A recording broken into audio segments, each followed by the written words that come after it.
ready to go? There you go. Good morning. During the declared emergency in the City of Toronto Committee of Adjustment, virtual public hearings are being conducted by electronic means through WebEx, an online digital platform, and streamed on the Toronto City Planning YouTube channel. These measures are necessary to comply with physical distancing requirements and a provincial order that limits attendance at public gatherings. This will be a virtual public hearing, and participants who have registered in advance will be able to make their presentations to the committee using WebEx, an online event that is being moderated by city staff. Anyone wishing to view the hearing may do so by watching on YouTube. Participants who have registered in advance will be connecting either by their computer, a phone or tablet app, or by telephone. All participants will automatically be muted on entry. When your item is called, each participant will be unmuted by the moderator, one person at a time. Only the committee members will be participating by video. Any registered participants will be participating by audio only. We ask that you also mute your devices until you are called on to speak. We acknowledge the land we are meeting on is the traditional territory of many nations, including the Mississaugas of the Credit, the Anishinaabe, the Chippewa, the Haudenosaunee, and the Wendat peoples, and is now home to many diverse First Nations, Inuit, and Métis peoples. We also acknowledge that Toronto is covered by Treaty 13 with the Mississaugas of the Credit. In accordance with sections 45 and 53 of the Planning Act, this meeting of the Committee of Adjustment is called to order. The committee considers applications for variances from the provisions of the zoning bylaws applying to property, permission to extend or alter lawful non-conforming uses, and consent to sever property to create new lots. Anyone in attendance today who wants to receive a copy of the decision of the committee on an application must submit a written request for a decision by email. Please ensure you include your name, address, and email address, because Committee of Adjustment and the TLAB will be sending notifications and appeal updates by email. If you do not agree with our decision, it may be appealed to the Toronto Local Appeal Body, or in some limited circumstances, to the Ontario Land Tribunal. Appeal instructions are set out at the bottom of the decision of the committee. Today, I will call each item on the order listed on the agenda. Where an application is uncontested, the agent or applicant will proceed with their presentation if required. The committee may ask questions and/or take the matter into committee for a decision. Each speaker, including the applicant agent, will be given a maximum of 5 minutes to address the committee. I will comment when you are reaching the 5 minutes. When addressing the committee, please state your name and address and confine your remarks to the matters outlined in the application. The applicant or agent will present the application to the committee first. Please note the committee may not entertain revisions to proposals at the hearing today. If the application is substantially revised, the committee may decide to defer it to ensure the revised application is accurate and all those entitled to notice of the application are informed of the changes. Then, individuals in support of or opposed to the application will be invited to speak. Committee members may ask questions of each speaker after they have finished their presentation. When all other speakers are finished, the applicant agent has an opportunity to rebut issues raised by the speakers. This will mark the end of the discussion. The application will then be taken into committee for a decision. Madam Deputy Secretary Treasurer, are there minutes of the last meeting require confirmation? Yes, that would be April the 13th hearing. Okay. May I have a motion to confirm the minutes of the last meeting? Carl, a seconder.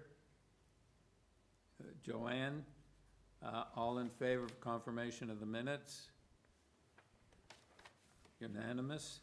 Are there any declarations of interest of panel or staff or times in the morning slot? Joanne? I have a declaration on number 7. I live on that street. Okay.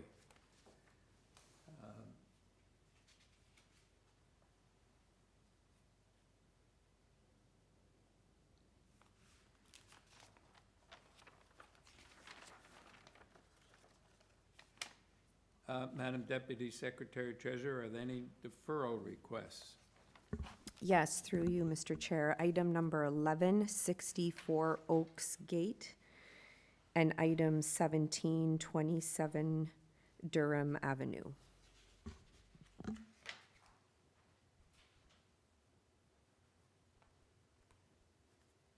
Okay, so perhaps we can deal with those first. And before we do that, are there any files to be closed, Madam Deputy Secretary Treasurer? Through you, Mr. Chair. See none for this morning. Okay.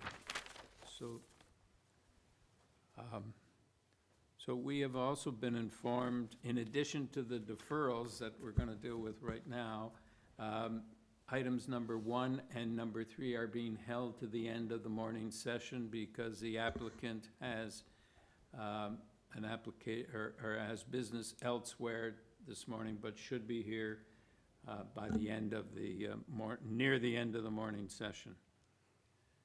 So let's deal with number 11.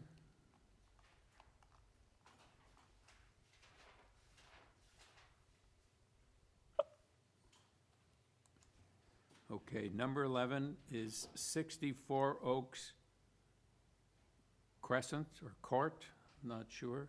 Purpose of the application is to alter the existing 2-story detached dwelling by constructing a new front porch and a rear 2-story addition and a 2nd-story balcony.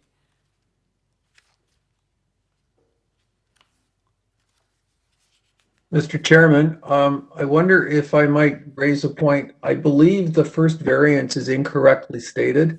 I think it's supposed to be minimum distance rather than maximum distance in the bylaw.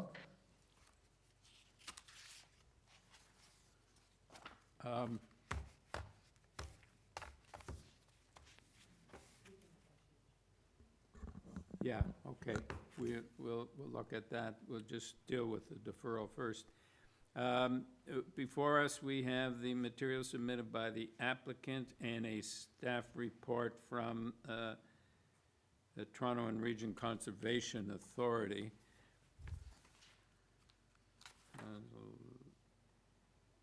Mr. Harding?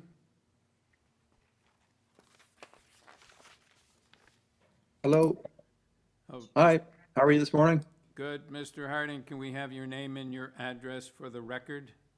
My full name is Charles Brett Harding. Our address in East York is 60 is the address. Street name is 4 Oaks Gate, M4J2X2. What is it, 4 Oaks what? Gate, Oh, G-A-T. Gate. Yeah, Okay, well, I got Crescent and I got it's a everything little else different. but Gate. Okay, so you're asking for deferral? Yes, please. I received a email earlier from the city saying there was an error in the submitting zoning notice, and they've requested that I request of you to postpone the case until a zoning notice is recirculated. I think that's what they suggested. Okay, so is it, as Mr. Nepfeld suggested, that it should be the minimum permitted distance instead of the maximum permitted distance in the variance? I'm sorry, I don't know. Oh, okay, so. It was it was involving, I apologize, it was involving calculations, I think. The proposed floor space and the setback were calculated incorrectly. So that required a new zoning notice. Okay, all right. So, committee, does someone have a motion with respect to a deferral? Yes, Lisa? Thank you. I'd like to bring a motion forward for deferral. Obviously, we can't proceed with the application if the variances aren't correct. So the motion is for a deferral. We have a seconder, Joanne. All in favor? You have your deferral, thank you. Number 17.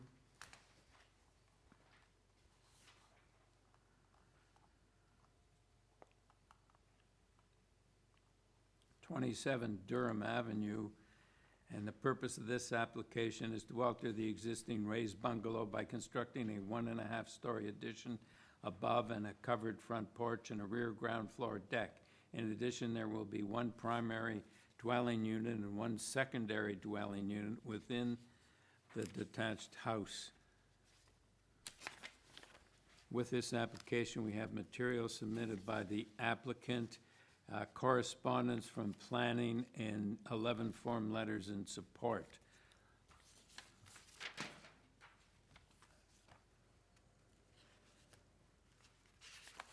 So, Gianna Regina. Good morning, Mr. Chair and committee panel. My name is Johnny Regino, here representing the case in front of you for a deferral. Okay, can you tell us why? Yes, the client, my client has spoken to one of the impact neighbors, and as much as he's got support, the impact neighbor, he doesn't want to upset. So we're looking at lowering the height of the building. Due to the late deferral request, I don't have in front of me what we can reduce the height to based on the parameter of what the neighbor would like. So we'd like the opportunity to meet with them, as well as come up with the design that, they're not disrupting the neighborhood with regards to the one neighbor. I believe it's directly adjacent to them. So we're looking to appease the neighbor at this point. So that's why we're asking for the deferral, Mr. Chair. Okay, all right. Mr. Carabellis?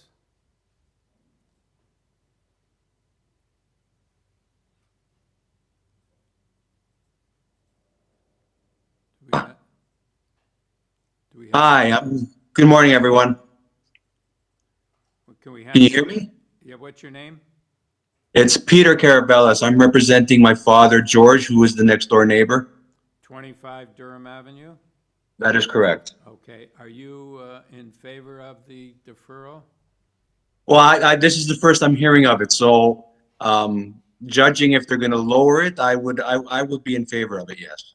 Well, they're going to talk to you. I suppose I think Mr. Regina said they were considering lowering it, but they're going to try and make peace with you. Okay, well, with my father, that's fine. I understand that, and I will relay the information to my father that they will be speaking with him. Okay, so you're in favor of deferral? Yes. All right, thank you. Panel? You're welcome. Thank you. All right, do we have a motion for deferral, Joanne? Thanks. In view of the allowing the opportunity to discuss concerns with the immediate neighbor and possibly have a reduction in the variances, possibly as a result of that, I would move a motion to defer the application. Okay, do we have a seconder?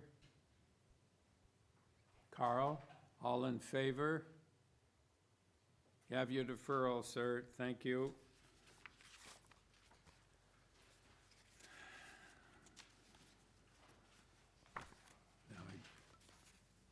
Okay, so just give me a moment because I got all my papers mixed up.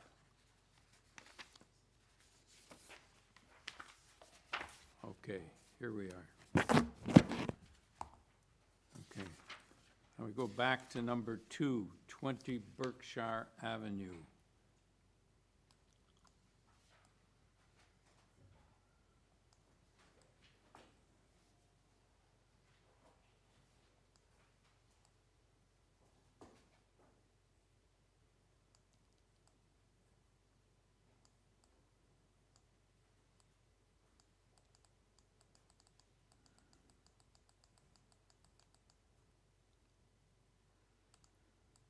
Okay, and the purpose of this application is to construct a one-story garage in the rear of the existing two-story semi-detached dwelling. With this application, we have material submitted by the applicant and a report from Toronto Region Conservation Authority.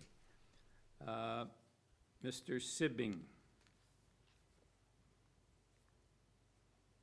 Yes, good morning, Chair. My name is Ian Sibbing of 20 Berkshire Avenue. Okay, so I don't think we need a presentation, Mr. Sibbing. Panels, anybody have any questions? Carl? Yes, through you, Mr. Chairman, to Mr. Sibbing, can you tell me the status of the construction? The proposal here is for you to construct, but in some of the submissions, it indicates that the construction is underway or completed. Can you clarify? Yes, absolutely. The garage has existed since approximately 1949, and we were required to submit a new application for construction because the city did not have anything on record. Thank you. So is the construction underway? The original structure is still present, yes. Okay, so, all right. So, and this is an existing condition? Yes. And the new garage is going to be located on the footprint of the old garage? We're actually repurposing the original garage, sir. Yep. Okay. Panel, any further questions, comments, or do we have a motion? Carl? Mr. Chairman, I have no trouble moving a motion of approval because I think that the variance required here is extremely minor and I can't see that that variance would create a problem. I wonder if the purpose of the application needs to be reworded, however. Because it sounds like he's building a new garage in the purpose of the application, and that isn't the case. He's renovating an existing building.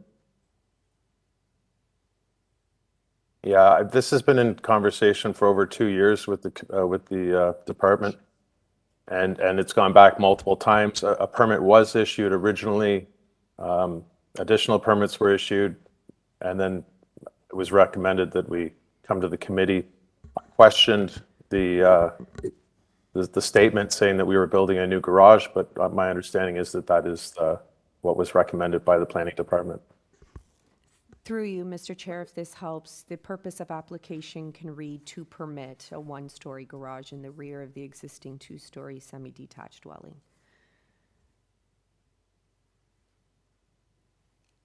Okay. So that, all right, panel. So then, Mr. Chairman, my motion then stands. I think that this is a very minor application. The variance requested is tiny and will not in any way create a difficulty for anybody surrounding the site. Okay, seconder, Larry, all in favor? You have your approval. Thank you, sir. Thank you, committee. Number 4, 136 Glen Road.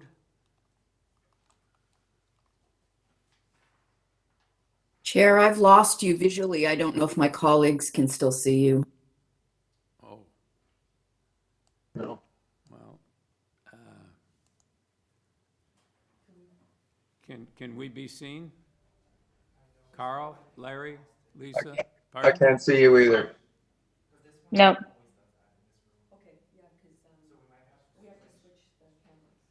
Okay, we got to switch the camera.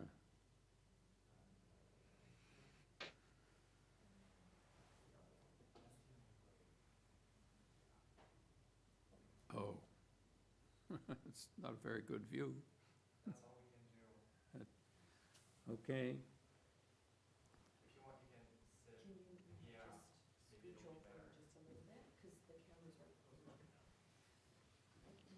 You're back. Oh, we're back. You can see us? Yep. Okay. All right, for now, okay. Number 4, 136 Glen Road. The purpose of this application to alter the existing two-story detached dwelling by constructing a ground floor rear terrace. With this application, we have material submitted by the applicant, Martin Ciccone. Yes, Can we have your name, sir, and your address? Martin Ciccone. The case is for 136 Glen Road. Okay, and I don't think, sir, we need a presentation. Does anybody on the panel have any questions? Yes, Joanne? I just want to see if I read the site statistics properly. Is currently the soft landscaping in the rear at 5.5%? Correct. So, there seems to be still in the drawings a lot of hardscape. Is that hardscape going to be newly installed, or is it existing? What we're doing is removing a fair amount of the hardscape. As there is an existing pool, we need some hard surface around that. But we are planning on increasing the current soft landscaping to 29.6% from currently 5.5. In those new pavers that you're going to put around the pool, is there an opportunity to make them permeable? Yes, there is. Okay, thank you. That's my questions for now. Okay. Carl? My question follows on from Joanne's. We have the site plan on the screen right now. The hatched area is the new paving. Is that, I have exactly the same question. The paving there isn't around the pool. It's hugging the house. Is that the paving that you would be able to make as permeable paving? Because That's you're still deficient in your soft landscaping, but permeable pavers would help with overflow water. right. The hatched area is actually the ground floor terrace that's hugging the house. And is And it existing? no, it is. Part of it is. We are proposing to expand it. Can you give us some guidance as to with the existing part is what kind of paving is it? Is it permeable? No. No. And so then how much of that L-shaped hatched area is new? Well, the bottom portion of it. So all along the bottom part. So the left top of it is existing, and the rectangular portion across the bottom is new. Would you be agreeable to condition that required that all new paving in the rear yard be permeable? Could you make that work? I appreciate you're trying to match it to existing. Yeah. Also, this is raised from grade, right? This new terrace that we're proposing. So I assume we can source some permeable material for a raised terrace. Is it stone? The It is material? stone. Yes. Okay. So there's two areas, Carl, the area around the pool and the terrace. So, and the terrace is raised. So those are two considerations we have, and there may be different solutions because one is raised and one isn't. So does anybody else on the panel have any further questions, or do we have comments, or are we ready for a motion?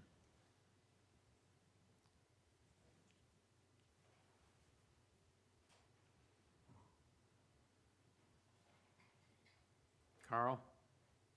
Mr. Chairman, with the exception of the landscape issue, I don't have any difficulty with this application. I think it's quite reasonable and the variances are reasonable.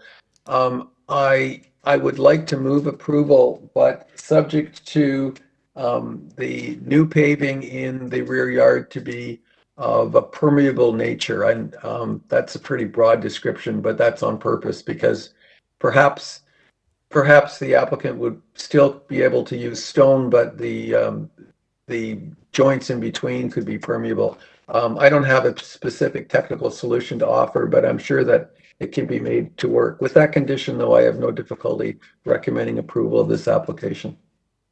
So you're not distinguishing between the area around the pool and the terrace? You want them both to be a permeable material? If possible, because even with the amount of landscaping that's deficient is really quite substantial. So I would recommend that both be permeable. So can I suggest, Carl, that that you separate the two and say the area around the pool to be a permeable material and the area and the terrace to be a permeable material, if possible? Yeah, I'd be agreeable to that for sure. Okay. Do we have a seconder for that?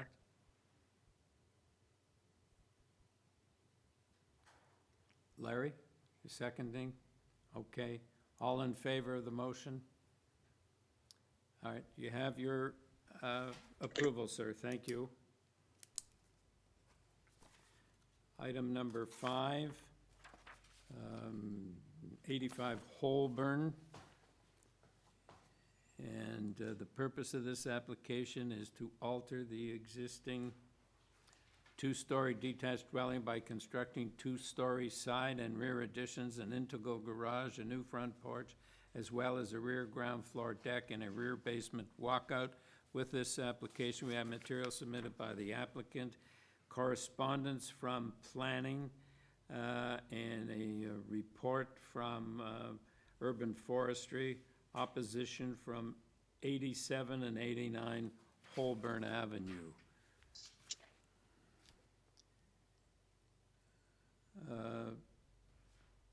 Mehdi Ajvand. Hi, my name is Nushin Mozaffari. I'm here on behalf of my colleague Mehdi Ajvand from Hyphen Studio, representing the case. Okay, so could you just give us your address, and could you speak a little slower so we can all understand you? Sure. Could we have your address, please? My address is, I think committee already has my address. It's Hyphen Studio, and my name is Nushin, Noushin, and last name is Mozaffari, Mozaffari. And your address? It's 1901 Avenue Road. Okay, so we have some opposition to this application. Would you please give us your presentation? Yes, sure. Before I talk about the variances, I should say that we have some improvements. Variance number 1 is eliminated.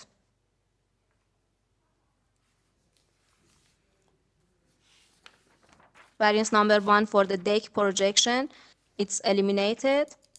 Just a minute. Number 1 is eliminated? Yes. Yes. Yes. Next. And variance number 9 for the wall height. The number for the wall height doesn't change, but the actual wall height is reduced. And the planner of the case is suggesting that the side elevations be tied to the committee decision to show that the height to the underside of the eaves is reduced to 7.72, but the actual wall height is taken to the top of the bay window at the front and rear, so it remains unchanged, and it's 8.96. Okay. Any other changes? No. Okay, thank you. Can we have your presentation? Yes, if I want to give you a brief presentation, I should say that this is a very straightforward addition renovation application, and we are basically keeping the existing setbacks, but the existing setback on the east side is less than required. So we have side setback on the east side, which is variance number 13, and as the result of this variance, the porch, deck, and stairs, which are all aligned with the building, has the same reduction in the side setback. So variance number 2, 3, 4, and 12 for the eaves are all about the building elements that are aligned with the east side wall, and they have the same setback. Since the front yard is very limited and there is a right of way on the west side, the front yard area is very limited, and as a result we have variances for the open and soft landscaping, but in back and forth with the planning department, we agreed to have permeable material for the driveway to improve the situation. Number 7 and 10 is about the coverage and GFA. We are asking for 44% of coverage and 90% of GFA. I should mention that the lot is very small. It's a 25-footer lot, and we are not asking for a length variance. And the side setback, only the side setback on the east side, which is existing to remain. So we are basically inside the allowed building envelope that the bylaw defines. And variance number 8 and 14 are for the total height of the building under new and old bylaw. We are asking for 9.51 meter instead of 8.5, which is 1 meter higher to the taken to the ridge of the roof and has the minimum impact on the neighbors. Also, variance number 9 is the wall height. As I mentioned, the actual wall height to the eaves is 7.72 meter, and we have improved this to get to this number and to have the neighbor support.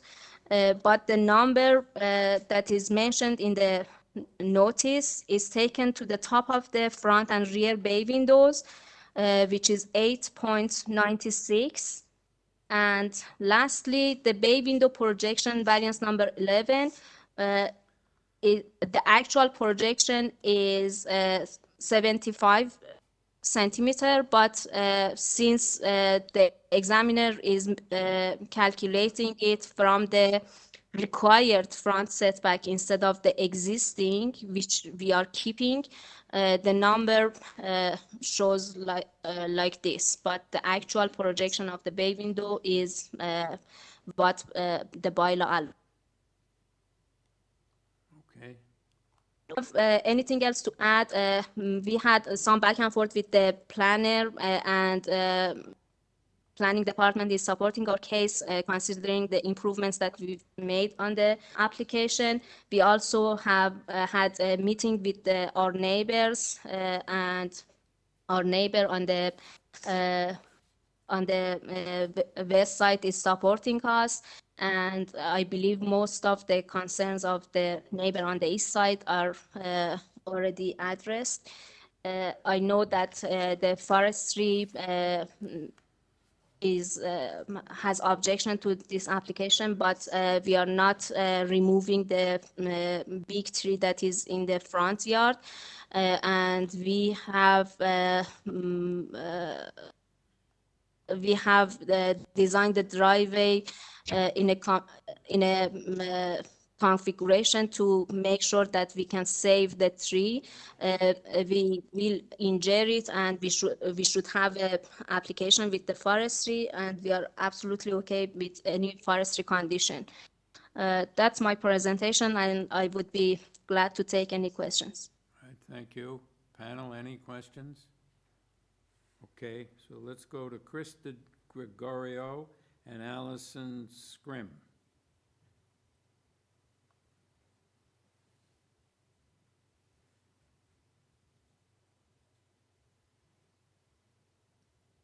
Oh, good morning, Mr. Chair.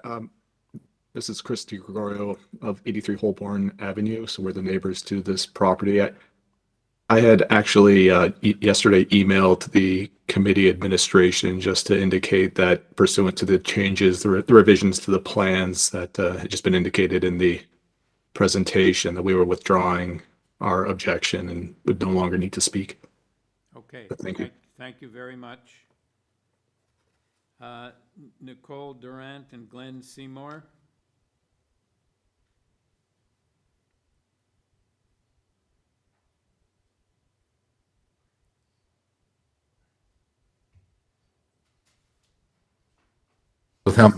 Hello? Hello. Yeah, okay, sorry. I guess my concern was the amount of variances that were in this. Sir, can we have your name and your address? Oh, sorry.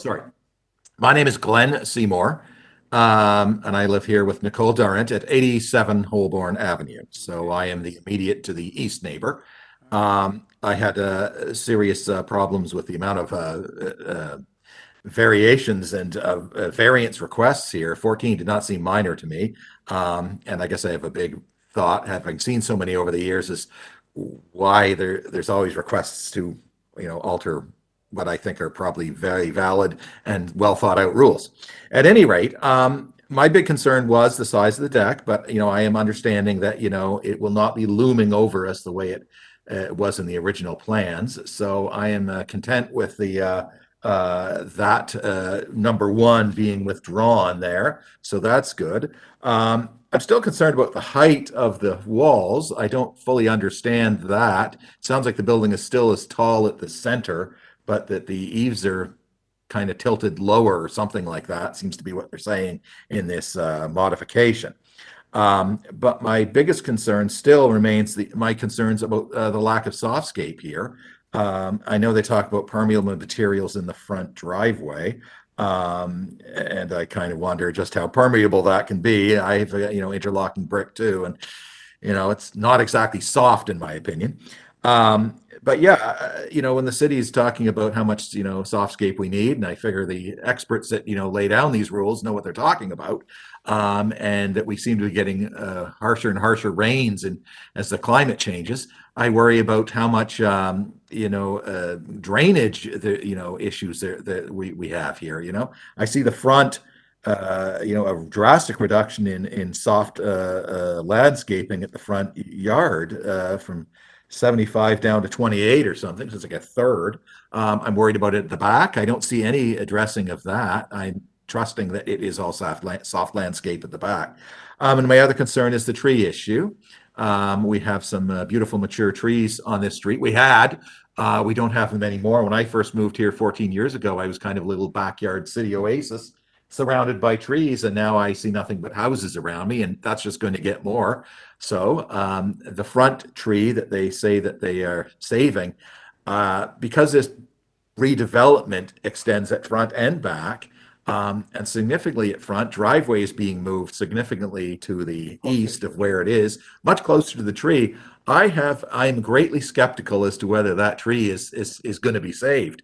I mean, I've heard these promises many times on this street, only to see them not make it. So yeah, that is like, you move a driveway, but it's got to be 3 or 4 feet closer to a tree. I have my doubts. So I just wanted to express that. I also have concerns, as to things like, where AC compressors are going to go. So that's a concern for me as well. But I think I've addressed, my bigger concerns. It's with amongst all these many, many variances that, I just want to see, proper drainage, and, the city talks about, tree canopies and that kind of thing. And that seems to be disappearing everywhere, and would be disappearing here too. And I worry about if there's enough soft landscaping to, take all the potential drainage. Yeah. So that is my thoughts. Thank you very much for your attention. All right, thank you. Paula Nielsen?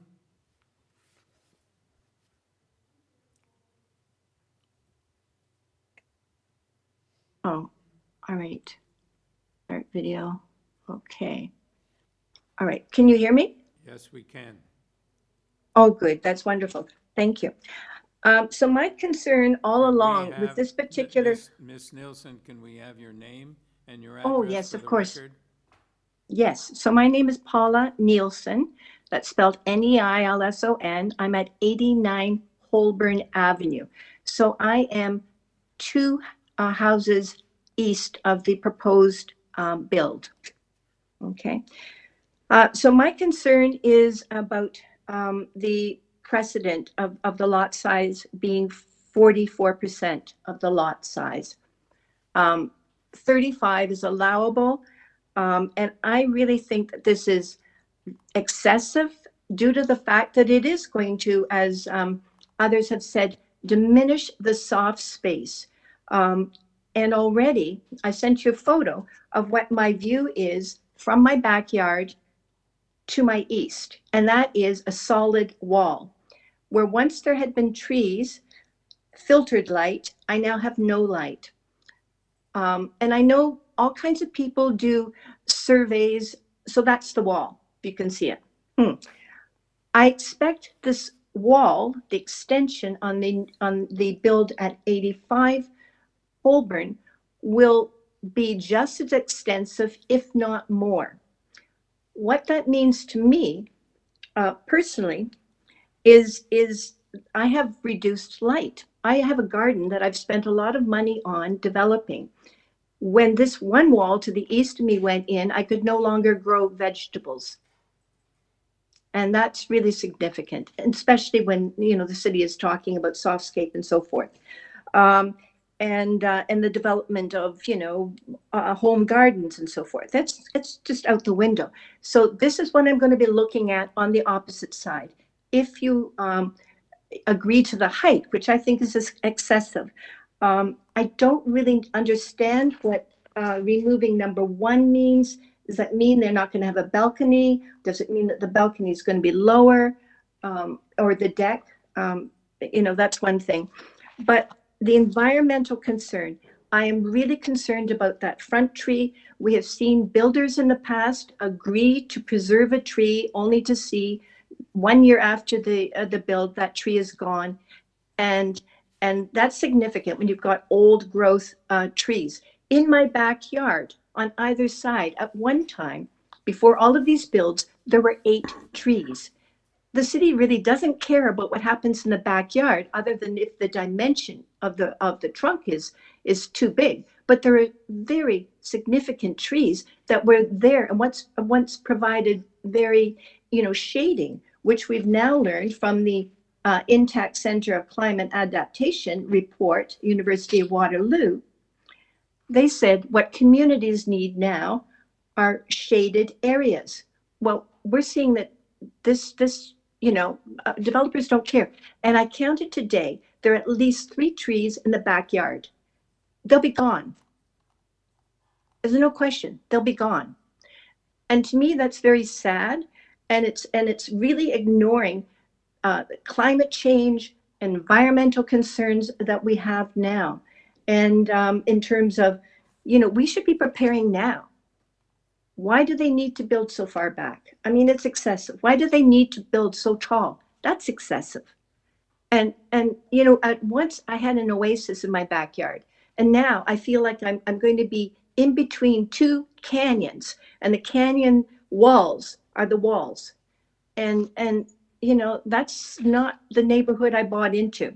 So it makes me really sad. And there's a cumulative and cascading effect of multiple variances that have affected our community and our landscape very profoundly. So I am really still opposed to this. I don't think that tree will be saved in the front. It would surprise the heck out of me. So those pretty much the precedence of 44% lot size, that's excessive. And old growth trees, it takes years. The city planted an oak tree in my front yard. Well, I'm in my 70s. You know what? I'll never see that tree grow up. I'll never have the shelter from that tree. Really. I mean, I hope I live a long life. Could be 100. Who knows? But you understand that I'm concerned about the reduction in softscape, and it's so critical at this time. That's my. All right, thank you. Yeah. Applicant?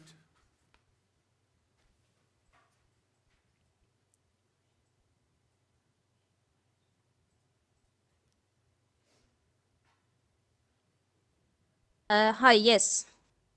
Yes, can we hear your comments with respect to the opposition's comments? Sure. For the wall height, I should give this explanation to make it clear. As you know, the bylaw requires pair of walls to be at a specific height, and here the allowed wall height is 7 meters. And on the side elevations, the majority of the wall is at 7.72 meter height, taken from the established grade to the soffit. And the wall height number, because the side wall of the front and rear bay windows are visible from the side elevations, the wall height variance is measured to the top of the bay windows. So the number that you see on the variance on the notice is very exaggerated, but the actual wall height is not like that. For the soft landscaping, if you look at the site plan, the actual front yard of the building to the between the main wall and the sidewalk is much larger. But since the half of this area is for the city and half of it is inside our property, the area that we have to work with is very limited. And there is a right-of-way on the west of the property, and we have aligned the driveway with the west property line to have the maximum distance from the tree. And since we won't have any foundation walls or excavation for the driveway, for sure we can save the tree, maybe some minor injury, but for sure the tree won't be removed. And I should emphasize that we are keeping the front main wall and we are keeping the existing location of the building. So we don't have much flexibility regarding to the size of the front yard. That's why we have these variances for the landscaping. And the actual soft landscaping between the sidewalk and the building main wall is much more than this, but half of it is city owned, so it's not calculated in the area of actual soft landscaping. And for the coverage, again, we are not asking for any length variance. The proposed building is almost aligned with the east neighbor at 87 Holborn. And there are many other approved cases in the neighborhood with even higher numbers of coverage or GFA. And considering the size of the proposal and the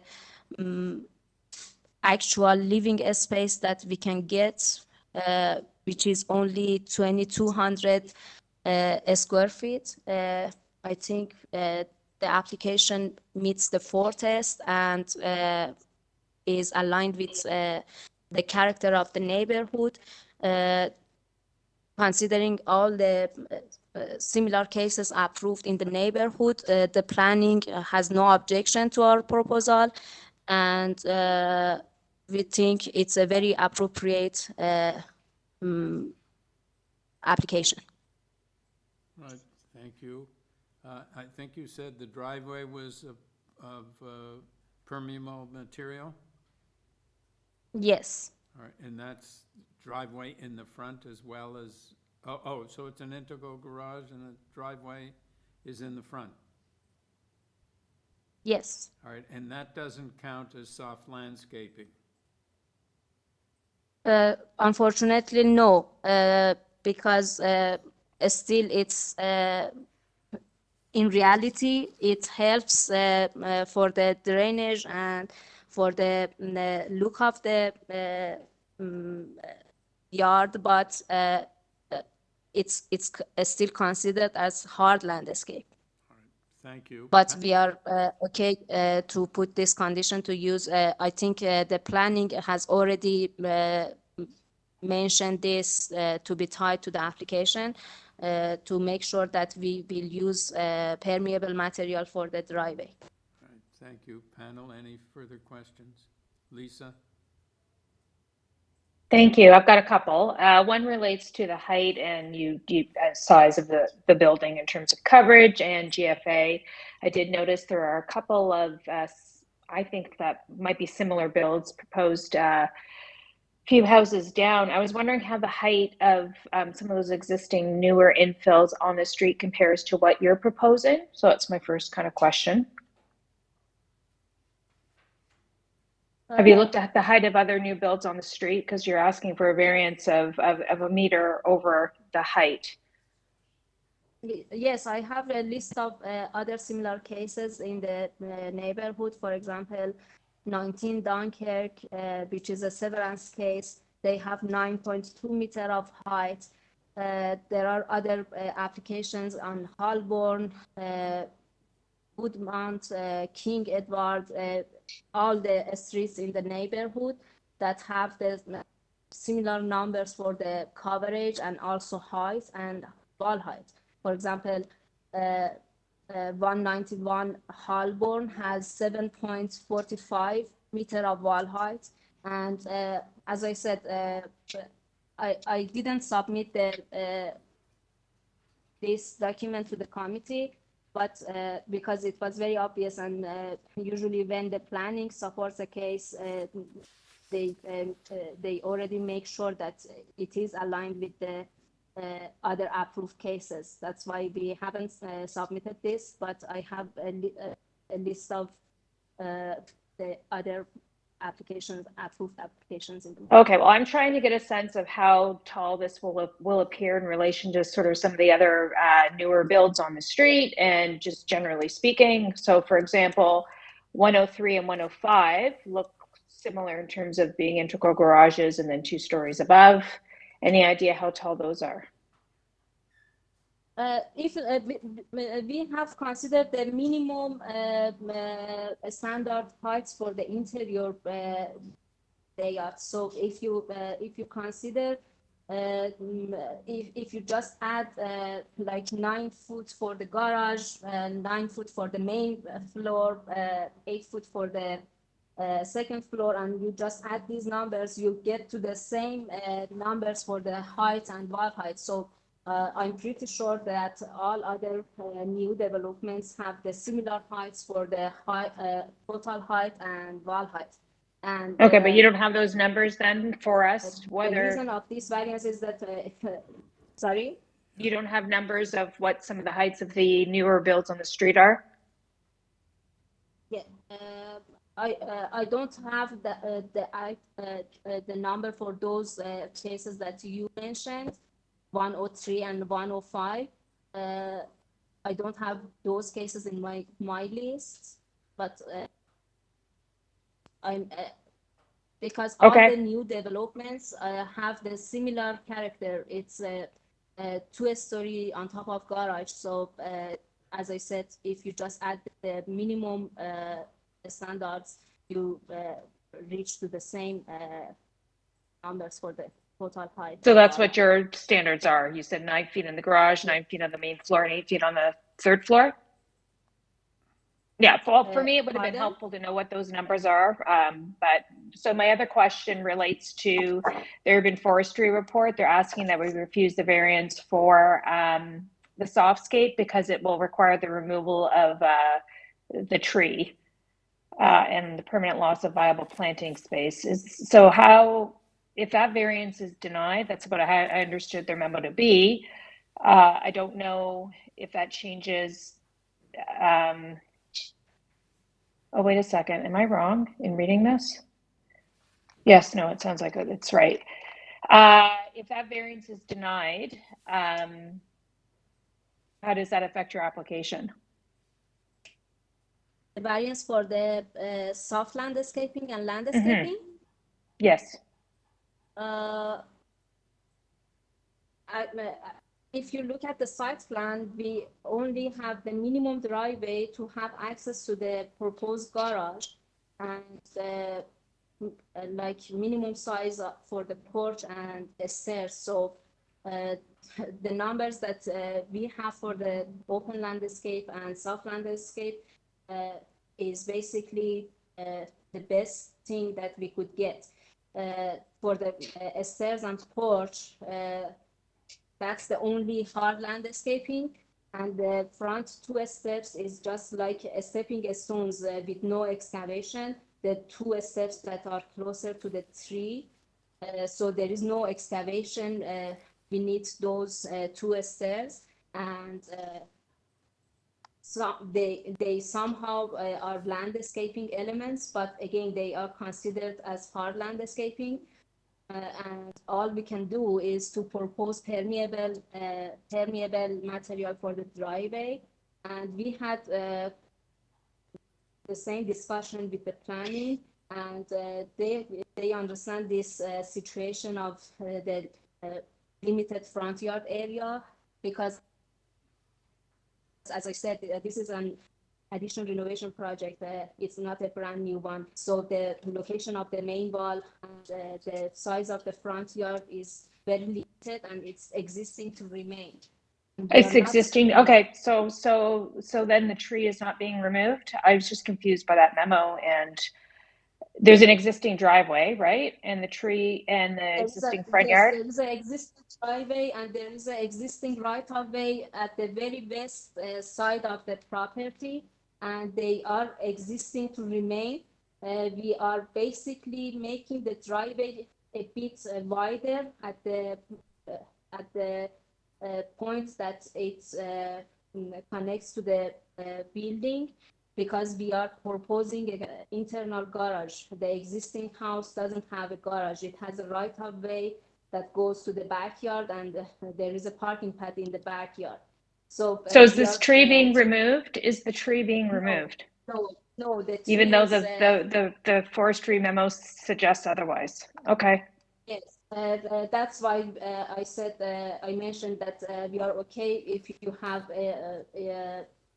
you put any forestry condition, because we are not removing the tree, and since the driveway and the 2 first steps of the front stairs are landscaping elements with no excavation and no foundation wall, we make sure that the tree remains. And it is a city-owned tree, so we cannot touch it without forestry's permission. So if you put a forestry condition, you can make sure that the forestry is satisfied with our application. Well, we don't have a forestry condition. We have a refusal of. We do have a forestry condition. Where is that? I think they, Lisa, I think they say first refuse, but in the report they say if the committee chooses to accept, then 2 conditions get imposed. Okay, thank you for pointing that out. Okay. All right, any further questions? Carl? Yeah, through you, Mr. Chairman. I want to discuss the driveway and the deck. The drawing that we have as a site plan, extremely difficult to read the driveway, but as I see it, the driveway enters on the west side of the property and then has to do a very substantial turn to actually reach the garage door, and that doesn't show up on the drawings. And I think that gives further credence to the objector who is concerned with the tree. If you were to drive directly out of the garage, you would have to take the tree away.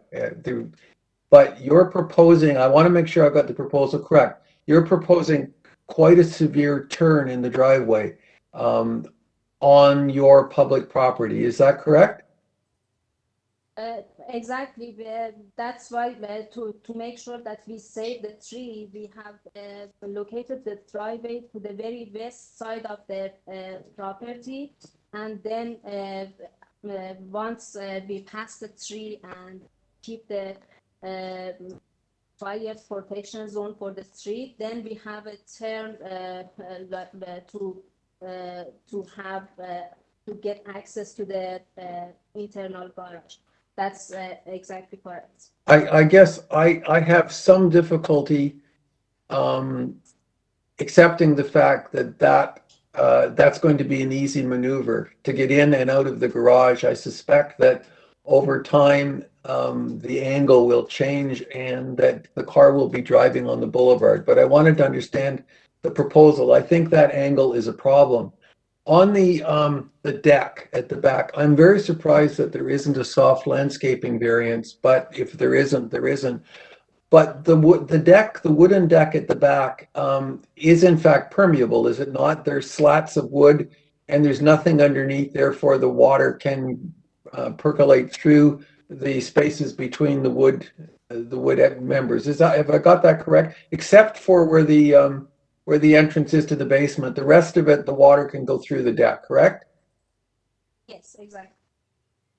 And the last thing I wanted to just clarify, if we could get the two elevations, the south elevation and the east elevation. I don't know if the first speaker is still on the line, the gentleman from 87, but he clarified that he was removing some of his concerns because the deck had been lowered. And I wanted to clarify with him that the decks as shown on these revised drawings are the ones that he understands are before us. Because that's all we've got. And if it's been changed subsequent to this, and that's his understanding, I need to clarify that we're all talking about the same deck. And then if I might as well get the third question out at the same time because it's related. I feel that the deck, which if it was on grade would not be as much of a problem because if it's raised on both the east and the west side, I believe that there needs to be privacy screening provided on the deck. And I guess I would like to know from the applicant if they would have any difficulty with providing a 1.6 high privacy screen on the east and the west edges of the deck. For the deck, as I mentioned, we have removed the variance. The variance for the deck, the first one was the deck projection, and basically we are allowed to have a deck projecting 2.5 meters from the rear wall if it's not higher than 1.2 meters from the ground. So what we have done is to lower the deck. Hello, do you hear me? Yes, we can. Yep. Yes. Sorry, I thought because I'm out of country, I thought I lost the connection. So you've lowered the deck in your negotiations. I just wanted to make sure that the deck that is shown on these two elevations it's at the height that the adjacent owner was responding to. Basically, we have lowered the deck. The total area of the deck is lowered. The narrower portion is lowered by 3 steps, and then we go down for more 4 steps to reach to the sitting area of the deck. And that sitting area now, with having 7 steps between the door and the deck level, it's lower than 1.2 meters to the ground.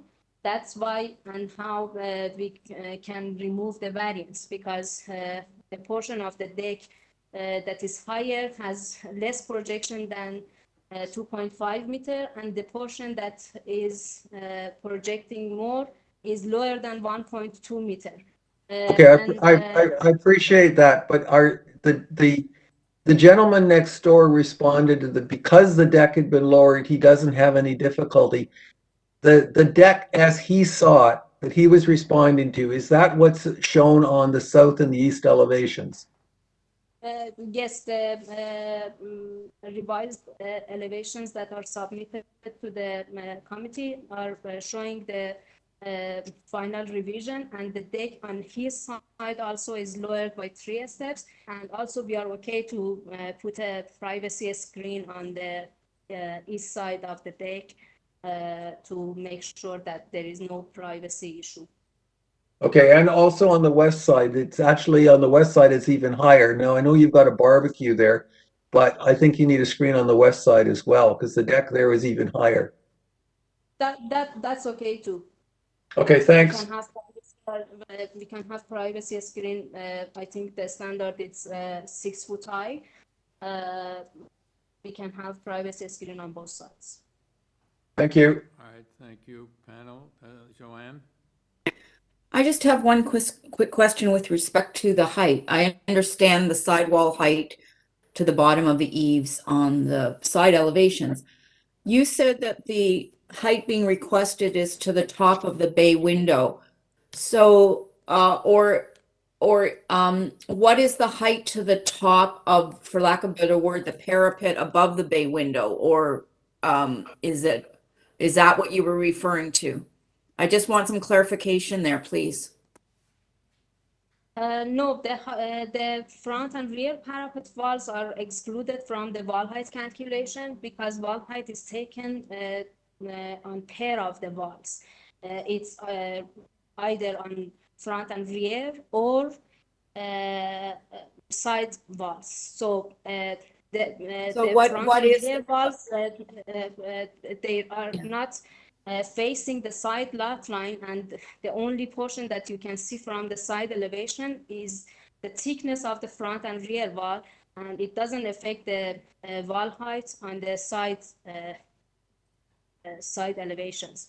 That's why the wall height is calculated to the top of the bay window, because we still can see the side walls of the bay windows.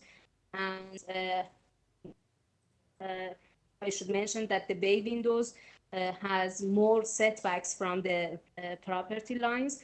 It's just a cantilever portion in the middle of the building somewhere. So it has more setback, and the wall height calculation is to the top of those bay windows, but the actual proposal to the eave is improved to 7.72 meter. So looking at your drawings though, just from a visual perspective, the top of that parapet at the highest point is 12 feet, am I correct? The highest point, you mean what's the height above, what's the height above the bay window to the top of the parapet? It's 2 feet. Thank That's you. like 1.5 feet. Thank you. Thank you. Any further questions? Do you have any comments? Do we have a motion?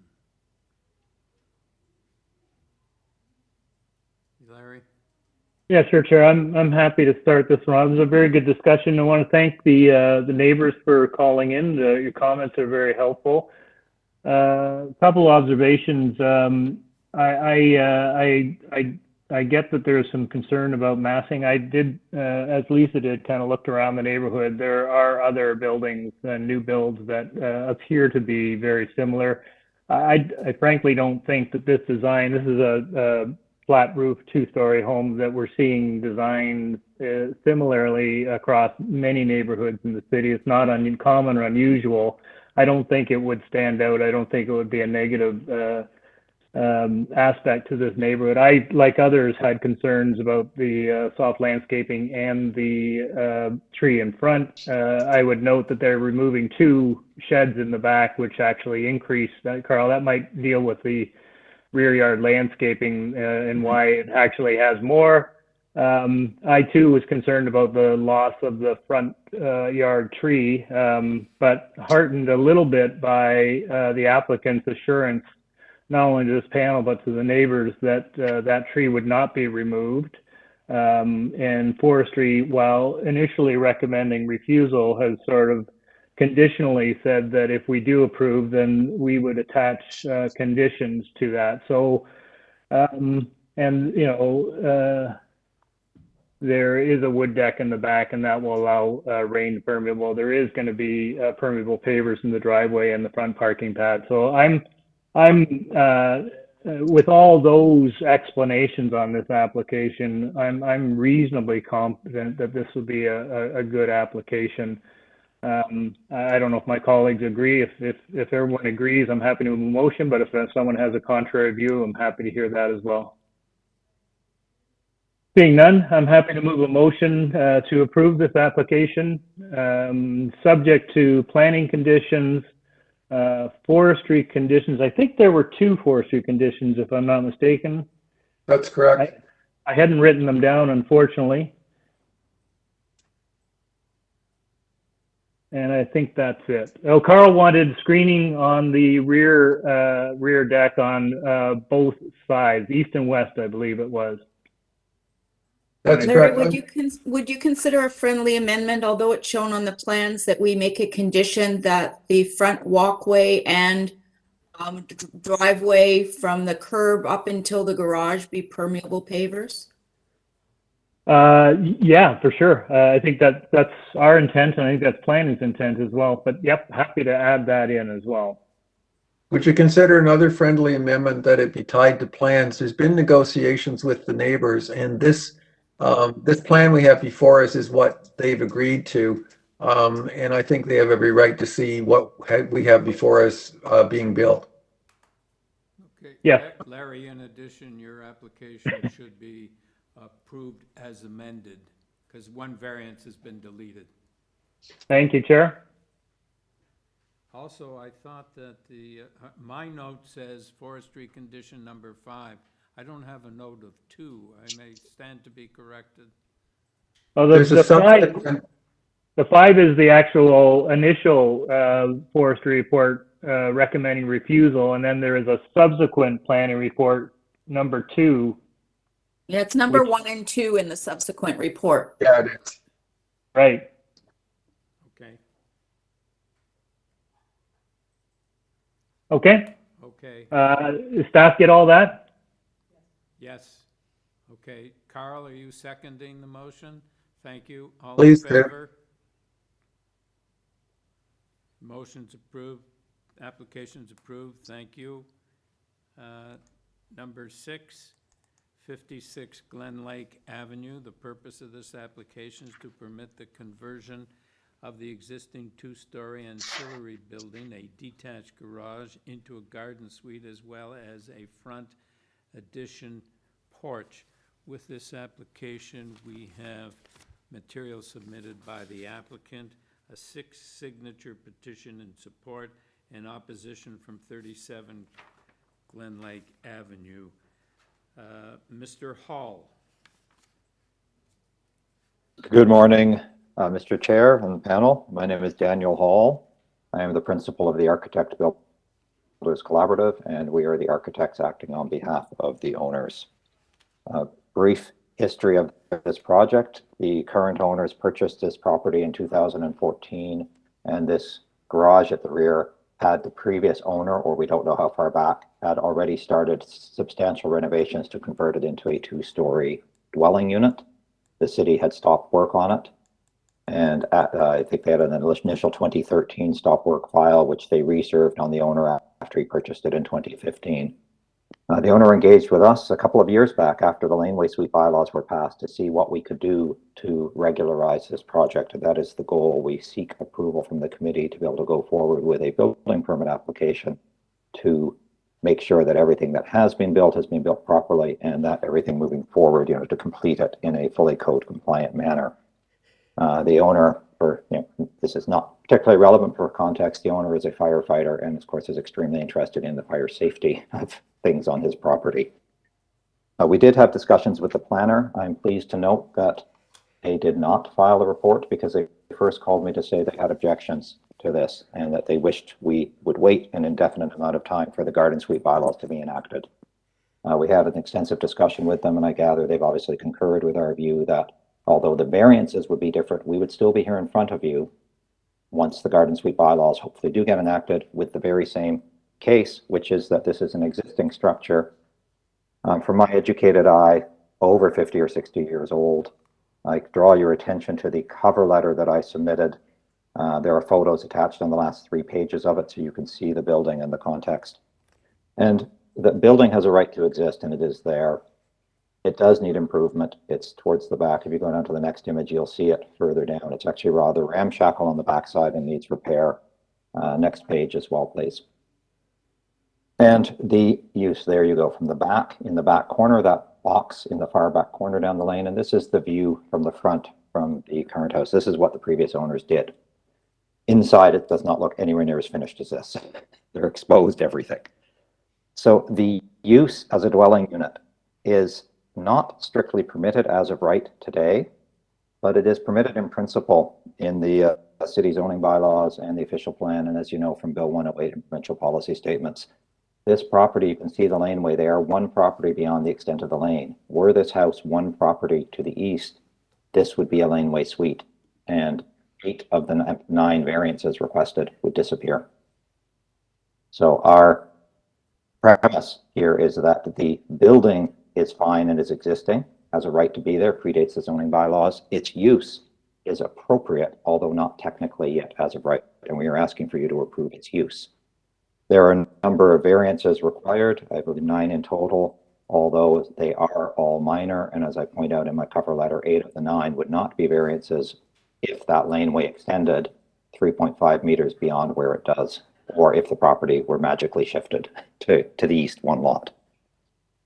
So there is a neighbor, I don't know if he will speak, Mr. Kamek at 37 Glen Lake submitted a letter of objection. I will speak to it briefly. Again, the sheer number of variances, as the committee knows, is not a measure of whether it's minor or not. These are cumulative minor variances that the zoning reviewer has requested. I agree with item number 2, the history I spoke to, and we would like to make this building legal and legitimate, and this is the first step in the process, is approval here at the Committee of Adjustment. Were approval denied, the building would presumably have to be gutted, and it would remain, as a 2-story, workshop or something like that. The comment on the third one, it's really speaking to planning principles about the appropriateness of backyard homes. The City Council has spoken clearly twice on laneway suites and now recently on garden suites, endorsing this kind of gentle density and improvement. The point that these homes were originally single-family dwellings is valid. However, they were historically also 4 or 5 or 6 people in a single-family dwelling. And as we know, it's well-documented fact of the gutting of the neighborhood zones, of the dropping out of population, not enough kids to support schools, etc., in these yellow neighborhood zones. So we agree with City Council in their opinion that this form of density is appropriate, and with city staff that the services can support it. Parking is really the key remaining variance. Were it a laneway suite, it would not be a variance. There would be no requirement for parking. However, it's not a laneway suite. The existing driveway is not wide enough to constitute a legitimate parking space, and we have to provide the required fire access. So we are requesting a variance to 0 parking spaces. And I wish to draw your attention to the soft landscaping variance. I should really correct, that drawing's perfect. Please hold that. And if this is our proposed landscaping plan in the rear yard. This represents an increase in soft landscaping from what is there today. If you were to flip back to the cover letter, page 6, the last page of the cover letter, you will see a photo, the one that showed the front of the building. You can see in that photo, you zoom in on that a little bit, you can see there is more hard landscaping there than we are proposing. So we are doing our best to balance the needs of a young family with space for kids to play and increase soft landscaping. We can't hit the city's targets of 50% of the backyard, and we can't hit the laneway bylaw target of 85% that would apply to a property like this. So this is a variance. It is an improvement on what is there. And I agree with many of the people who've commented in the past that this is an important issue in the city. And we are 100% on board with that. All right, Mr. Hall, your time is up. Would you please wrap up? I'm wrapped up. Thank you, Mr. Chair. Thank you. Any questions, panel? Larry? Yeah, just a couple questions. First off, it's a unique configuration relative to the laneway. Does this in any way, the existing building, does it touch the laneway? Is there access to or from the laneway to this structure at all? It touches the laneway in the strictest interpretation at one corner, but no, there is no access to or from the laneway. There is a neighbor's driveway extends behind the building. And secondly, usually in cases like this, we hear from engineering about municipal address and issues around servicing and such. So the servicing for this structure would be connected to the existing dwelling? Is that the way it would work? That is correct. In fact, the services were already built. It's part of our work to get an engineer in to inspect them and see if they're up to snuff, and if not, to dig them out and reinstall them. From my review of the building, it actually is quite well built. Speaking both as an architect and a licensed carpenter, extremely well built, especially for someone who was disobeying the laws at the time they built it. I was pleasantly surprised. But absolutely, the services go through the main building, water and drain, and the power comes off the main building as well. And the clerk took a long time to recirculate this project. It's been over 6 months in the works, several months before we got a hearing date. So I'm assuming engineering and construction services had an opportunity to comment if they wished to. Okay, thank you. Carl? Through you, Mr. Chairman, could we have the site plan up again for a second? And the question is to the applicant, the hatched or shaded area of the site plan, you've indicated that you're increasing the amount of soft landscaping, which is very welcome. The hatched area, is it existing hard paving, or is it hard paving you're proposing? Well, it's more hard paving than that now. So our proposal is to remove some and increase the planting beds and leave what's there behind for practical purposes. From your photographs, it looks as though the paving is interlock pavers, and I'm wondering if, therefore, on this drawing, the grade area, is it a permeable surface that water can percolate through? They are existing interlock pavers, so there is some gap between, but being our focus in our firm is on green design, I can tell you, unless you do a very deep gravel bed underneath, simply specifying permeable pavers does not actually do much. So these ones, I assume not, given the era they were built, yet the water can get between the joints, but I wouldn't call them permeable from a green design perspective. Okay, thank you very much for the clarification. Okay. Aubrey Friesner?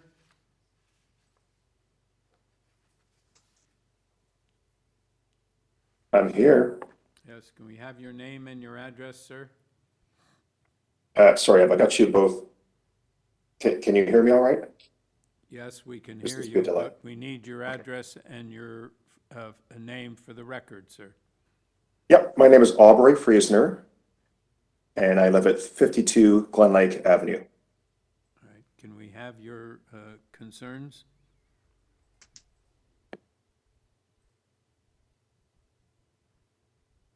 Hello? Did we lose him? I'm here. Oh, you're here. Can we have your Yeah, I'm here. Sorry, I'm just having some audio problems here. Sorry, say again, please. Can we have your concerns? I have no concerns. I spoke with the owner on the weekend and actually did a walkthrough of the property. Sorry, of the garden suite. I'm fine with it. You're fine? Okay, thank you very much. So we don't need to hear from you further, Mr. Hall. Panel, do you have any further questions? Joanne? You raised the issue of garden suites. What performance, with the performance standards in the garden suites bylaw, which is not in force and effect at the moment, what type of, would this meet the provisions of the garden suites bylaw? Or if not, what type of variances would be necessary? So it would certainly meet the spirit and intent of the garden suite bylaw, and the bylaw, as was passed by council, includes provisions for, I hate the word these days, but for grandfathering in existing buildings. However, it does so with regards to separation distance from the main building and side yard and rear yard setback. It does not speak to the angular plane provisions above. So this building being taller than 4 meters, it's about 5.2, I believe. It's well under the 6 meter allowed height, but taller than the 4 meter point at which angular planes start. So it would require a variance as an existing building for angular planes, if for no other reason. There's a calculation as well for rear yard landscaping to still be the 50% threshold, so the same soft landscaping variances would be required. And parking, unlike a laneway suite, a garden suite does not exempt you from parking requirements for the property. The parking that exists today, the parking requirement would continue to exist, but because we need to provide fire access up the driveway, and the driveway is substandard in terms of current parking standards, we would still be asking for a variance on the matter of parking.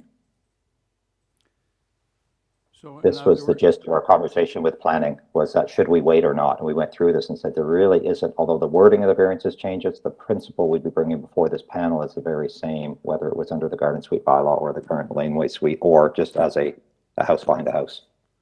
So you're, even if you make this application as a garden suite and the garden suite bylaw is in force as it currently exists, you would still need variances, is that correct?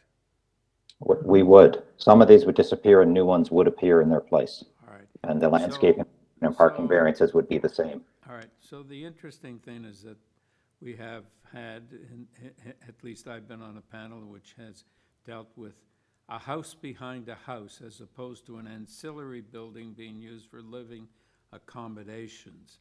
So I don't understand the difference. I don't know what a house behind a house is, but do I understand correctly you were putting forth this as a garden suite in spirit, and that we should then consider it a garden suite as opposed to a house behind a house, or even an ancillary building being used for living accommodations?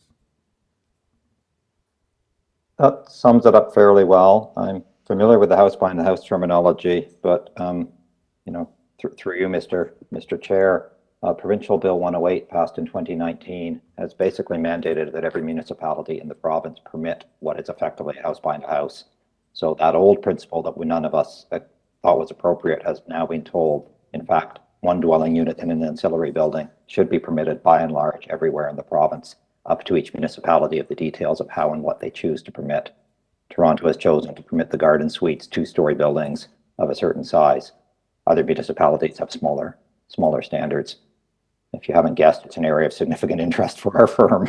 So we're well-versed in some of the bylaws. Through you, Mr. Chair, if this is helpful, the zoning review is based on an ancillary building containing a dwelling unit. Yeah. And those are the variances that are before us today. So are they, so as I understand it from Mr. Hall, those are not necessarily in line with the garden suite requirements? Another review would need to be completed. Okay, so Joanne, did you have a question? We've lost the panel.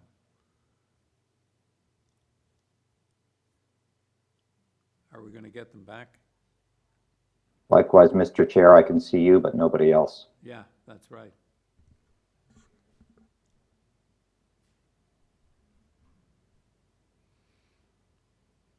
I don't know. Panel, can you hear me?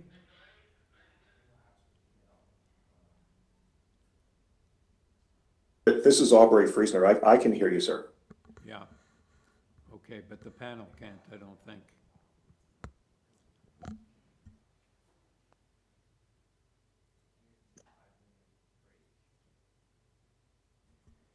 Through you, Mr. Chair, we're just going to take a 5-minute break just to deal with the technical issue. Okay.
still, was he still on mute, not muted?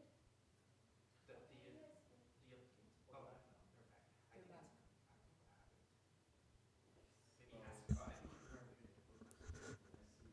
I was having connection problems. Was everyone else? Hi, I was just, yes, I missed, my just totally froze for quite a bit of that time. Yeah, mine too. Okay, Yeah, we I can- just had I to, thought- I just rebooted. A 5-minute break. Okay, I Yeah. thought it was on my end. Okay. Yeah, I thought Yeah, so well, too. that's what I thought, but mine was still showing a secure connection, so I didn't. Oh, mine, I lost connection altogether too. I don't know what was going on, so. I thought the chair hit the secret button to remove me. Hi, everyone. We're just, hi, everyone. We're just going to take a quick 5-minute break just Okay. because we were having some technical issues, okay? Okay. Thank you. Okay.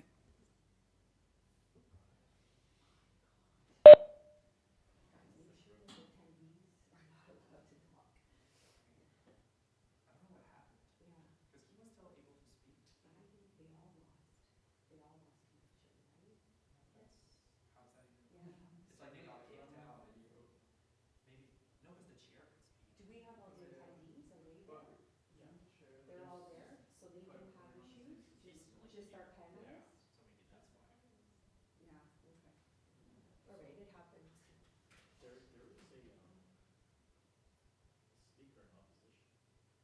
Yeah, we heard from him, Aubrey. Yeah, he said, he's okay now.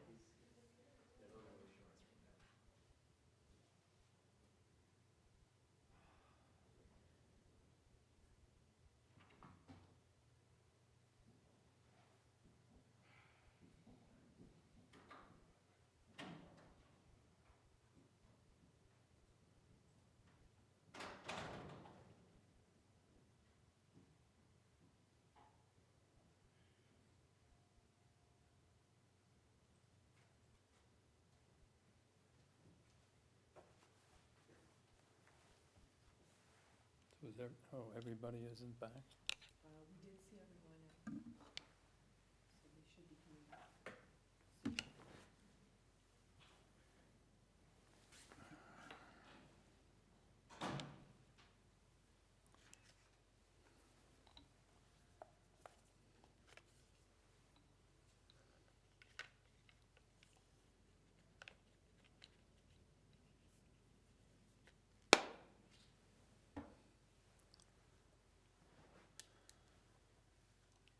So,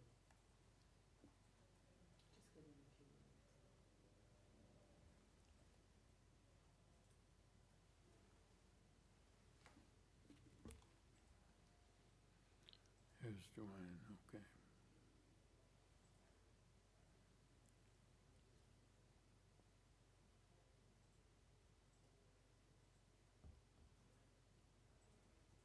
Okay.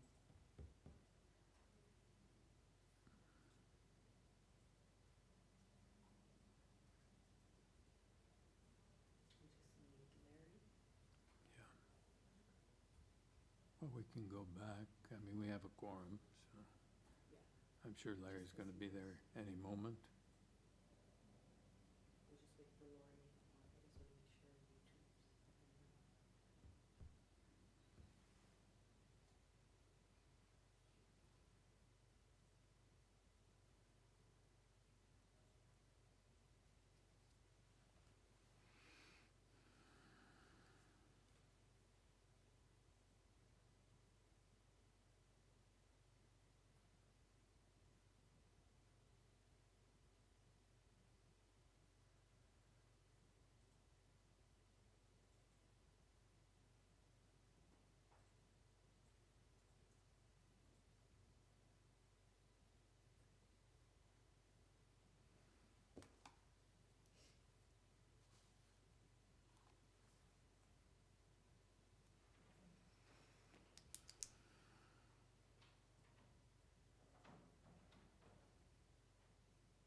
So we lost Lisa.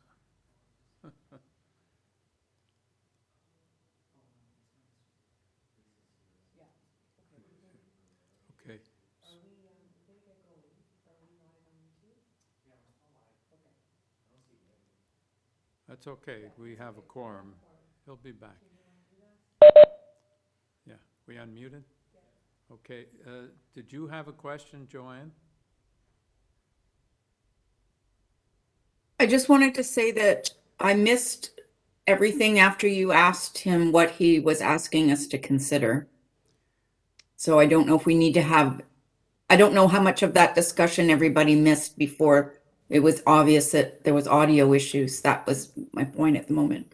Okay, so as I understand it, and as Sabrina pointed out, this application is for an ancillary building to be used for living accommodation and then the variance number 3 is for food preparation facilities, sanitary facilities. In other words, instead of being a garden suite or a laneway suite or a house behind a house, this is considered an ancillary building. The bylaws prohibit living accommodations, food preparation, and sanitary facilities. So that's what we have to deal with. And I think that to be fair to the applicant, I hope that in principle, the province has, and the city has decided that you can have 2 dwelling units on one lot, and they characterize some as garden suites and some as laneway suites, but he's relying on the principle for 2 dwelling units on one lot, and in this case, an ancillary building, as opposed to a garden suite or a laneway suite. So are we in committee now, Chair? Yes. Okay. I have a question of staff, if I could. I just wondered with the status of the garden suite bylaw, has the Committee of Adjustment made any determination on how they're going to treat applications in an interim period where the bylaw's been enacted but not in force? I guess has a decision been made there, and are they going to take a similar position they did with the harmonized bylaw? Because I'm finding this to be a little bit of a challenge in terms of strictly the legislative tests that we have relate to the matters that are in place. And I just like to know whether or not is a position being considered, or is there going to be a practice, or until the bylaw is in force, are the current provisions of the zoning bylaw going to be applied to all applications? Through you, Mr. Chair.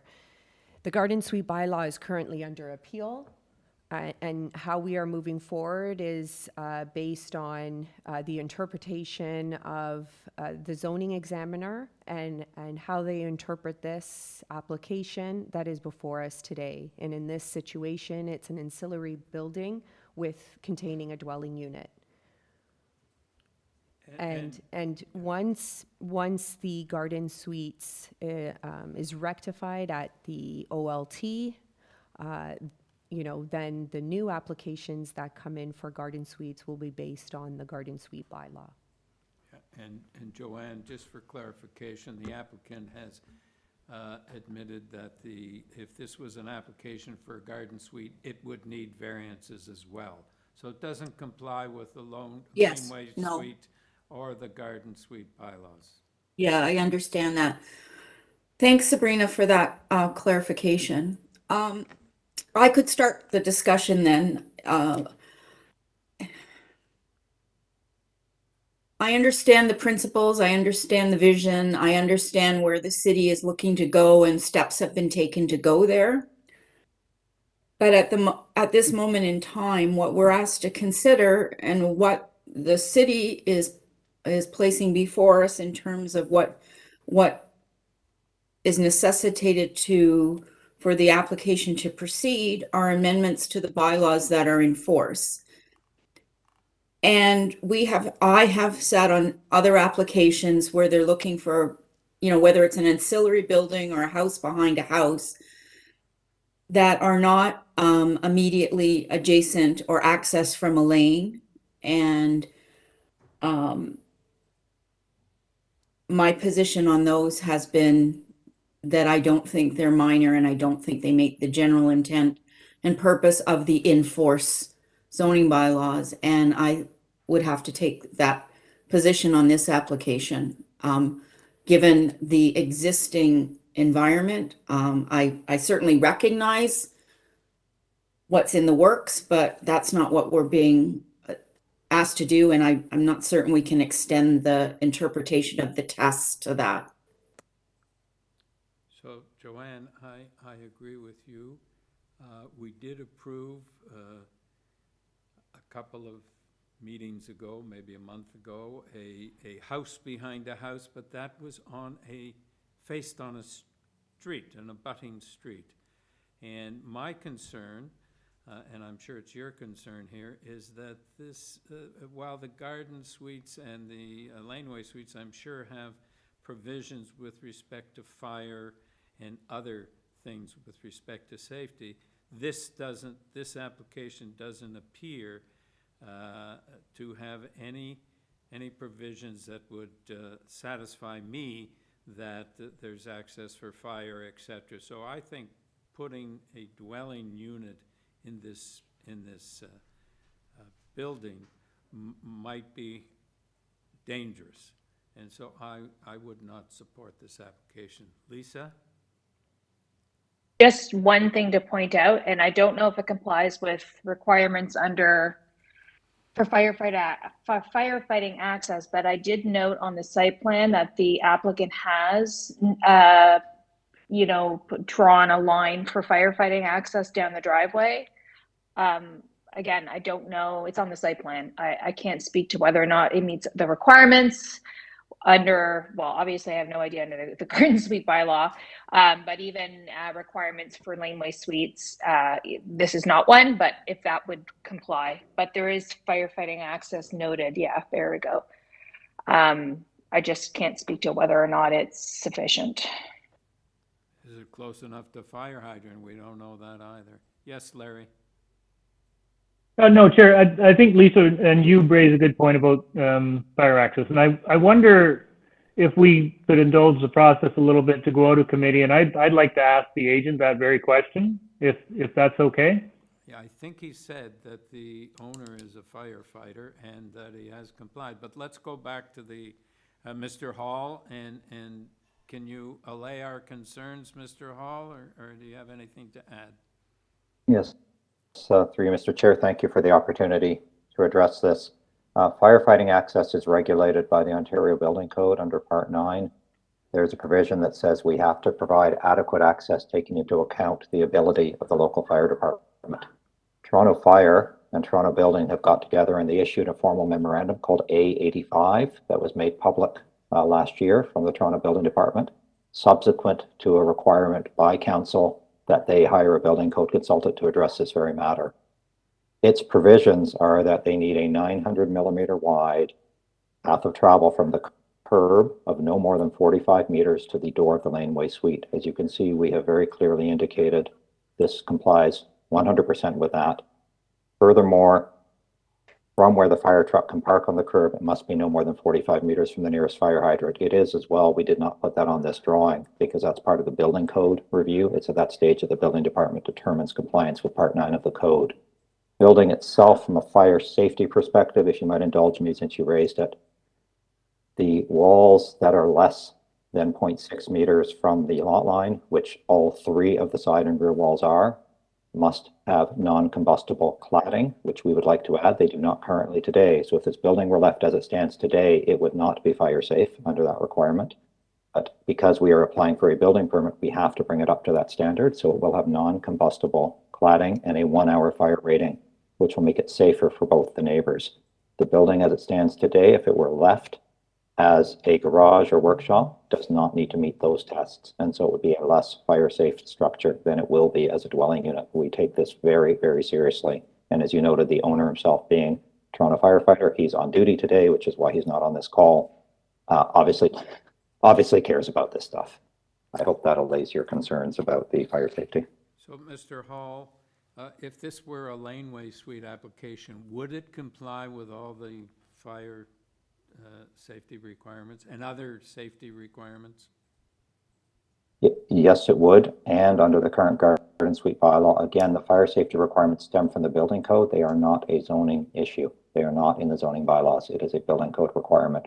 It is not optional. There is no equivalent to committee of adjustment for building code requirements. They are hard compliance. It's required. No, I understand that, but if you're asking us to approve this, we have to be sure that it can be done. Sorry, yeah, no disrespect intended. My point being that we have to comply, we do comply, and we have to comply with the fire safety matters. And this is what this diagram attempts to illustrate, that we meet the current memorandum A85 from the Toronto Fire Service to the building department. Okay, so I asked you if this were an application for a garden suite, would you need variances? And you said yes. If this were an application for a laneway suite, would you need variances, aside from what we just talked about, the fire, et cetera, which I understand you're complying with? Are there other requirements of laneway suites that you would need to comply with, or is this compliant? The only variance that would be remaining if it were a laneway suite is the soft landscaping. The requirement for a laneway suite, as you probably encountered, it's 85% of the yard remaining between the house and the laneway suite be soft landscaping. You know, we could comply with that if we ripped everything out other than the basement walkout and put in stepping stones. I don't believe it's desirable or practical to do that, but we could if we had to. Okay. Carl, do you have a question? Yes, to Mr. Hall. I apologize if you covered this because I lost the feed for some time, and when I came back on, someone was talking. So if you've covered this, I apologize. My understanding is that it is not an application for a laneway suite, and it is not an application for a garden suite. That if it were, you would have to alter the building because of projection lines and so forth, and that might result in some changes to the form of the building. But what it is an application for a building in the backyard that's used for a residence.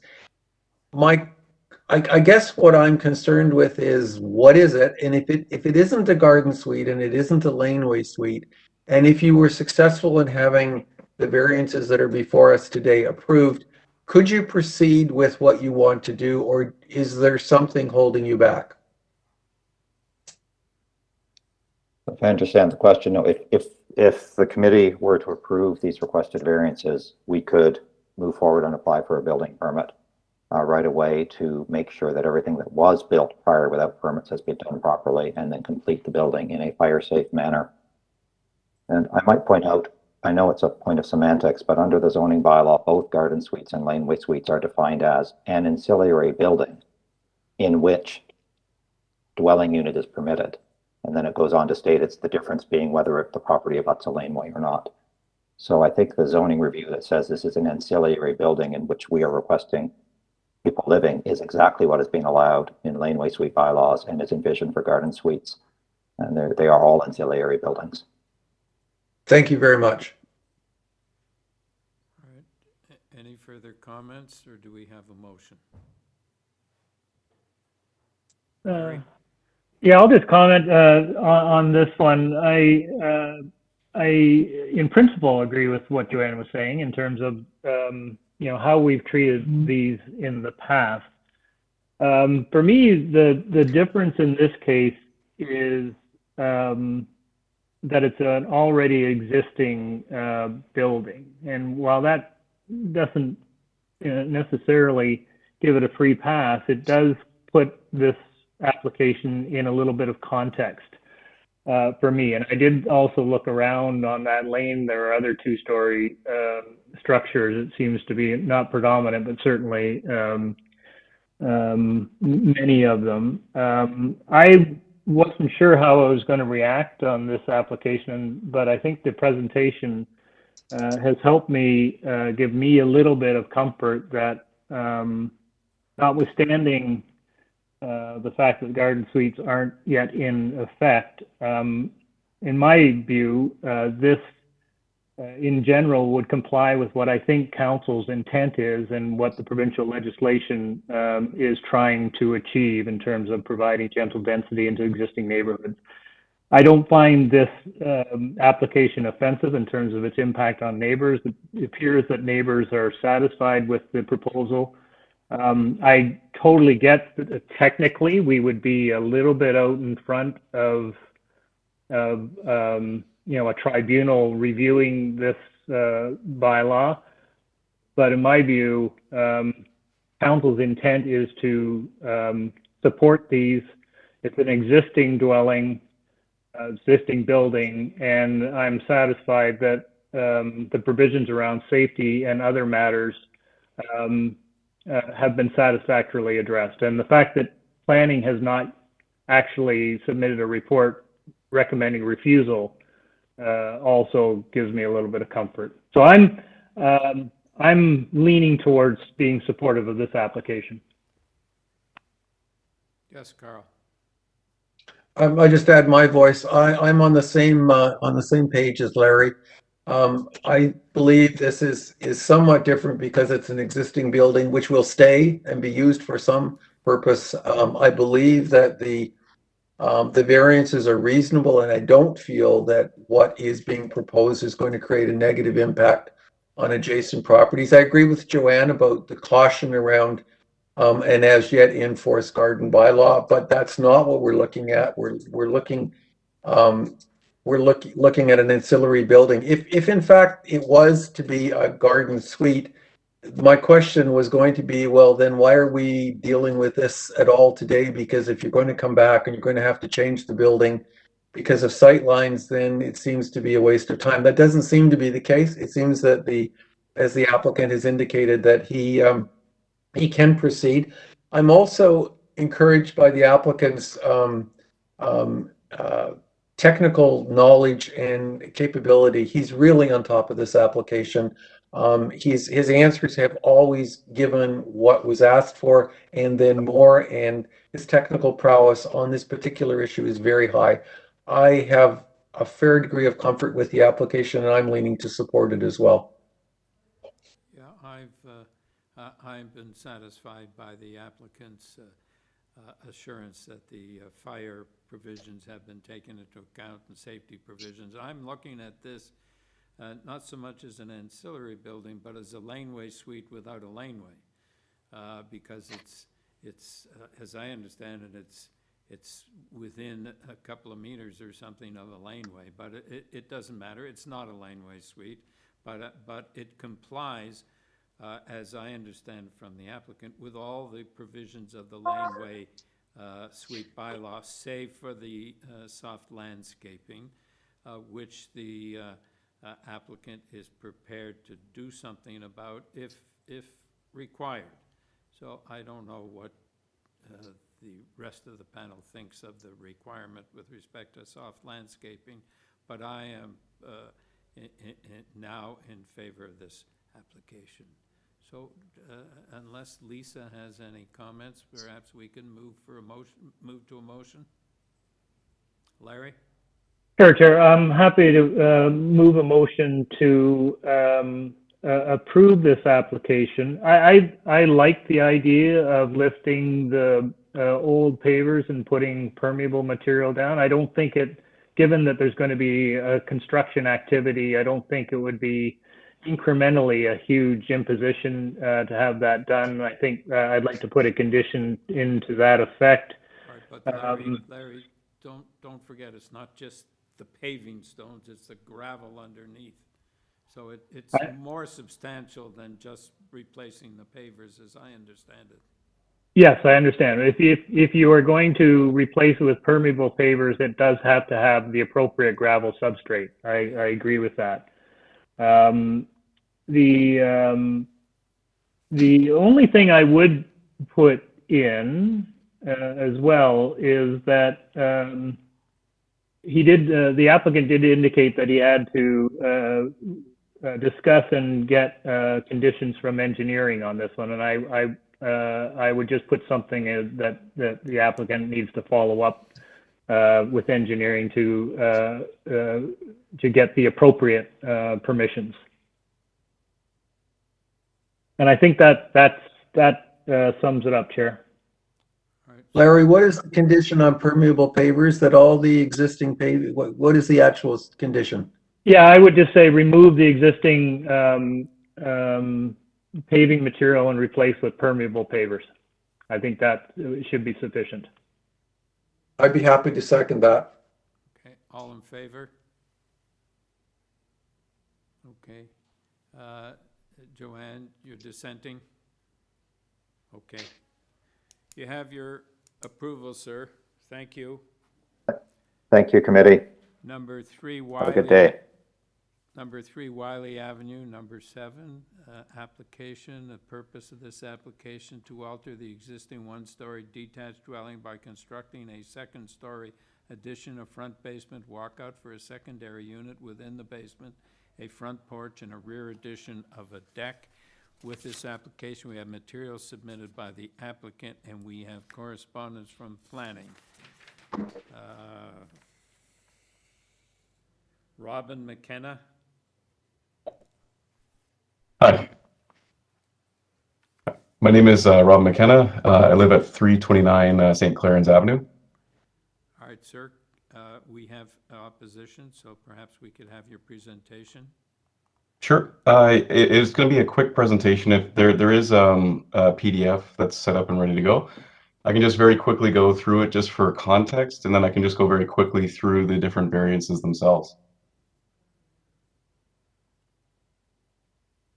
Okay, so just to start, just the context of the area, it's an RS zone. If you go to the next slide, between Donlands and Greenwood Avenue.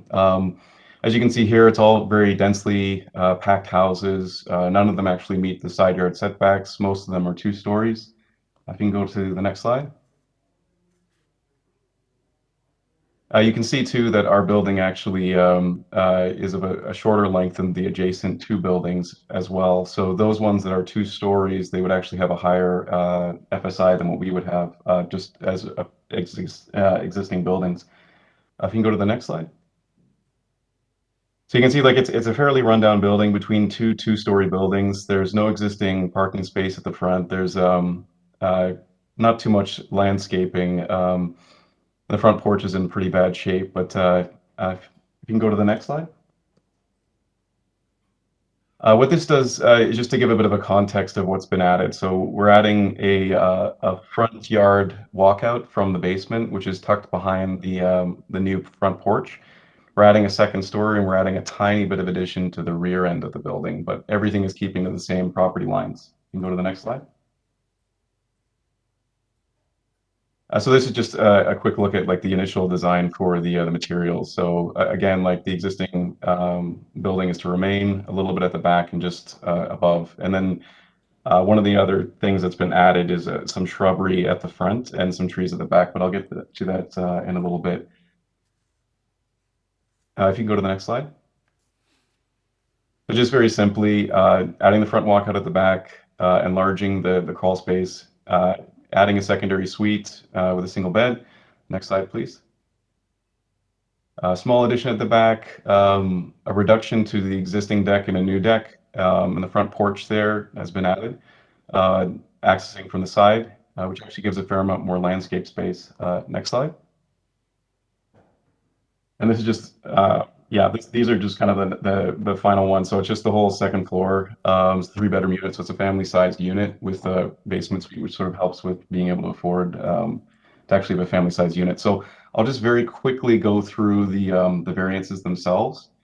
So I'll start with 1 and 2 because they pretty much are the same thing. So it's adding a front entrance off of a secondary suite, so altering the front yard, front elevation. So as an example in the area, 66 Marlow is a 4-minute walk to the north in the exact same RS zone. That permitted front yard entrance off there, although this particular one actually is much better at hiding it, as you saw from the images. And it's also like there is a provision within there that allows for townhouses to have front yard setbacks. The whole premise being that there isn't enough space on either side to be able to accommodate access to a rear entrance. In this particular case, it's a very similar situation, which has happened on several other projects I've worked on where if there is no access to the rear, then often they will allow that. And again, 66 Marlowe is an example, very close by.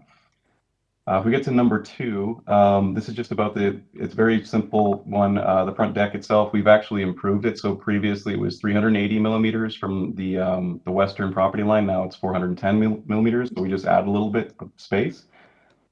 The lot coverage itself for number 4, your deck counts as that, but the existing lot coverage of the existing house was 82.57 meters squared. And we are now sitting at 82.2 meters squared. So that's a reduction of 0.37 meters squared. So we've actually enhanced that. And again, those numbers are higher just because they include the deck in that as well. Let me get to the max permitted FSI. As I mentioned, we're not asking for height. We're not asking for depth. We're not asking for any side yard setbacks that are any different from the neighbors. We are physically smaller than the existing housing stock. So this should be a fairly minor variance since it's just bringing the building up to the mid-range of the size of houses in the neighborhood.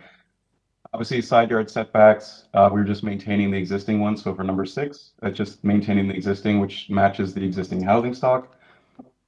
Then we finally get into the landscape area on the front yard softscape. So we originally had 58%. We're now up to 67%, which is an improvement.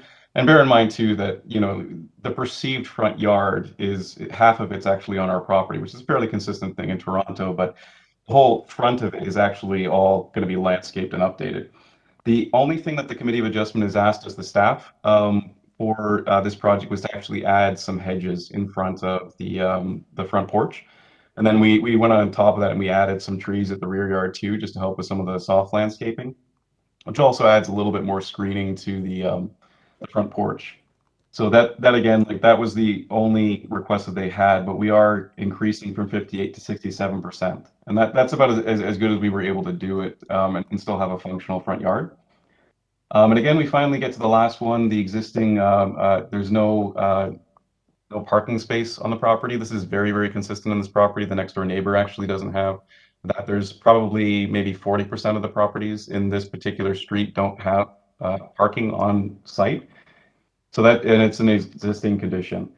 That's about it on my end. So I think all of these are very minor. There's plenty of precedent within the neighborhood, as well as that one project I mentioned for the front yard entrance for the secondary suite.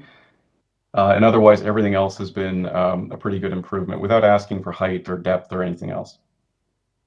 Right, so, Mr. McKinnon, just one point. I don't think it's a variance, but I noticed you didn't have any railing on the porch or the stairs in the front. Oh, sorry, it was just a rendering. I think it's more, you would expect like a glass railing to be there. There certainly would, and it is more than 600 millimeters, so it would be required by building code. Okay, thank you. Carl?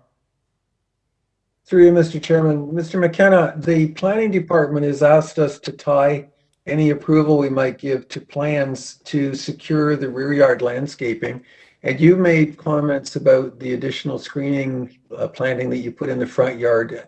We don't have a site plan that shows any of that. We don't have a drawing to tie the approval to.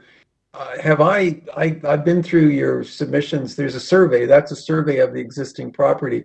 I can't find a site plan anywhere. Is there one and I've missed it, or do we not have one? No, the site plan, and to be honest, I'm not sure why it's not in the drawing package. I took everything off the website, but there is a site plan on there, and it does have the a separate site plan on the development applications file, which I had actually downloaded this morning. So it is there. It has been sent. There's some way that you can transfer it into us, because the planning condition needs to be tied to it. And the changes that you've talked about apparently are only visible on that. So we actually need that drawing. Sure. Let me just quickly, because it should actually be on the development application website. I did see it this morning. So I try to just download things off of the, so I'm not getting mixed up with the different documents. So yeah, there's a site plan. It was uploaded April 19th. Let me just quickly download it. Yeah, so it is actually on the development the website. So it's a CA site plan, April 19th, 2022. The size is 0.29 megabytes. And that has the additional landscaping on it. Yeah, so if you can zoom in, sorry, it's a little bit faint, but the text is shown very clearly. So if you go to just in front of the deck, on the front end. Yeah. You can zoom in a little bit further. The text is very clearly shown. I think there was just a drawing issue, but you can see that the shrubs are actually shown, and the proposed shrubs note is very strongly highlighted. And what is the reference for that? It's called site plan. Does it have a number? The drawing itself? The drawing itself, you have to double check that at the bottom right. There we go. A002. Okay, thanks. Oh, and the date. And the date of the drawing? Yeah. Yeah, it's 16/02/2021. But yeah. Thank you very much. No problem. All right, thank you. Jonathan Ingham?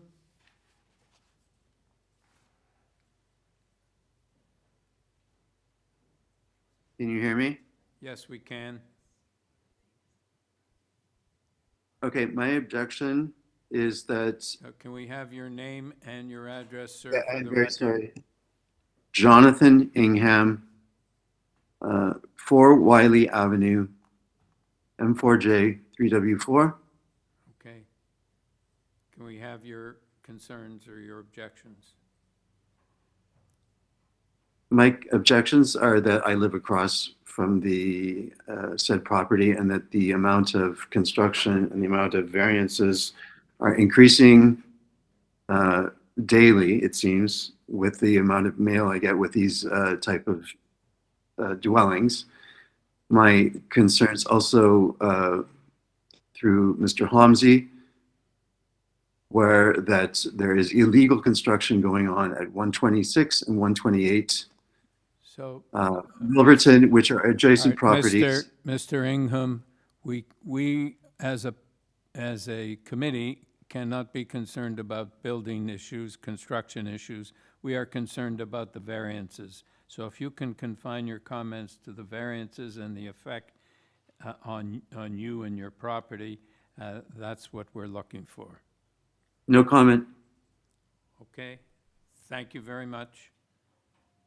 I don't think, Mr. McKenna, we need to refer back to you. Panel, do you have any questions or comments, or do we have a motion?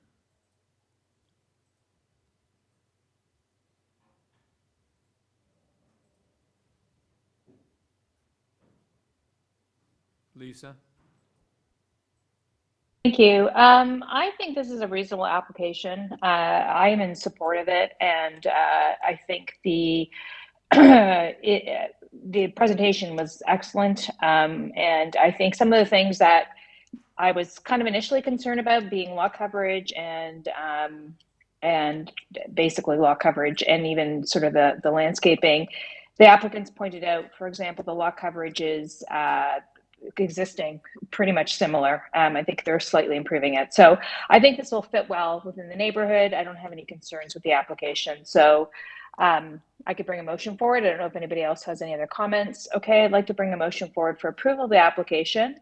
I would like to make it subject to the conditions set out in the planning memo, that it be tied to plans. I guess it would be the site plan that was just mentioned.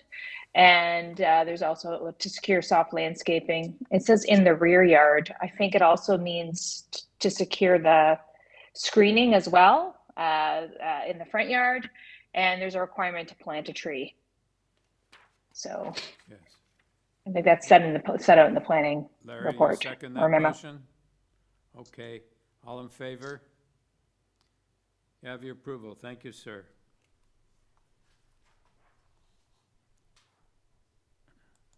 Number 8, 65 Bartlett Avenue. Purpose of the application to alter the existing 2.5-story detached dwelling by extending the 3rd floor, constructing a 3-story rear addition, a 3rd-story rear covered deck, a ground floor rear deck, and a rear basement walkout. The front stairs will also be replaced. With this application, we have material submitted by the applicant and opposition from 67 Bartlett Avenue. Amir Naebi. Good morning, Mr. Chairman and member of committee. Thank you for the detailed introduction. My name is Amir Naebi from Scorviz Architects. I am the agent representing the subject property owner at 65 Bartlett.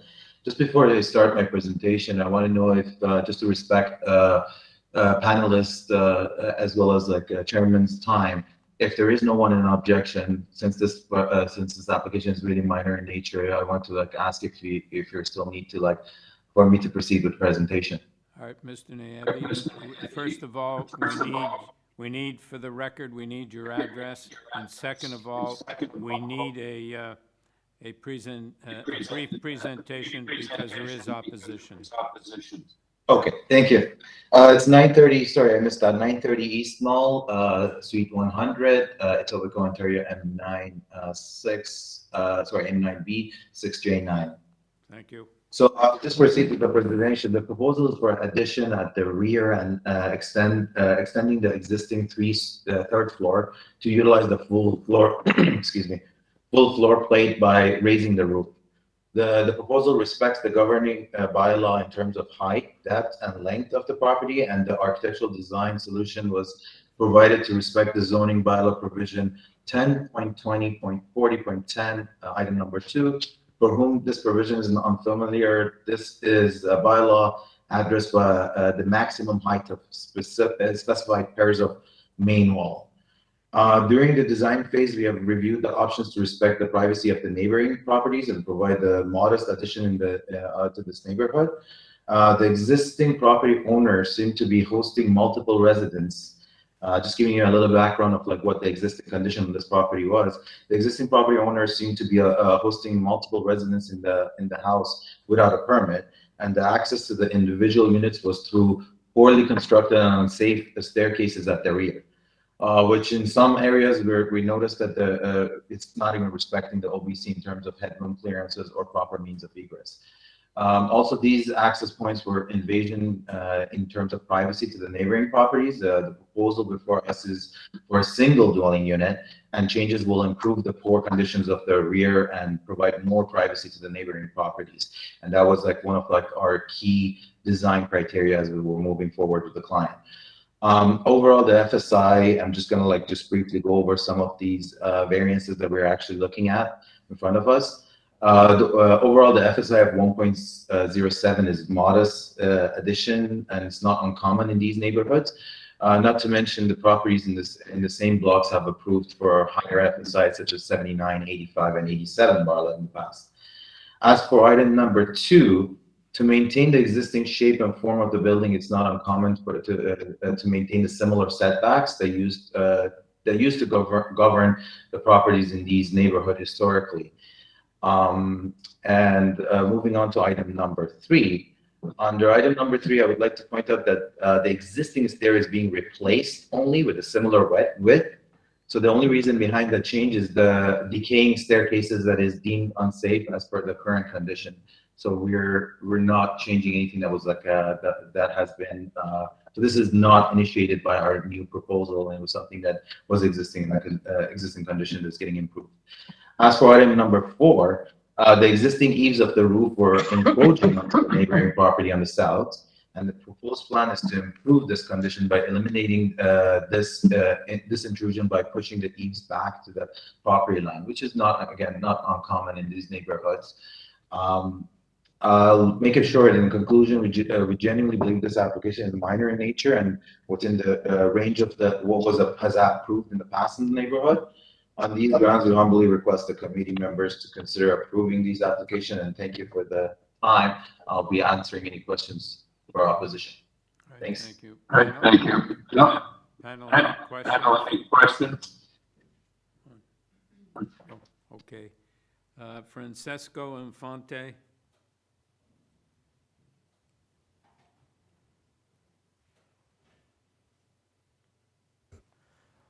Hi, Mr. Infante, you've been unmuted.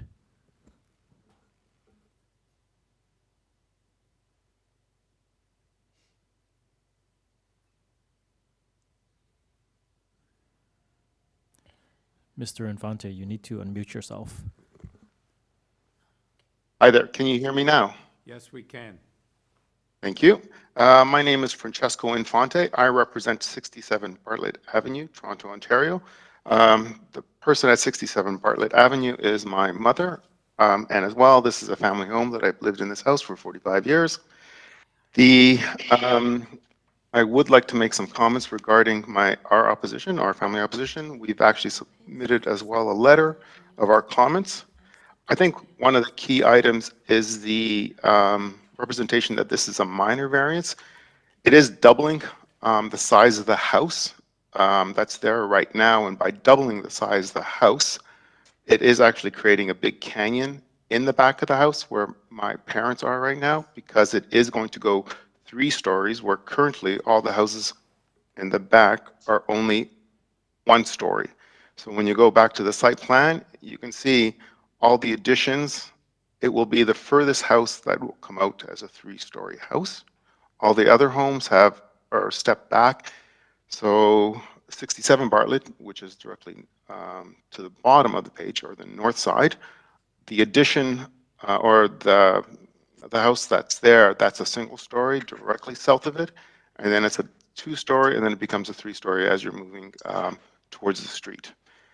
As well, right now, if you can go to drawing A201, the demolition of the existing foundation, just one up, the original foundation of the building actually does have a setback, and it tries to respect the requirements of the offset for the side yard setbacks. So it is the old original house had the tight to the property line, but the south side, the small little addition did set back to maintain the 0.45, and the new addition is planning to get rid of that requirement and produce a massive 3-story at the back. As well, the patio upstairs on the 3rd story, it's actually a fully enclosed with sides on the north side and the south side, which pretty much makes this space, in my opinion, part of the 3rd floor living space, and which actually increases the floor space index as well. So now we're getting up to a 1.1 to just over 1.1 for the floor space index when you really consider how the 3rd floor patio has been designed. And that's my objection. All right, thank you, sir. Mr. Nayabi? Thank you, President. On your comment number 1 relating to the depth, we are not actually going for the zoning bylaw in terms of depth here. So we are actually respecting the zoning bylaw in terms of depth. As opposed to your comment on the existing foundation plans. So if you actually point out to that, sorry, if I actually go back to the site plan. Yes, if you can actually zoom in a little bit. So as I was presenting earlier, there is an existing staircase that was making this unit as like a more or less feels like a multi-unit rental place before my client has purchased this property. That was done poorly as a slab on grade, and it was just like a really poorly constructed addition. Which we believe to be, it has been historically in place, so we believe it was like done illegally years ago. If you go back to that foundation, that one of the headroom issues that we had was the access that was given to the basement unit through that staircase, which had barely 5.5 feet in height. more or less a crawl space access to the basement that was in place. So that was like addressing your second comment. And as for your third comment, this was in protection of the neighboring property. So we actually proposed the privacy screen both on the north and south side in order to maintain that privacy for all the neighboring units. All these staircases were looking down into both properties previously.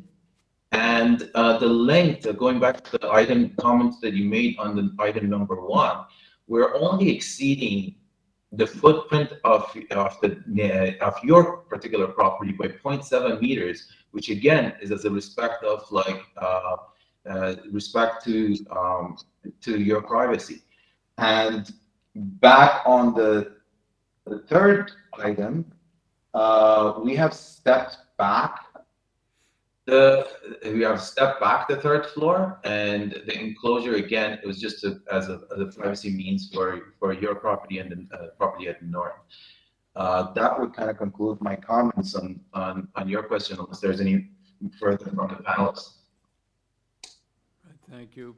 Thank you. Any questions? Any questions?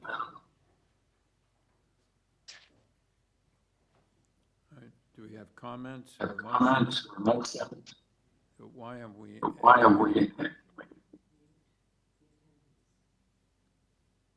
It's Frank here, or Francesco. My comment would be just at the back. There is no step. Mr. Francesco, Mr. Infante, I'm sorry, but you're not permitted to make any further comments. Thank you.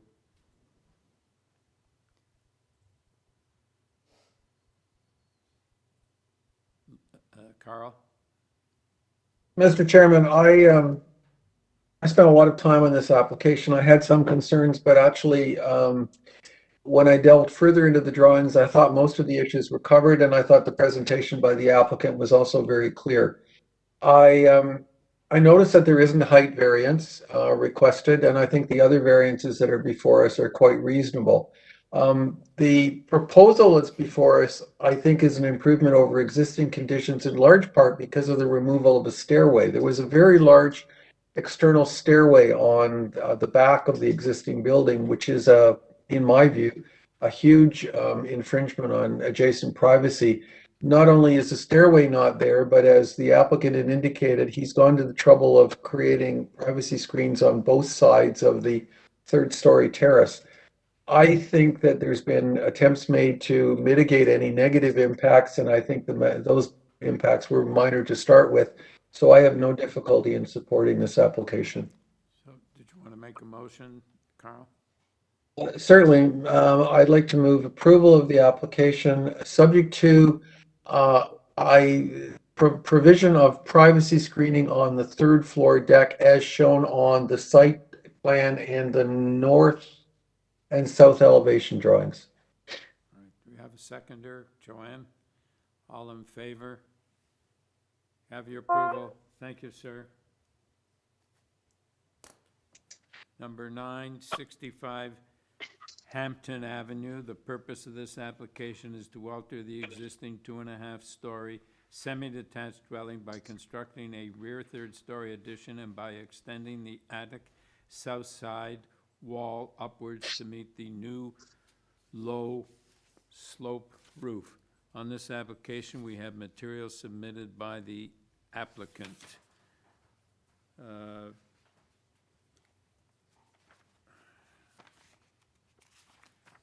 Mr. Smith. Yes, good morning, Mr. Chair, members of the committee. My name is David Smith. My address is 401 Craven Road, Toronto, Ontario, M4L2Z5. I'm here representing the homeowners at 65 Hampton Avenue. Please let me know if you'd like me to proceed with a brief presentation, or I'm happy to answer questions. Well, Mr. Smith, we have some opposition, so I'd like you to proceed with your presentation. No problem at all. As far as I'm concerned, I think this is a very straightforward application. We're seeking several variances, 2 of which, 5 and 6, are tied to the existing condition. Are that the FSI is exaggerated because if you haven't already noticed, which I expect you have, It includes the basement area because of how far out of the basement or how far out of the ground the basement is. If we were to remove that from the calculation, we'd be seeking a variance of 105% instead of what you see before you. And the only other one that I wanted to point out was I don't actually believe we need both 2 and 3 variances because typically the rear wall, side wall is an either or clause. Obviously, we'll leave them in there because I don't want to sort of contradict the zoning examiner, but I think that sort of just further bloats the number of variances that we're seeking. The only other comment that I wanted to make was with regards to neighbor support. It took a lot of time simply because of scheduling and everybody seemed to be away for April. But we met with the adjoining neighbors, the party wall neighbors at 67 on Monday, and they are happy to support the application. They had a few questions with regards to construction that I sort of happily answered. And so I can say anecdotally that we have their support. There's nothing on file because it was after the submission deadline. I'll leave it at that and I can rebut following opposition's comments. All right, thank you. Any questions, panel? All right, Leila Ozols Gillespie. Hi, yes, it's Lila Ozlis Gillespie. No problem. Everyone always gets that wrong. I'm the owner of 63 Hampton Avenue. I couldn't get any information on online. Your link was broken, so that I couldn't read any opposition, etc. And the photocopy that was sent out of a proposal only had the lot itself. It's tiny writing. I have double vision, so it was impossible to read, but I will tell you some of the issues that have been going on with 65 Hampton. I've lived in this property for over 50 years, so I've seen a lot of things going on in the area. What you might not know is this particular building, 63, is at the top of a hill. It's one of the steepest in Toronto. So everything flows down from the Danforth on a slow grade and then drops off. There's an underground river that flows beneath these buildings from the Danforth down. I know this because one of my friends did a basement and had a horrible problem because the groundwater is very high, so they have to do larger footings for this. And we've had drainage issues from 65 Hampton for decades, and which has gotten worse for a number of reasons. Sorry, I'm very nervous. This is the first time I've been on any type of web conference. Okay, so all the water drains from the south, and there's a Kentucky coffee tree tree that is growing, and it was planted by the previous tenants to the building. It throws down about 6-inch pods by about 1.5 inches long, and also long fronds. This keeps clogging up the roof line of 65 Hampton, and constantly there's been roof issues in which their roof was actually shedding onto our roof, which is lower, which I've asked for them to address over a decade, which they did not do, and also to address fixing the roof to begin with, because the roofing material kept going into our eaves. Madam, there's a reason for all of this. Okay, so they also built a cement pad that is above grade. So now we have constant leaking in both the northwest and the northeast, and now the middle of the building. When you're asking for the variances, I would say no to the variances for the adjustment over the to change the bylaw, the bylaw of the roof going over or closer to us, because the roof line already is dropping onto our area and flooding our basement repeatedly for every single rainfall, including the rainfall that just happened last night. And the owner also does not maintain the walkway in between, which has subsided because of the constant water flow and has also cracked the cement. And I've asked for them to please put better downspouts to clean their gutters, and they have refused to do this. So if you're adding a higher roof, it's going to add more water because they're already not cleaning the guttering to begin with this slope. And that slope will also throw all these beans into our guttering system as well, which will block even more water. If they're adding an addition, that will also block the cement pad that they put in 2017 created such a flooding problem that our basement door almost had water coming in from the top on the side of the south side of the north side of the building. So adding an addition, having to put deeper footings in, and raising it is just going to add more roof line to a problem that's already decades old and not being addressed, and will add to it because you're going to have even larger area that doesn't have any way for the water to escape. And the only way that it's escaping is towards 63 Hampton. And we have a sort of like we're cut in. And our building looks like it's raised from the sidewalk. So you're having a huge amount of pressure that's being put on the building and also the retaining walls around the building, because that's where all the flow is going. So these are the reasons why I would say no to to all the changes. Not to create the roof line closer, not to put the lot line closer and fill in that gap, which is, it looks like they just want to make the house into a rectangle. Anyway, that's it. Thank you. Thank you. Mr. Smith? Thank you. Thank you, Mr. Chair. Yes, I'd be happy to speak to this. I'd first like to say that, again, it's kind of frustrating because we made efforts to speak to her before all of this, and my understanding from my client was it was shut down immediately. I feel like this whole opposition could have been rectified with one conversation. With that said, staff, if you could turn to page 9 of the drawings that you have in front of you. This is the existing south elevation. So we'll just use that as a very quick reference. I'll go through this quickly because I know you guys have more applications to hear. So right there, south elevation, that's existing. Now, if you go to the last page, page 16, interestingly enough, everything that we're proposing to do will in fact help her drainage concerns. So last page, there you go.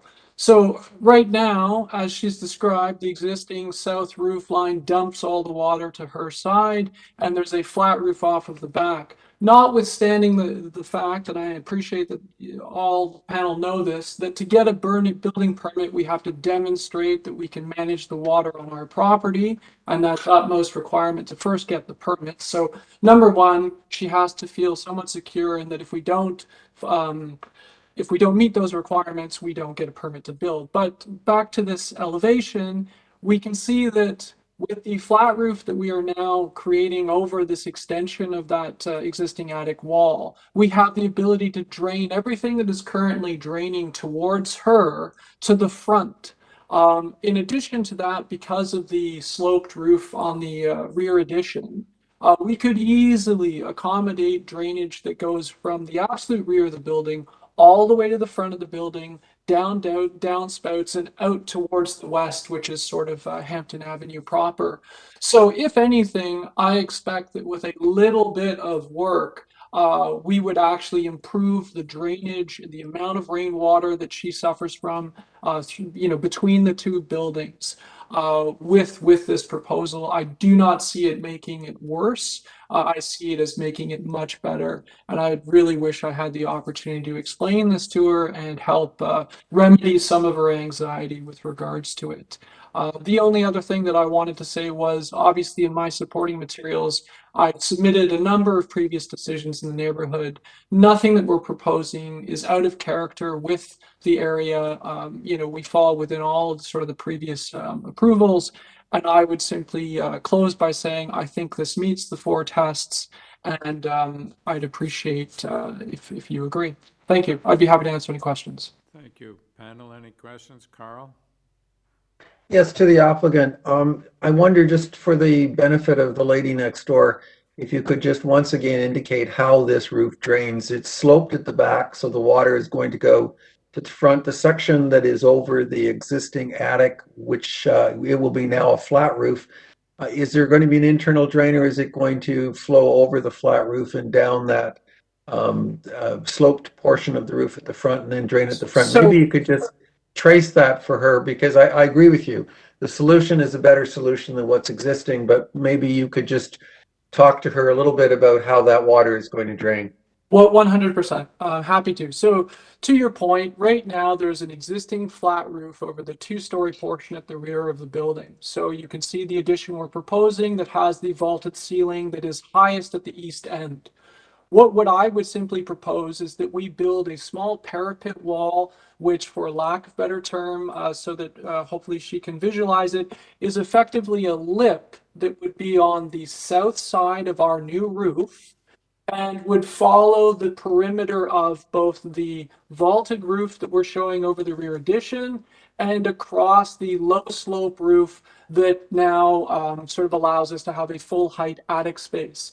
This would prevent any rainwater from flowing south over what I would say is 85% of the roof, and it would direct all rainwater from the rear, because we would slope that sort of what looks like a flat portion. It would be sloped to the west, which is the front of the building as well.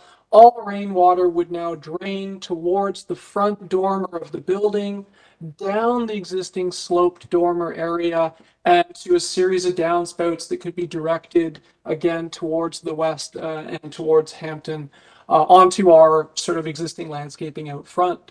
So, you know, when I showed the existing roof line, obviously everywhere we're showing this attic extension was similar to the sloped portion of dormer roof that you see at the front.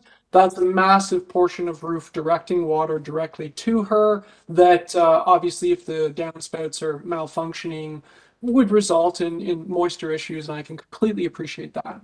So I feel like we've mitigated a tremendous amount of future problems for her. And again, I would have loved to have had the chance to discuss this with her. Could you propose a condition that we could attach? That's a good solution, absolutely. Could you propose a condition that you'd be agreeable to that we could attach to any approval of this, which about a parapet wall to, I don't want to put words in your mouth, but it sounds like a small parapet extension to prevent water escaping from the roof onto the property to the south, or something, some wording that you'd be comfortable with. Absolutely. I think, you know, we're almost there with it. I'd say you wouldn't need anything more than a 6-inch tall parapet wall to run down the south side of the proposed roof lines, because effectively we wouldn't be altering the existing roof lines, so it would just be the rear addition and the new attic extension, and I think that would cover it, unless staff would like to add something else. That's great, thank you. Any further questions, comments? Do we have a motion? Lisa? Thank you. I think that this application is, you know, fairly straightforward. I think it fits in with the current existing built form in this particular neighborhood. And in fact, I thought the presentation by Mr. Smith, as always, was excellent. And I think the fact that the FSI seems exaggerated, it really is not going to be much bigger than it currently is. And I noted that, you know, currently the FSI is over what's permitted in any event. So I would like to move a motion for approval of the application. I don't know if Mr. Nipfeld wanted specific wording for that condition, or if we even need a condition, other condition. I was going to propose approval without any conditions, but. Could I suggest a friendly amendment? The applicant is comfortable with a condition that requires a 6-inch parapet being constructed along the south side of the roof line, and that secures the water retention that the neighbor was concerned with. And I agree with you. His presentation was excellent and his collaborative nature is great.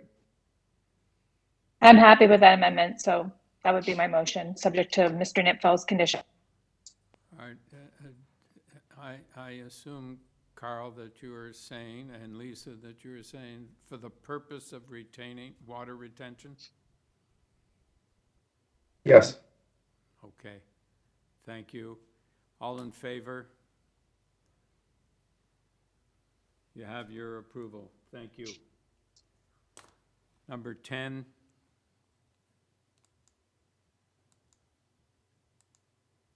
"36 Kippendavie Avenue. Purpose of the application to alter the existing building by constructing a front second-story balcony and a rear third-story addition with balcony. With this application, we have material submitted by the applicant and a report from Urban Forestry. Arash Amirpur.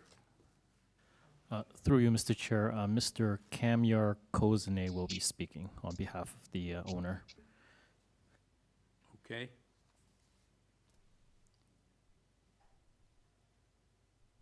Hi, Mr. Kozane, you've been unmuted. Hi, everyone. Can you hear me? Yes, we can. My name is Kamyar Kozeme, and my address is 77 Florence Street, and I am representing the owner for this property. Okay. So, a panel, do we need a presentation on this matter? There's no opposition? No? A panel's suggested we don't need a presentation. Sir, if there's anything you need to say before I take it into committee? I would say just about the only variance that I would love to discuss was the side setback, that because we are respecting the maximum building height, and we are from the 10 meters, we have a slope of 25%, which is the minimum for the slope roof. To maintain the headroom, we have the side wall variance that is hard to avoid. I'm just saying that this is the background for that, and I can present if you think that helps on the other items. I have a presentation ready and sent in advance. No, I think we're okay, unless panel have any questions, panel? Larry? Yeah, just a quick one on the third-story balcony. Just looking at the plans, it's shaded. It's called New Guard. Is that a privacy screen, or is that just shaded glass? The shaded can you go to the drawing, please? It is A-61.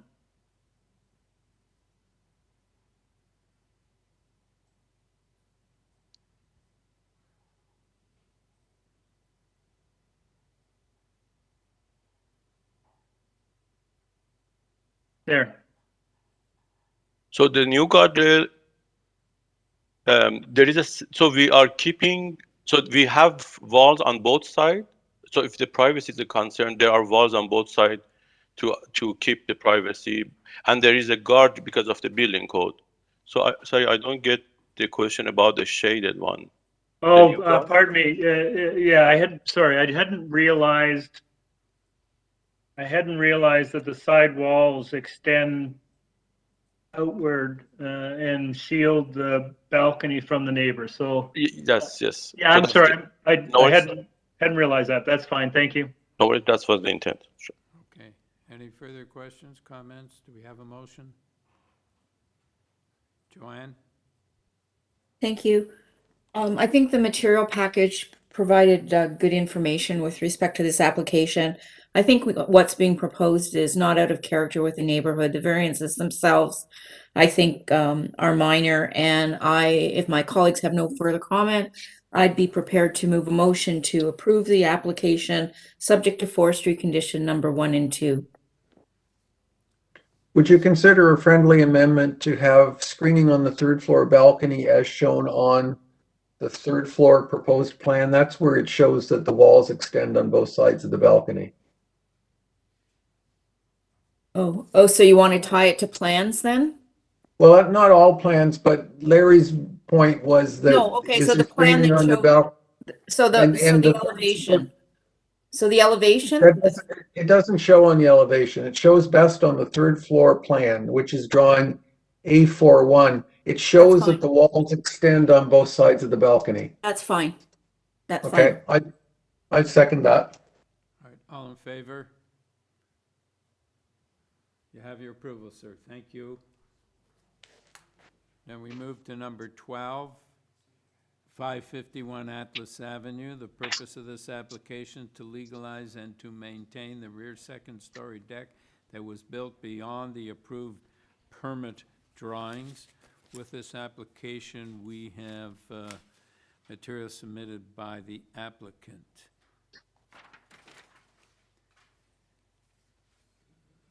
Mr. Romano.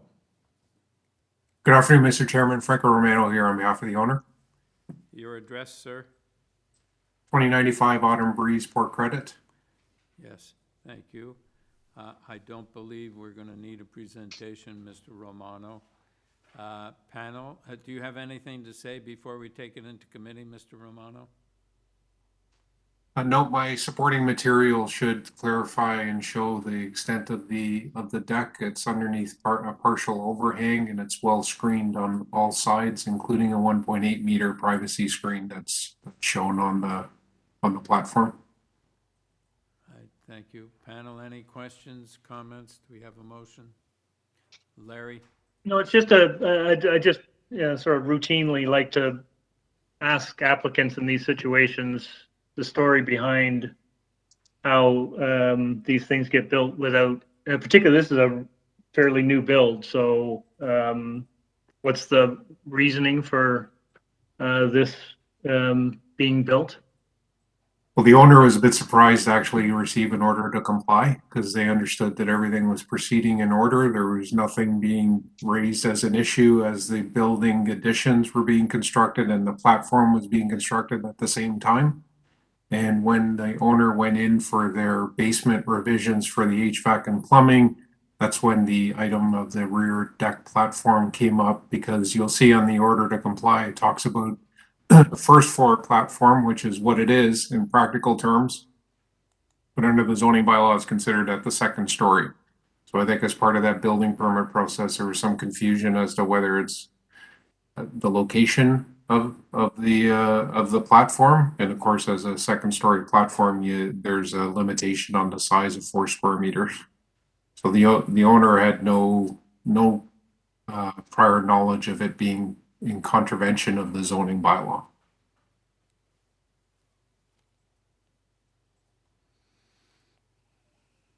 Okay, and Lisa? Can I just, I just wanted to flush out a little bit.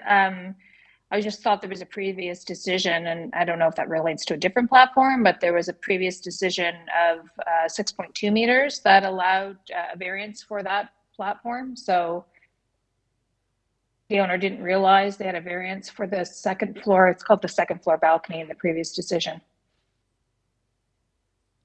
Yeah, through you, Mr. Chair, there was the previous decision for the second story balcony, which was differently constituted, and it's not the same platform.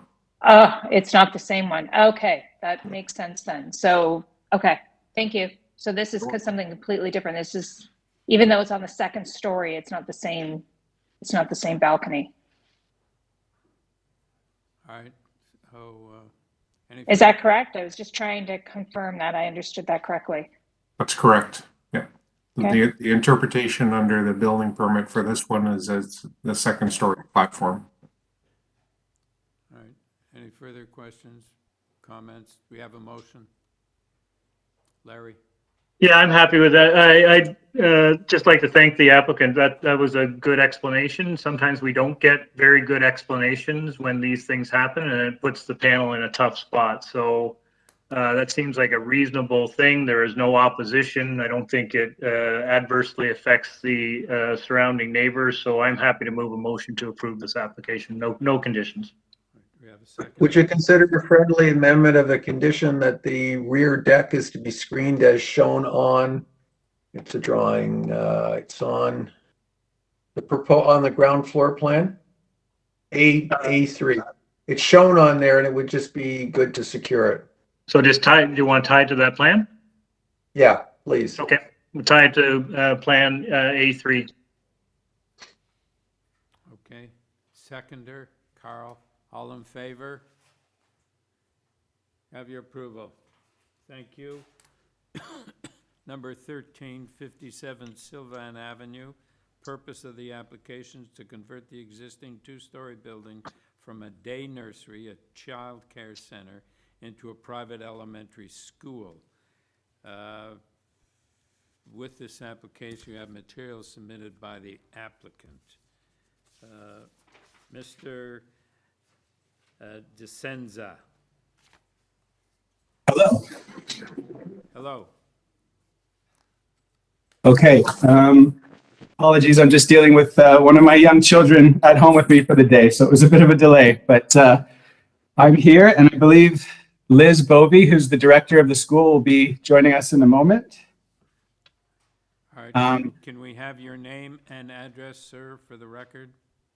Of course. Nicholas DeShenza, 32 Princess Anne Drive, Georgetown, representing Liz Bovey, the owner of 57 Sylvan, on behalf of Duncan Patterson Architecture. Okay. So this is only changing the use to a private school from a daycare center or child care center. It I is don't to- think we need a presentation, sir. I'm familiar with the site, having spent the first part of the pandemic eating in the Dufferin Grove Park right across the street. So, panel, do you have any questions, comments? Do we have a motion? Carl? I have a very quick question. I guess I don't understand the variance. I have no trouble with the proposed use. But what actually would change if the variance is approved? It's running now as a Montessori school with, I guess, limitations on the ages of the children, and you're proposing to have it still run as a Montessori school. And is the only difference that you can teach higher grades? I just don't understand the variance. Exactly. So currently, it's not necessarily a change of use. It's just adding the permitted use because private school was not permitted. Currently, it's being legally run as a child care facility, and having the permission to run as a private school means that they would be able to host students of an older age, of an elementary school age. And it's currently, the building is currently, underutilized. So there's opportunity to make better use of the space. And really, there's no material change, no physical change, just the permission to use to host elementary school students. Okay, Carl? I just had one quick question, or just confirmation. Okay. One of the other material difference would be the capacity, right? Like the capacity of the daycare number of students is less than what you're proposing as the number of students in the school. Did I read that correctly in the materials? Yeah, this is all based on the Ministry of Education's permitted number of yeah. So in any case, any proposed capacity for a classroom would be approved by the Ministry of Education. So we're not proposing anything outside of what would be allowed normally. Okay. Do we have a motion? Joanne? I think the context of the site and the previous use, I think it's reasonable to allow the private school there. The increase in capacity, the only reason I ask that question is often we would have concerns with respect to drop-offs and traffic and things like that. And we haven't had any of those mentioned here. I think it's a rather walkable site, and I think with the proposed ages of the children, there may actually be less activity in terms of car drop-offs and pickups later in the evening than with a daycare. So having that being said, if my colleagues have no further comment, I'd be prepared to move a motion to approve the variances with no conditions. Right, thank you. Carl, you second that motion? Yes, All I in am. favor? Have your approval. Thank you, sir. Number 14261 Coleridge Avenue. Purpose of the application is to alter the existing two-story detached dwelling by constructing side and rear ground level additions with a rear basement walkout and a rear ground floor, a ground level deck, as well as second and third story rear additions with a rear third story terrace. With this application, we have material submitted by the applicant. Shahid Nanavati.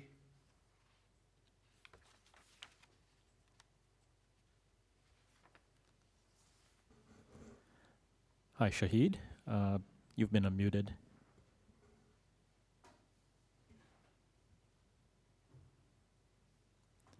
Mr. Nanavati, you've been unmuted.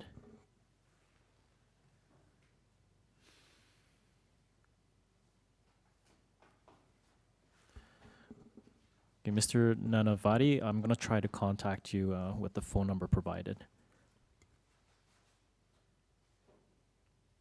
Hello, can you hear me?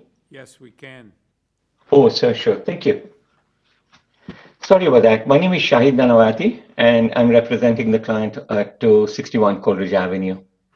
And your address, sir? Yeah, my address over here is for 1304 Woodbine Avenue, Toronto. All right, thank you, sir. I don't think that we're going to need a presentation. There's no opposition. The variances seem pretty straightforward. Do you have anything you want to say before I take it to the committee? No, whatever the committee asks me, I'll answer. Thank you. Larry, do you have a question? Yeah, no, thanks, Chair. I did notice in the drawings that the applicant says that they will provide privacy screening on the third floor balcony if the neighbors object. We don't have any objections. However, that is a third floor balcony, a rather large one. I would think that privacy screening would be a good idea, and I presume the applicant wouldn't be averse to that. No, absolutely not. We'll take care of that. Okay, we would probably, if we approve that, we'll probably make that as a condition. No worries at all. Thank you. Any other questions, comments? Do you want to make a motion, Larry? Oh, sure. Joanne, Sure. Just a minute, Joanne. I just had one quick question. With respect to lot coverage, I noticed from the plans you're already quite over at 43.44. I think if I read the site statistics correctly. Yes, ma'am. Are there other properties that are in the area of lot coverage that you're requesting? Yes, ma'am. The most of the properties that we saw and we researched, they are going quite above our limits as well, and we have even FSIs that are reaching to around 80 to 90% in that area. Okay. I do not have immediate reference to it, but I can provide it whenever you need it. Okay, in future it'd be good if you come with that handy. But thank you. Thank you. All right, do we have a motion, Larry? Yeah, sure. I'm happy to move. I think this is a reasonable application. I agree. I think there are a number of similar builds in the neighborhood. I don't think this would make an adverse impact on anyone. There's no one that is opposed to this. I would move approval of this application subject to the condition that privacy screening be included for the third floor balcony. I think given it is a third floor, I'd like to have it all the way around, surrounding the balcony, all three sides. All right, do we have a seconder? Joanne, all in favor? You have your approval. Thank you. Number 15, 477 Lauder Avenue. Purpose of the application is to convert the existing one-story detached dwelling from 1 unit to 2 units by installing a secondary suite within the existing basement and constructing a new front porch and front basement walkout, a rear 2-story addition with a rear ground floor deck, as well as a complete 2nd-story addition. With this application, we have material submitted by the applicant. Mr. Ibrahim. Good afternoon, Mr. Chairman and panel. Can you hear me? Yes, we can. My name is Sohrab Ibrahim. I'm the architect in charge of this project. My address is 33 Lanark, and I'm representing the owner in this meeting. All right. We originally had much more than this variances, but we managed to work with the planning and the examiner to reduce them to 3, and we are ready to do any presentation or explanation needed. Yes, thank you. I don't think we're going to need a presentation. Panel, do you have anything you want to say before I take it into committee? I think you've said, you know, we're happy that you've worked with the city and reduced your variances, and that's laudable. My pleasure. So, panel, any questions, comments, and bring a motion? Joanne? Thank you. I appreciate they've worked with planning, and the variances I think being requested are indeed minor. I would move to approve the application with no conditions. All right, do we have a seconder? Joanne, all in favor? Just, Mr. Chair, did you mean that I was seconding it? Yeah. Yes. Okay, thank you. Yeah. All right, all in favor? I wasn't sure. Carl raised his hand. Yes, okay, thank you. You have your approval. Thank you.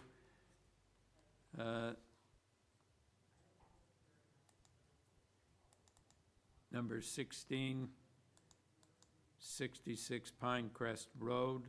Purpose of the application to alter the existing 2-story detached dwelling by constructing a complete 3rd-story addition above the 3rd-level terrace. Also to construct a rear 2-story addition with a new deck and walkout basement. With this application, we have material submitted by the applicant, correspondence from engineering and urban forestry. Lindsay Bruce.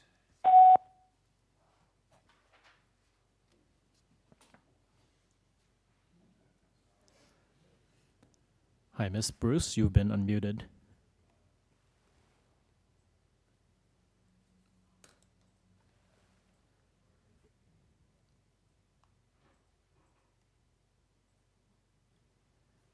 Through you, Mr. Chair, we've tried to contact Ms. Bruce by phone and email. That might have been of her voicemail. However, the owner is present. The owner's present? Yep. Okay. Mr. Bocock? Yes, hello, Mr. Chair. Yes. Could we just have your name and your address for the record? It's Joe Bocock, 66 Pine Crest Road. Right, thank you. Sir, I think this is pretty straightforward. I don't think we're going to need a presentation. Do you have anything to say before I take it into committee? No, sir. Subject to any questions? No, sir. Thank you. Panel, any questions? Carl? I mean, Larry? Thanks, Chair. I did note in the ravine and natural protection comments that there's a reference to an urban forestry bylaw investigation. Yet there's no, I couldn't find anything that concluded what that meant. So I'm just wondering whether the applicant knows what's going on there. In terms of the actual investigation, I don't know what's going on. I can give you background, and I think that on the excuse if I don't know exactly what it's called, but on the portal there's a permit that is currently in existence that we obtained in 2021 and early 2022 for landscaping that we are doing. So there is an existing ravines permit for that work.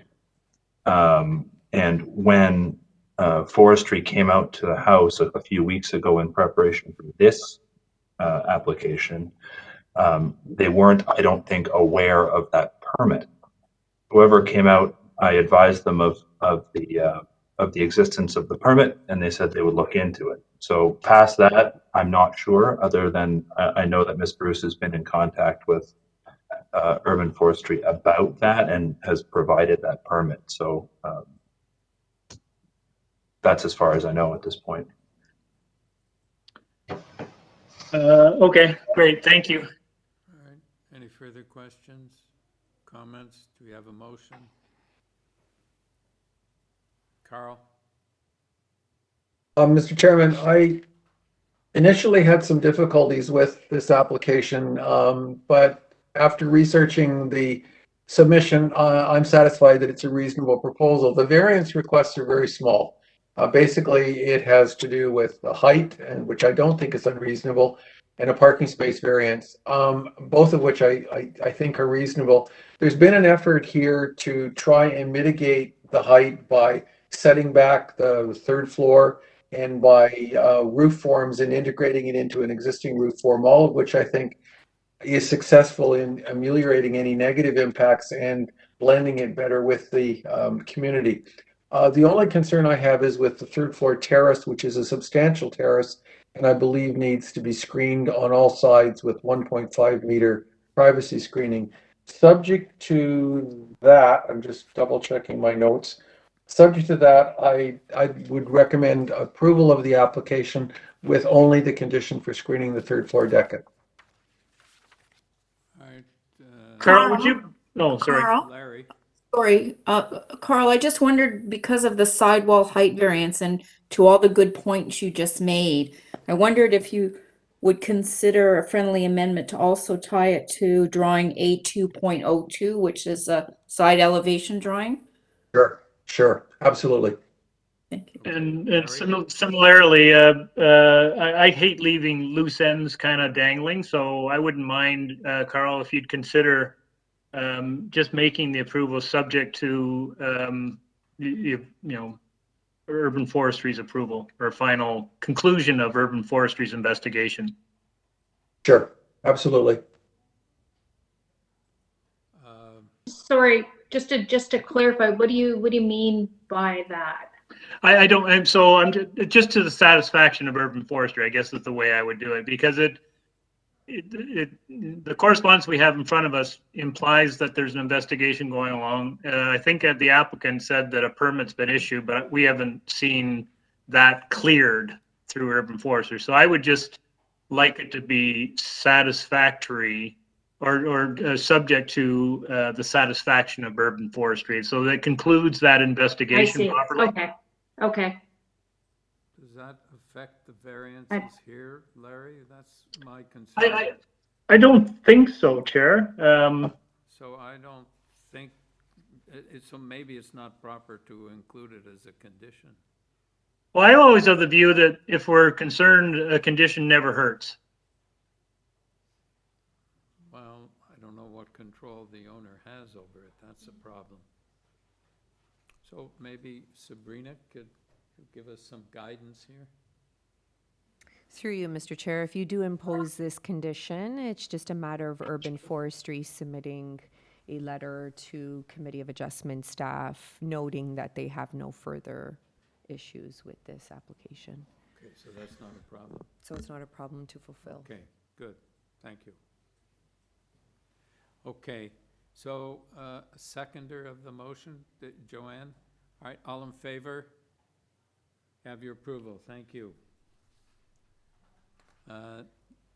Number 18, 9 Chilton Road. Purpose of the application to alter the existing one-story detached dwelling by constructing a complete second-story addition above, one-story additions to the front and rear, a new front porch, an integral garage, and a rear deck. With this application, we have material submitted by the applicant, a report from Urban Forestry, 10 form letters in support and opposition from 3 addresses on Chilton Road.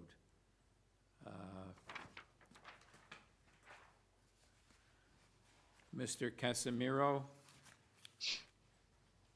Hi there. I'm Pedro Casimiro, but I'm the architect on the project. but the owner would like to speak first, Mina Mitri.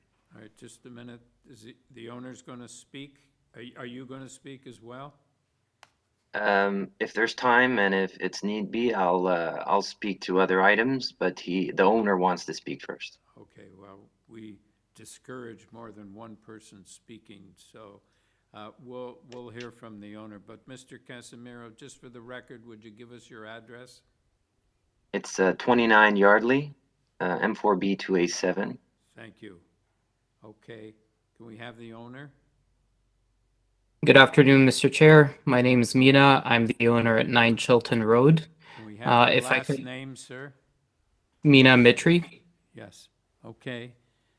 All right, so there is opposition, so can we hear your presentation, please? Yeah, perfect. If I could ask the staff to refer to the presentation aid that was submitted yesterday. It should be a set of supplemental PowerPoint slides in PDF format. Great. So thank you so much to the committee and to the chair for hearing us out today. My name is Mina Mitri, and together with my wife, we are the owners of 9 Chilton Road, looking to redevelop 9 Chilton Road into our permanent home. Next slide, please. The motivation for doing this work, we recently added a newborn to our family that now is 5 months old, and our current bungalow is insufficient to serve our family needs. So for us to serve the family needs, we will look into the area, but it's otherwise too costly for us to find alternatives that meet our needs in this particular neighborhood we want to call home permanently. Next slide, please. So the way we went about doing this was largely keeping in the character of the adjacent home and in the neighborhood. We looked to replicate most of the features of 7 Chilton Road, which is the immediately adjacent home, so that we can keep consistency. We did submit a PPR review, though that was not included with the documentation. I've provided the application number here for reference. Following that review, we identified 15 variances, and we worked very closely with the zoning commission to bring that down to actually 7 variances as amended in front of you with the latest zoning waiver that's been provided. The 2 noteworthy changes in those 7 variances are the lot coverage calculation has been updated.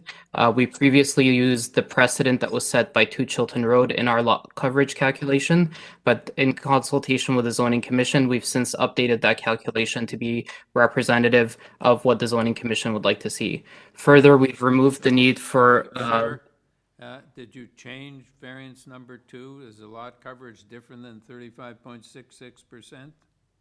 Correct. The lot coverage is 44.3%. You increased it? So the plans have not changed. The plans remain the same. The calculation was done differently. Previously, the lot coverage was based on the first floor area. The zoning commission requested that our calculation be done based on the 2nd story area because of the overhang. Okay, so just give us the figures then, the current figures for lot coverage. So the current figure for lot coverage is 44.3%. In actual meter terms, it would be 115.62 square meters. Mr. Chairman, as that's an increase, can we actually hear this today? Because the notification indicate a smaller coverage. Yes. Are there any other changes, sir? We removed the need for variance number 4. Okay, so that's deleted? Correct. Okay, any other change? No, the plans remain the same. I'd like to highlight this. So the plans have not changed. It is just we used a precedent from 2 Chilton Road in the calculation of our lot coverage, where the zoning commission requested that we use a different precedent for the calculation of our total lot coverage. So in other words, you use a different formula to calculate the lot coverage? Correct. So the lot coverage was previously calculated on the basis of the 1st floor. Yeah. The lot coverage is now calculated on the basis of the 2nd story because of the overhang. Yeah. Okay. All right. So carry on, but we'll have to consider the issue of the increase in the lot coverage as to whether. I'd also like, understood. I'd also like to highlight that the lot coverage for 7 Chilton Road is 43.2%, and the lot coverage for 2 Chilton Road is 60%. Okay. Sorry, through you, Mr. Chair, if this is increasing, then there may be discussion about a deferral in order to recirculate notices. Yeah. But we have to decide whether it's, if it's minor enough, then we may decide we don't need a deferral. Through you, Mr. Chair, any increase into a variance needs re-notification. It's if the notice had gone out at 44.3% and it was being reduced to 35.66%, then I understand that a discussion can happen. But this appears to be something that will have to be deferred for a recirculation. Okay. So, Mr. Mitri, you understand? I do understand. Okay. So let us then go to the opposition. Adrian Dorian. Hello, I'm Adrian Doran. Yeah, Good afternoon, Mr. Your address, sir? 8 Chilton Road, and I'm representing myself and my partner, Suzanne Isaacs. Okay. So, Mr. Dorian, there's been a change in variance number 2 with respect to lot coverage, a change from the notice that was sent out, and we believe that that requires re-notification and a deferral of the application to permit that. Do you have any objection? Our objection is to the height variance, so We're just talking about a deferral. Do you have any objection to a deferral in this instant? I do not. All right, thank you. Andrea Gabors and Donna Tozy.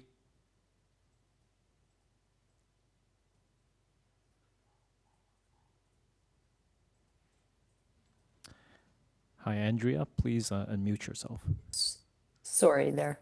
Yes, my name is Andrea Gabors, 11 Chilton Road. We live directly next door to 9 Chilton. Okay, so a problem has come up in that variance number 2. A lot coverage has increased from 35.66% to 44.3%, and that, because it's an increase, is going to require a deferral. Are you objecting to a deferral? No objection. Okay, thank you. Panel, do we have Joanne? Thank you. In light of the fact that there's quite an increase and quite a significant increase from what the notice is, although I appreciate that actually what's being built is not changed from the plan that was part of the application, I think it's necessary to defer the application to ensure that anyone within the notification area clearly understands what's before the committee. So I would move a motion to defer. All right, we have a seconder. Lisa, all in favor? You have your deferral. Thank you. Number 19, 118 Moore Avenue. Purpose of this application is to alter the existing 2.5-story semi-detached dwelling by constructing a rear 2-story addition. With this application, we have material submitted by the applicant. We have correspondence in support from 2 addresses on Moore Avenue, correspondence in concern or interest from 120, and opposition from 114.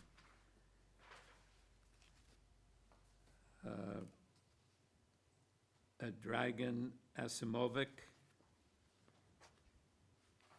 Afternoon, Mr. Chair and members of the committee. Thank you for having us here. My name is Dragan Asimovic. I do go by Dan. It's a lot easier for everybody. I am the principal of DA Design Architects here in 1185 Queensway. East, Suite 3A in Mississauga, Ontario. I'm here representing the owners, so one of them is actually on this call, Travis Beamish, but I will be the one doing the talking. If you could potentially please go to... Could we have, all right, go ahead, sir. If you don't mind, we're here asking for permission for two minor variances. One of them is the floor space index for the property, which is very minor at 0.66 times the area of the lot area where the 0.6 is actually allowable. And the current existing condition at the front of the house, which is not being affected by this proposal, but it's currently not as per zoning regarding the 75% required front yard landscaping, which must be soft. If you don't mind going to the first page of our submission, which includes the renderings and the existing photograph. I believe it should be the first page of the package. No, this is a wrong presentation. That's 9 Chilton. We're at 118 more, Laurie. Yep. I know, but I when think was that? When was that submission received? It would have been submitted on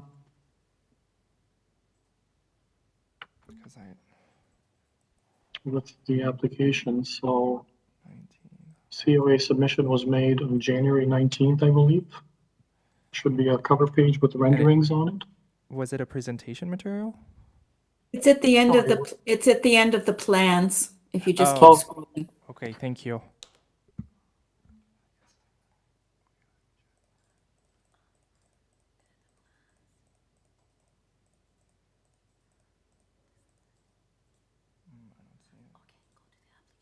Should be a cover page with all of the renderings on it and the existing photograph of the back of the house. So If you just click plans on the index, it comes up. mhm.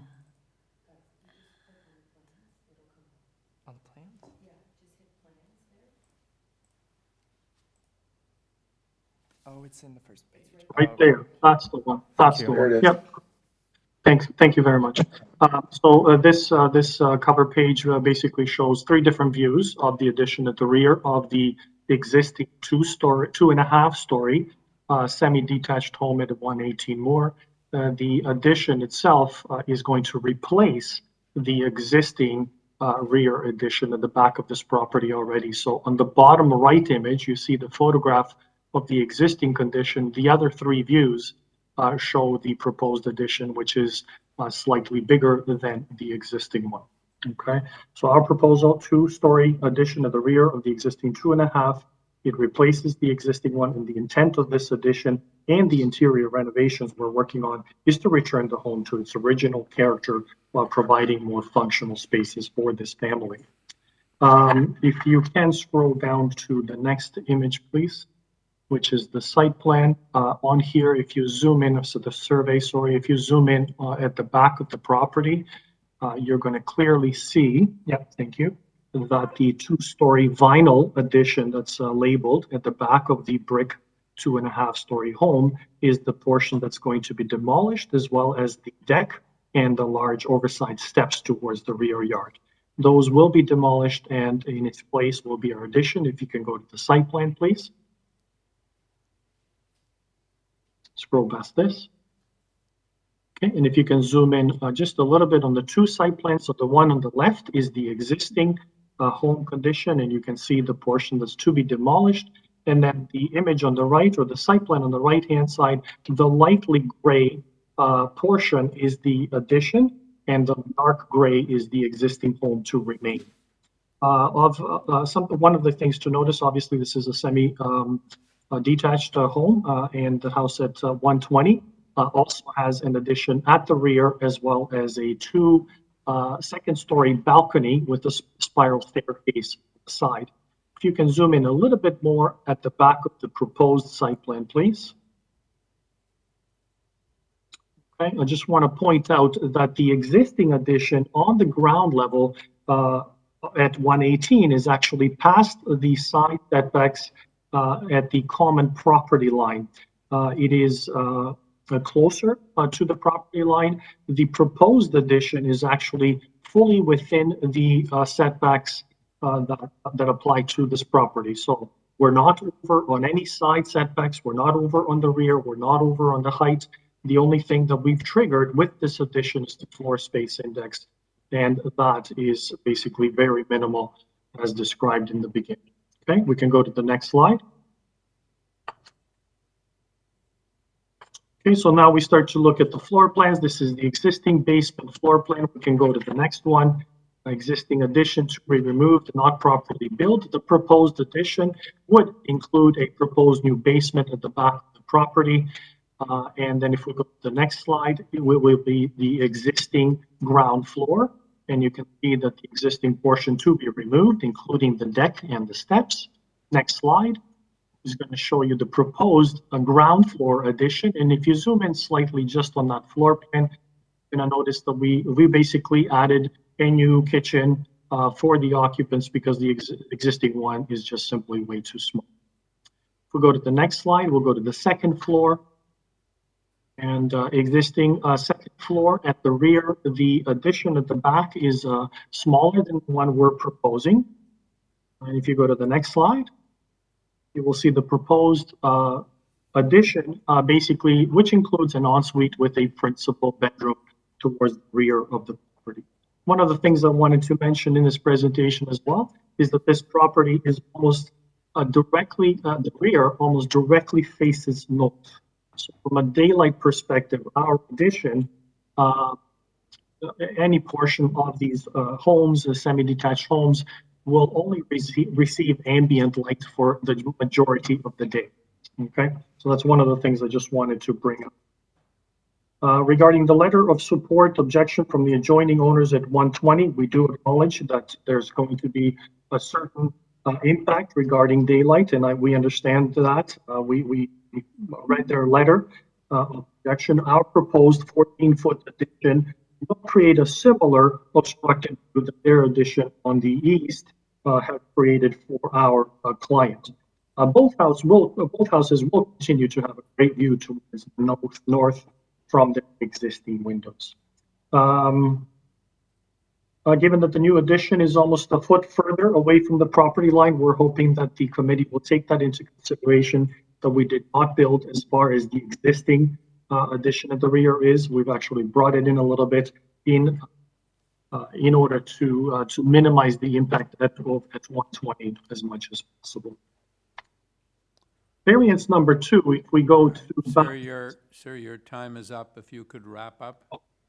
No problem. I just wanted to, actually, I'm almost done here. So variance number 2 does deal with the softscape at the front. And if you please go back to the site plans, if you don't mind, or the, yep, that one right there. And if you just go to the proposed, there are no changes at the very front of the property. We're simply relocating one of the staircases, but the amount of softscape is not changing. This is an existing condition. The front yard contains a permitted parking pad. It's been widened by the previous owners, and there is a permitted parking space without any fees in arrears.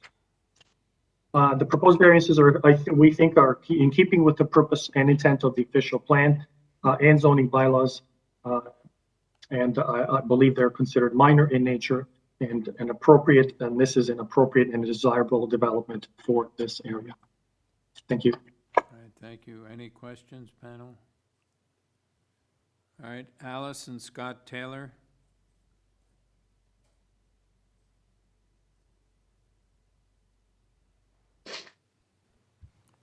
Hi, Ms. Taylor.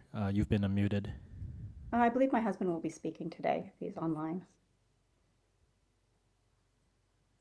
You can unmute him, that'd be great.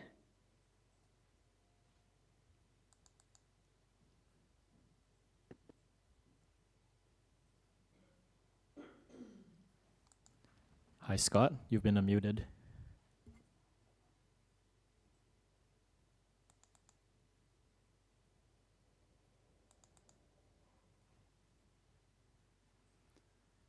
We occupy the attached house to the applicant. It's 120 Moore Avenue.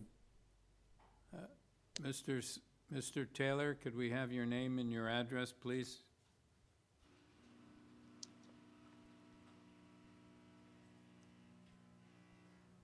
So I'm having technical difficulties. Can you hear me now? Yes, we can hear you now. Okay, Scott Taylor, 120 Moore Avenue, and it's the attached neighboring house to the east as the applicant. All right, could we have your concerns, sir? Okay, our concerns deal with the first application in that we're proposing the second story extension based on the impact to our adjacent rear windows. I'm opposing the second level of the proposed plan being not notched. An overview of our area is such that their proposal is not in alignment with the character of the neighborhood, as all similar semi-detached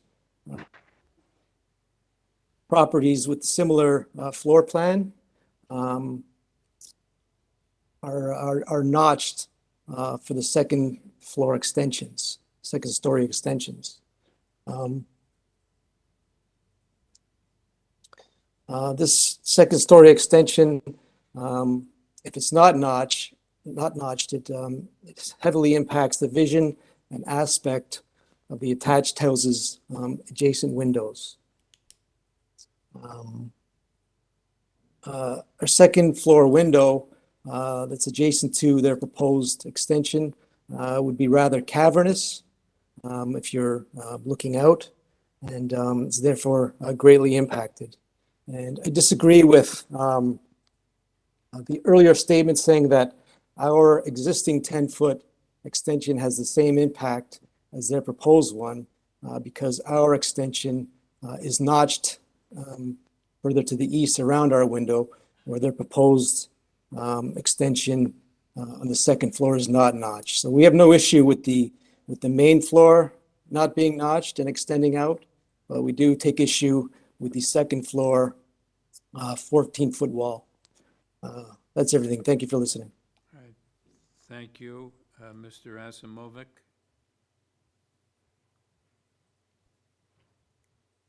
Thank you, Mr. Chair. We have reviewed this issue with the owners and the contractor. Basically, if you take a look at the second floor plan layout for this principal bedroom, it is not by any means oversized regarding area. And if we were to shrink it and notch it as just recently suggested, you would see that that would suffer greatly. Furniture would not fit. There would be additional costs involved regarding additional beams, insulation, water protection, and so on, whenever you have steps from the second floor to the ground floor. But for the most part, the biggest issue here would be the layout. It would suffer quite a bit, and the room would just simply not, would lose quite a bit from an architectural perspective.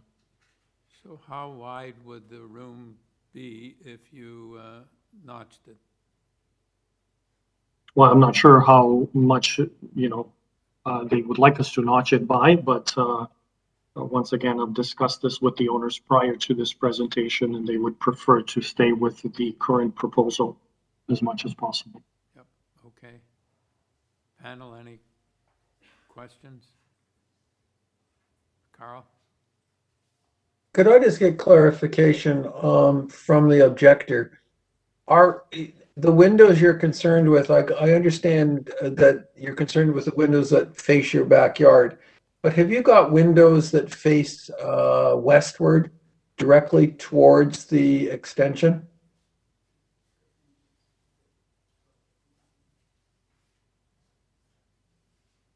I can speak to that if they're not there. If you go to the cover page, yeah, go up the other way. Yeah, go up. Yeah, go to that rendering page and zoom in on the bottom right corner. You can actually see that there are windows on the west side.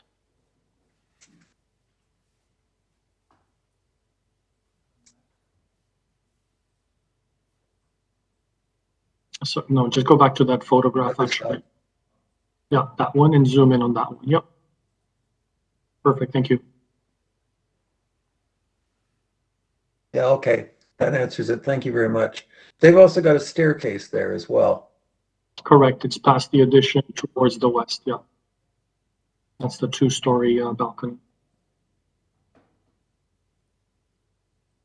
Okay, thank you. Okay.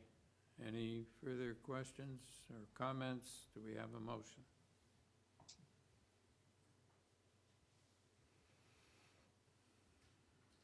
Larry? Yeah, I'm happy to start. I actually found this application and the proposed addition quite reasonable. It is more or less replacing the existing addition. It's not, we're not asking for a height or a depth variance. The variance before us is a very modest increase in FSI.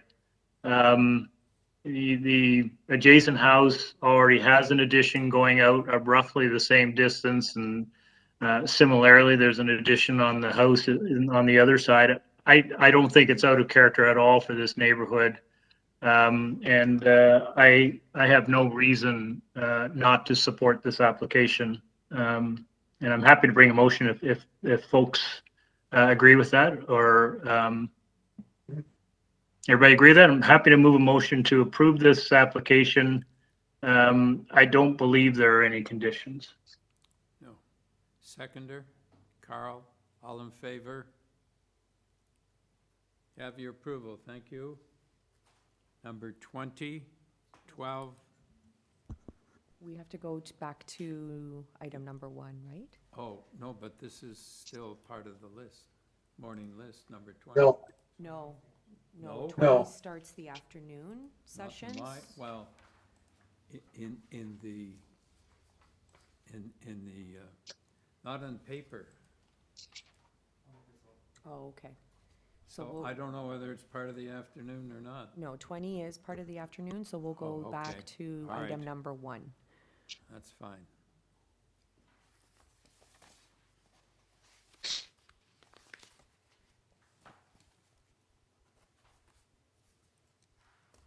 Okay, just let me get up there. Oh, I have to get out of here first.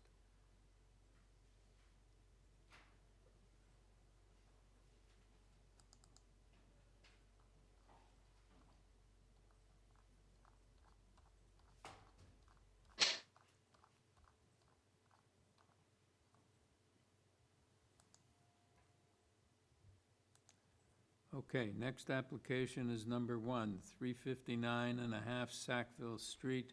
Purpose of the application is to construct a second residential building on the lot having 2 stories in the rear of the existing 2-story detached dwelling. With this application, we have materials submitted by the applicant.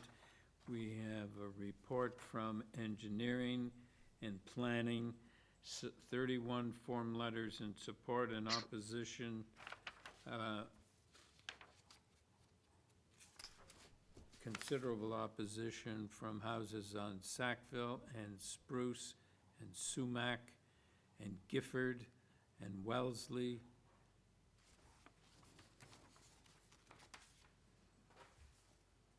All right, Mr. Chan. Good afternoon, Mr. Chair and committee members. Christian Chan of C2 Planning on behalf of the applicant, Mr. Murray, and my address is Suite 138, 157 Adelaide Street, East Toronto. Okay, can we have your presentation, sir? Thank you, sir. So we're the planning consultants for the owner. We're seeking a set of variances requested to facilitate the construction of a new 2-story garden suite. The variances appear as they represent the variances for a house behind a house. And I understand we dealt with an item earlier on this agenda in a similar context. However, when we are considering this proposal and in our discussions with city planning, we reviewed the proposal vis-a-vis the garden suite bylaw development standards, which is bylaw 101/2022. So we did a review against the development standards for the garden suite bylaw. And then if this were to come in as a garden suite, there would be 2 variances. And if I could ask staff to go to the site plan for the application, we would have 2 variances. One would be the side yard setbacks for north and south, and the second would be the platform height and location. If I can move over to drawing 8.2.1, this would be the elevations in all other respects. As we did our own zoning review, as confirmed by city planning staff, the proposal complies with the height number of stories, all the angular planes, all the landscaping requirements and parking requirements for garden suites. So this is in fact before you hear the not the revised plans. So if I can ask staff to pull up the revised plans as submitted on April 22nd on the Friday, and which were shared with city planning staff, and that is subject to their staff report as well. So that these would probably be the plans, yes, here. So we can see here in the bubble where the revisions have been made to comply with the garden suite bylaws. None of the variances that are before the committee today have changed. Therefore, we would not be requesting a deferral. So I'll just go into our discussions with planning staff, and if you can please go to the elevations to show where the angular planes have now been revised for the roof structure. Chair, so the city understand. Chair, could I interrupt just for 1 second, just because I want to make sure we get this right? Could I ask the applicant just to begin their presentation with on the public notice, are you making any changes to that? I understand the plans have been revised. I just want to know whether or not those adjustments to the plan have made any changes to the variances on the public notice, just so we can start from that point. If you don't mind, please. Through you, Mr. Chair, there are no changes to the public notice. Thank you. Thank you. So the variances remain as is. And again, we've reviewed this with city planning staff to ensure that there are no alterations to the variances requested, and also reviewed it against the garden suite bylaw. So one of the things I'd like to raise here, and if staff can put it on the screen, is the planning staff recommendation. So planning staff, and through our discussions, they originally objected to the proposal, and now they are no longer objecting so long as the conditions 1, 2, or 3 have been imposed. And I will confirm with the Committee of Adjustment that these have been satisfied, and that the 3 staff recommendations are implemented as part of this revised plans. And I have confirmation from planning staff that that is in fact their assertion as well. We also have an ECS report from Engineering Construction Services that has no issues or concerns with the proposal. So we've already gone through the review from engineering. And of course, this garden suite is being proposed on a corner lot. So it does directly abut a street and has access to it. So all concerns related to fire and emergency access are satisfied. And on top of that, there's a hydrant that's right in front of the property on Sackville. So we do have over 30 letters of support. My client has reached out to their immediately abutting neighbors and had amicable discussions regardless of their objections or not. 3 of the 4 surrounding properties are in support of the application. I understand the owner immediately to the south is not. So I do understand too that there's a regulatory context with regards to garden suites in that section 16.3b of the Planning Act directs municipal official plans to permit ancillary structures as dwelling units on the same lot as a detached house, which is in this case. And of course, that was carried forward through with OPA 554, authorizing garden suites in all neighborhoods, as well as bylaw 101/2022. Of course, they are under appeal, as previously mentioned, from a previous application. Just to go into some more of the technical details, there's an existing garage at the rear of the lot, and this is a proposal that will be replacing that garage with this 2-story garden suite. So there is vehicular access to Spruce Street.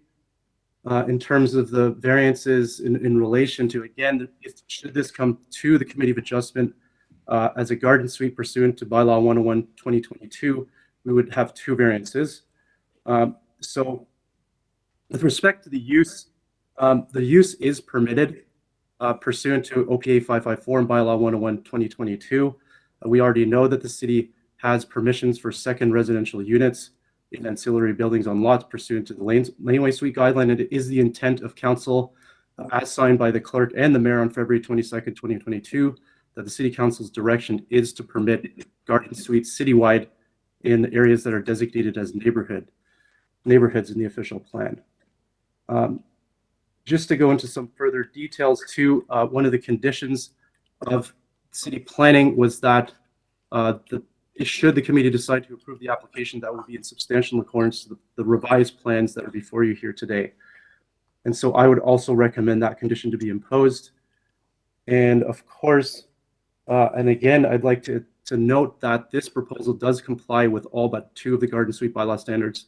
And understand that the discussion for item number 6 also involved whether the Committee of Adjustment can consider bylaw regulations that are under appeal to the OLT. And this approach was taken when I was a Committee of Adjustment member earlier on in this in the decade, that when we considered applications was pursuant to the old former city bylaw 43886 as well as 569/2013. At the time it was under appeal. So in my opinion, and I'll proffer this to the committee, that the garden suite bylaws as provided in the supplementary documentation I sent in can be considered in their assessment of the proposal. And again, we had extensive discussions with city planning staff regarding the form of the proposal and to be almost compliant with the garden suite bylaw standards. And as such, we satisfied their concerns that they originally had with the first iteration of the design. Mr. Chan, your time is up. Can you wrap up, please? I'm finished, sir, and thank you. And I will be happy to respond to any of the objectors and questions of committee. Larry? A couple of questions. I think I heard you say, so the proposal is just utilizing existing footprint for the existing garage, is that correct? So the existing footprint, the proposed footprint is in fact going to be an improvement over the rear yard setback by, I mean, it's 1 centimeter. And then to the south, there will be an additional 27 centimeters or 10.5 inches to the south, and an additional 6 inches to the north over the existing footprint of the garage. Right, so it's actually a little bit tinier than the existing garage. It would be slightly bigger, however, the rear yard setback to the east would be larger, slightly larger. And the second question is egress. So I see that it faces onto Spruce Street, and there's a door. What looks like it faces towards the existing residence. So what's the plan for egress into this proposed facility?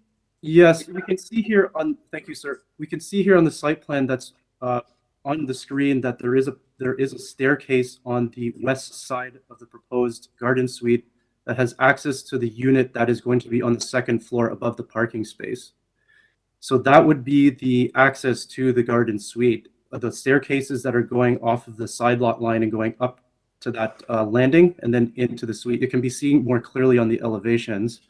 If I can ask staff to bring up the west elevation, we can see clearly here how this is configured in that fashion right there. So in effect, someone occupying that second floor would access it off Spruce Street rather than through the existing residence, is that correct? It can be accessed both from the rear yard or Spruce Street in this configuration. So it can be accessed through the side yard, but because this is an abutting a public right-of-way, it's logical to design the entrance to go off of Spruce Street as well. And that would also be where the required emergency access would be situated. Right, thanks. Carl? In the planning department report, they say that staff recommendations include removing the second-story balcony, removing the roof encroachment, and reconstructing the rear deck of the existing dwelling to ensure 50% soft landscaping. Can you confirm, does drawing, I think it's A02, I wonder if we could get it back up again. This drawing, yeah, is this implementing those changes? Because in earlier drawings, the deck is bigger and you've taken a piece off of the north. Is that the deck as you've agreed with planning, and does that give you 50% soft landscaping? Through you, Mr. Chair, yes, sir, it does. So the existing deck is going to be curtailed, and a new tree is going to be planted in the rear yard as requested by city staff, as well as the provision of bicycle parking. And we've done our calculations, and city planning has also reviewed these plans and confirmed that we are providing the required 50% soft landscaping pursuant to bylaw 101/2022. So this drawing A02, if there is an approval and there's a drawing attached to it, this is the one to attach? Yes, sir. Okay, thanks. Thank you. Nikki Canavis? Hello, can you hear me? Yes, we can.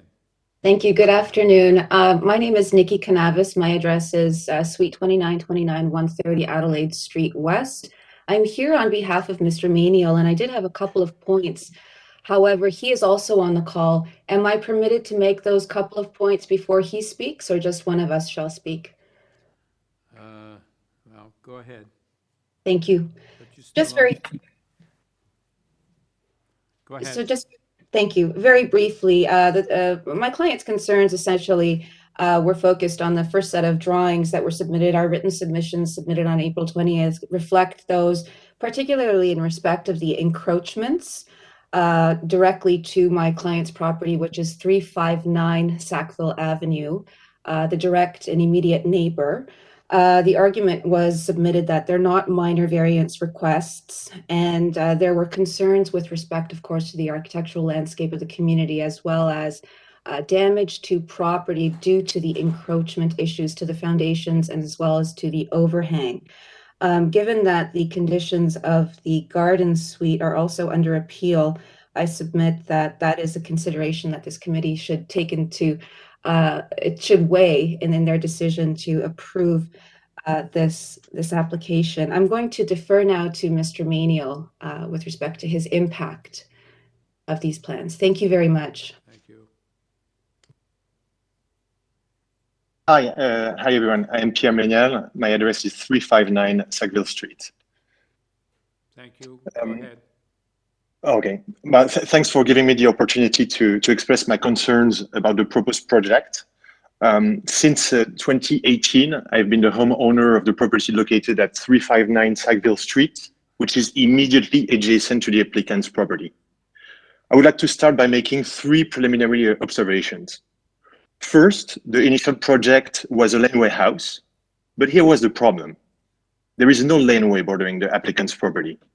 The site would be located on Spruce Street, which is a roadway for general traffic. Second, once the deadline to submit objection letters had passed, the applicant proposed a new project, a garden suite. But here's another problem. If this application was to be approved, there wouldn't be any garden left on the applicant's lot. Based on the revised plans, if we exclude the deck, the bike parking space, and the shared right-of-way, and of course, city property on the north side of the lot, the garden size would be less than 250 square feet, as you can see on the supporting material submitted yesterday by the applicant on page 12. Also, the applicant would have to plant a tree on the northern side of the lot, but it is so close to mature trees located on city property, just a couple of inches north, that the newly planted tree would have no real chance of survival. On the other hand, because the garage would be extended by 5 feet on the west side, the mature tree located at the northwestern corner of the existing garage would have to be torn down. Third, would this application be approved, this would be the only lot in the block to host 2 houses. The reason is simple. All the lots here are 83 feet and 9 inches deep. This is way too small to host 2 houses. Now I would like to address the most important impacts this project would have on my property and my daily life. First, in the initial plans submitted, the roof and the foundation of the proposed building were encroaching on my property. Now, in the revised plans, the foundation still encroaches on my property. About the roof foundation, I still understand how the problem is resolved in the revised plan, since I expect there will be a gutter encroaching on my property. Second, the front wall of the new building would be closer to my house than to the applicant's existing house. The building would be 3.5 meters away from my house and 7.7 meters away from the applicant's house. Not only would it result in a complete loss of privacy, as the western windows of the proposed building would have a very close view on my backyard and the back of my house, but it would also seriously threaten the foundation of my 100-year-old house. Third, a garden suite entrance must be located on the main floor. In this case, it would be completely different. To enter the small studio apartment, the occupants would have to climb a 3.25-meter high exterior staircase. At the top of the staircase, they would have an aerial view of the backyards and the back walls of all properties on the south side of the project. Therefore, this project received objections from all the owners of the 3 houses south at 355, 357, and 359 in Sackville. Fourth, in my backyard, I have a large 40-year-old tree whose branches would extend to the walls of the proposed building. Therefore, because this high brick wall would be right above the property lines, there would be very little sky view left in my backyard. It's a shame for a house I just bought 4 years ago. Mr. Maniel, Okay. Mr. Maniel, your time is up. Could you please wrap up? Okay, fair enough. I go to my conclusion. The fact that 13 close neighbors made the unpleasant choice of submitting objection letters about a fellow neighbor's project gives an indication of how harmful this project is. In my opinion, the short-term financial gain would be made at the expense of immediate neighbors. Therefore, the inconvenience caused to the entire neighborhood would outweigh the benefit of providing a small studio apartment that would host either 0, 1, or 2 persons. Thank you very much for listening. All right, thank you. Any questions, panel? Bill Vasey and Ann Price? Yes, hi, can you hear me? Yes. Yes, my name's Bill Vesey. I'm here with my wife, Ann Price. We're the owners of 42 Gifford Street. Our property is 2 properties southeast of the property in question, 59.5 Sackville. And our backyards are abutting each other. The back of this proposed structure is approximately 20 feet away from our property and is clearly visible from our back deck. I was not able to send in an objection to this project and the variances by email because I missed the deadline. So I requested presenting at this hearing to object my concerns about the variances. 6 basic concerns. The first, and it was echoed by Mr. Malley, was the property itself is really too small to support these. On the 3 streets, Naismith, R Street, Gifford Street, and Sackville, the backyards are approximately 30 feet deep from the back wall of each of the property. This type of a dwelling does not exist on any of those streets, and I'm very, very concerned about the precedent that this is going to set. My second concern is that I haven't seen the revisions up until this meeting, but on the previous drawings, the back wall or the south-facing wall of the building, is approximately 20 feet from our backyard, and it would impact the only view that we have in the backyard to basically the open sky to the northwest, and would significantly impair whatever light that we have in here. And again, these properties are 30 feet deep. There doesn't seem to be a lot of consideration in terms of where these properties are being approved. Everything in terms of the use of the property is a percentage of square foot. You can see from the drawings that a significant portion of this backyard is going to be taken up by an additional building and causing, and my concern is the precedent that this is going to set if this type of a dwelling gets propagated through the 2 streets in the neighborhood. It'll basically turn our backyards into canyons and significantly impact our enjoyment and use of our property, where our outdoor space is quite important to us. My fourth objection is there's no additional parking on this residence. The 3 streets I mentioned have shared driveways, so residents on either side basically can use the driveway 50% of the time, and they have to park on the street the remainder of the time. And we live in a downtown area. Parking is very tight. It's getting worse. This type of a structure is going to make that even worse. The last concern I have, is just around the historic nature. This is a protected historic district, and these types of modern structures are not in the character of the neighborhood. Again, my biggest concern here is just the precedent that this is going to be setting. And you can see how, the first building becomes the lowest common denominator. And I'm concerned this type of thing will just get propagated through the 3 streets. These type of garden dwellings work great in yards, where that are 100, 125 feet deep, where there's a bit of a distance between the back of the original residence and the garden suite. That will not exist on these 3 streets. Thank you. All right, thank you, sir. William Yee.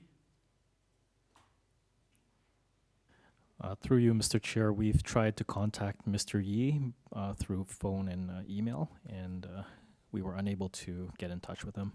All right, thank you. Mr. Chan. Thank you, Mr. Chair, and I thank the neighbors for their comments. I did take notes and put a number on each of these points to speak to. So with regards to 359 Sackville Street's comments from Pierre, I thank you for your comments, Pierre. I do understand that despite the objections, you still have amicable relationship with your neighbor, which is always good, regardless of the outcome of this. With regards to point number 1 for the laneway house, yes, the application was applied for over 2 years, or almost 2 years ago in October 2020. And the only gauge that we had at that point in time to design an ancillary suite on the lot was the laneway suite guidelines, laneway suite development standards. So we designed the house, the ancillary dwelling unit according to that. But as the garden suite bylaw progressed through City Council, that is now approved, we redesigned it to mostly comply with all but 2 factors, that being the north and south setback and the platform, that little platform landing that goes up to the unit. Those would be the variances for the garden suite bylaw. So I can appreciate that with the construction of this garden suite that there might be no garden left.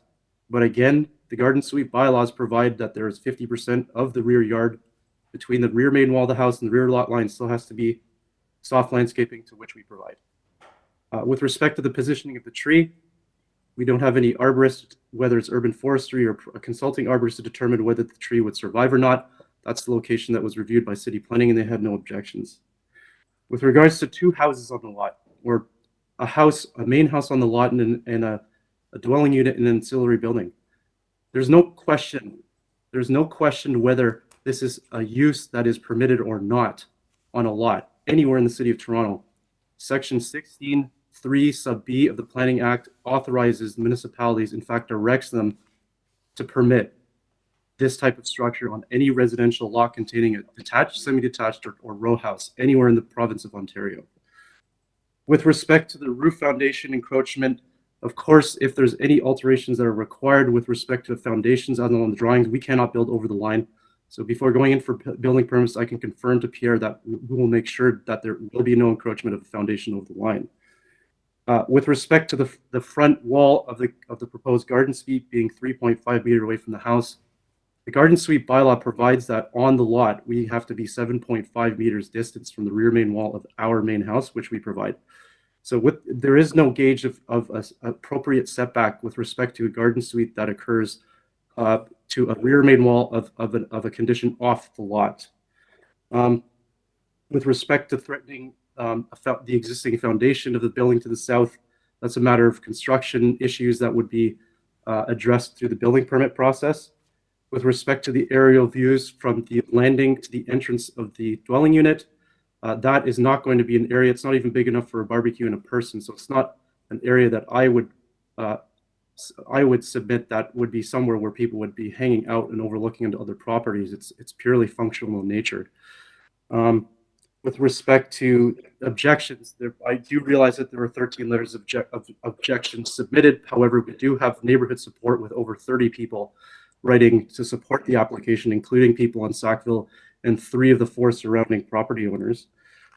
With regards to a high brick wall, the main wall height of the proposed garden suite is the same main wall height that would be provided for as of right for a ancillary structure such as a parking garage, and the angular plane as provided by the garden suite bylaws, the 45% angular plane on all sides except the side that is facing Spruce Streets are in compliant with the bylaw, and therefore that has been deemed by both city planning and city council in their approval of the garden suite standards that this would be appropriate to limit the impacts on adjacent properties. With respect to financial inconvenience to neighbors, this is simply an issue that is not before the committee, nor it should be. I now can respond to Mr. Vazzi's comments, who is the resident of 42 Gifford Street. His first issue was that the property is too small. Regardless of the size of the property, garden suites are authorized by city council to be permitted on all lots, no matter the size. So in this particular application, we just have 2 variances that are sought with respect to the size of the garden suite in relation to the size of the property, which is a north and south side yard setback, the north setback being 6 inches more than the existing garage, and then the south setback being 10 inches more than the existing garage. And of course, a minor reduction or minor improvement to the rear yard setback to the east. With regards to precedent, the only precedent that's being set here would be those side yard setbacks that are generally consistent with the existing setbacks of the existing garage. And of course, as I mentioned many times, that the garden suite complies with all but 2 provisions of the garden suite bylaw. So whether this is presidential or not, garden suites are permitted in Cabbagetown, and they will be. And on all lots in this neighborhood, the garden suite bylaw has been approved for the entire city of Toronto. Mr. Chan, your time is up. Please wrap up. Just one more comment on historic character. We will have to proceed through a heritage permit, so any concerns that are to be addressed for the character of the design of the building will be in future discussions with the heritage planning department, and we have already started those discussions with them, and we'll continue them pursuant to the Committee of Adjustments decision. And those are my responses, Mr. Chair. Thank you. Panel, any questions? Comments? Carl? Just a couple of comments. The 2 aspects of the actual proposal that give me some concern is the access to the garden suite and these garbage bins. If you look on the plan that's before us, I presume it's a permanent garbage bin storage area out on the street, which I would argue wouldn't be there if it was just a single family house. I think there needs to be a better solution than putting the garbage bins out on the public street. In the same way, I think if you entered the building and went up internal stairs to the 2nd floor, there would be less of a privacy concern. I think, and I agree with the adjacent neighbor, that staircase and the landing is a large problem of overlook for those immediately adjacent, and I guess it's south of the property. Those are 2 physical aspects of this solution that I have concerns with, and notwithstanding the fact that garden suites may be permitted everywhere, the solutions have got to be solutions that are tempered by the existing context and the rights of adjacent owners, and I would argue that those 2 aspects of this proposal are injurious to the existing owners, and I have concerns for those, and I will not be supporting this application because of those 2 aspects. Mr. Chair, may I respond to that comment by Mrs. No, sir, I'm sorry, but we're in committee now.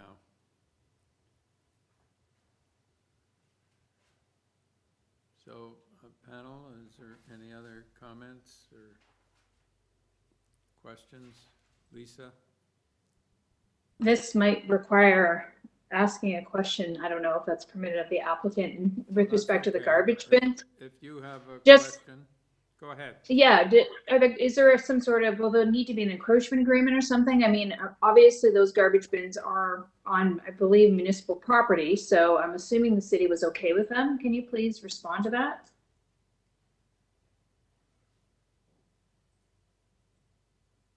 Are we allowing Mr. Chan to respond to that or no? Yes, well. Okay. You're asking a question. Mr. Chan, are you there? Yes, I just got unmuted. Thank you, Ms. Valentini. Oh, thanks. So, yes, and to respond to that, we can revise it to move the garbage bins into the garage. However, ECS and through Transportation Services did review the site plan because the garbage bin area was already proposed in the original application for the original plans, and they require us to seek a right-of-way permit to have that on the city's property. But if there's a level of discomfort with the garbage bin area being on the city's property by the Committee of Adjustment, then we could certainly have a condition that the new garbage bin area is eliminated from the site plan and that we have the garbage bins be located within the garage. And then with respect to the staircase, we can install privacy screening, I think would allay any overlay concerns as well. All right, so the city permits you to get a right-of-way permit to put those horrible garbage bins that they burden all us with. Yes, sir. So two things can happen here is that it could be conditional that those garbage bin storage area is moved inside to the garage. And B, we would have to apply for a permit to the right-of-way management, which they could very well also deny if they don't see it an appropriate location for that garbage bin area. So your client is not presently putting the garbage bins on city property? Presently, no. Okay, thank you. Actually, well, any other questions, panel? Lisa? Just a follow up in terms of the, Mr. Chan mentioned screening on the stairway access. I understand that if the garden bylaw was in force in effect, hadn't been appealed, how does this not comply with the bylaw? Obviously, I don't know what the variance would be for this, or but is it just not permitted at all? Is it because of its location, or can you expand upon that access, external access, and how that wouldn't have complied with the garden suite bylaw had it been enforced? thank you, Ms. Valentini, through you, Mr. Chair. Yes, there's a platform encroachment regulation in the bylaw. So the landing itself will be considered by the zoning examiner as a platform, even though it is a very small landing where, for example, two people can stand on for the entrance to the garden suite. But again, as we discussed this with planning staff, and I apologize for not mentioning this earlier in my presentation, but they did mention if we could install a 1.5 meter opaque privacy screen around that and along the side of the staircase to address concerns of privacy from people the residents going up to the unit. Can I clarify, was that a recommendation from planning? On their staff report, it was not, but it's something that we discussed in verbal communication. And they favored that idea? Well, they suggested it, but they didn't require it. So they said if you were going to the Committee of Adjustment, if there was an issue with it, it's something that they would recommend, but they wouldn't include it in their report. Okay, thank you very much. Issue at the time. Okay, thanks. Yes, Larry. Yeah, so I'll just weigh in with some comments. I actually am supportive of this application. I totally get that we're out a little bit in front of garden suite applications, but this one, we have to look at every application in its unique context. And this one being fronting on Spruce Street is a little different than what we might see as a traditional garden suite where it's kind of landlocked in an existing backyard. So I think this one is unique. I don't really see a dramatic impact on the neighbors. Many attempts have been made by the applicant to mitigate some of that with changes to slope and size. I take the applicant's point about the landing. It's not a place, I don't think, where anyone's going to be recreating or sitting or barbecuing. It just doesn't have the space physically to do that. And if it's screened, then I think that would address anyone's concerns about potential overlook, although I don't think that's a concern in this instance. Carl, I think if you're uncomfortable with the garbage bins, it sounds like there's a solution to pack those inside if that is something that is lingering. Cabbagetown is going to have concerns about new development, as they often do. But I don't see this as being a precedent setter in a negative way. And I don't see this one, given its frontage on Spruce, as being a negative impact on the surrounding neighborhood. So I'm not uncomfortable with this application, even though it is a little bit out in front of the garden suite regulations. I think it would be consistent with what council is trying to achieve with that bylaw change.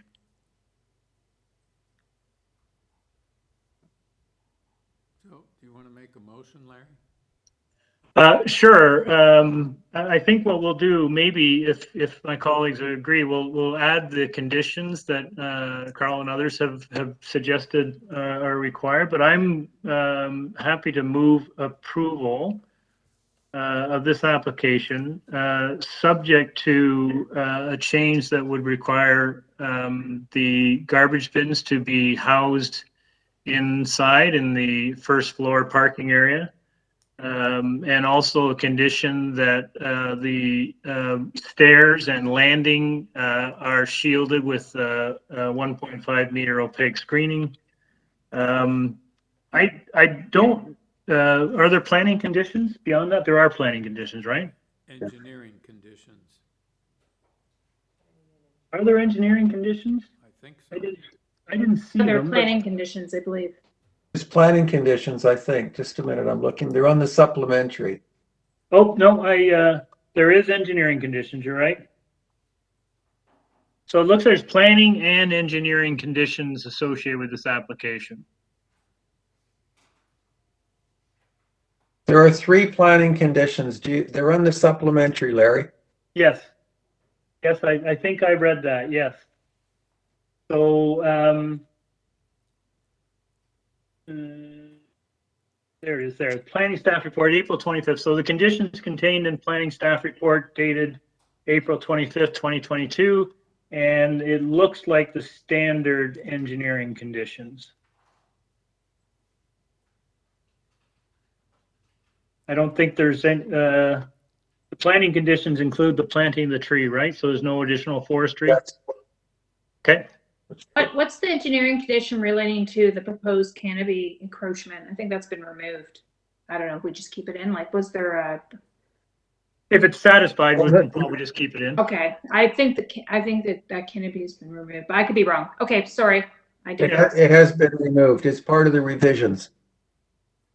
Okay, but so it's been satisfied, but why don't we just leave the conditions as is? Okay, so Larry, could I? Yes, sir.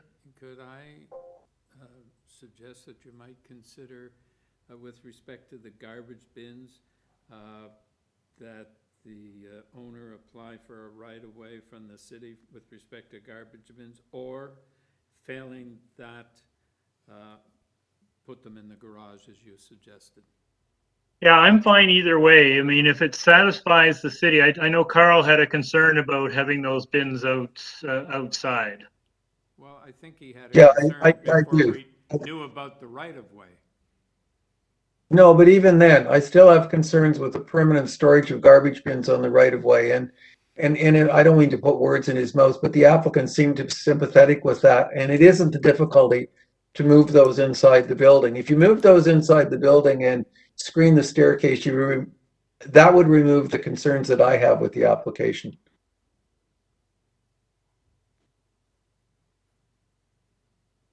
Okay, so Larry, what's your No, motion with respect to the garbage bins?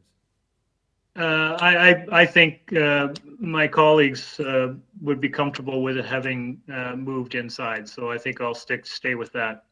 Okay. We have a seconder for Larry's motion. Lisa, all in favor? Joanne, you're opposed? Okay. You have your approval, sir. Number 3. Just a minute.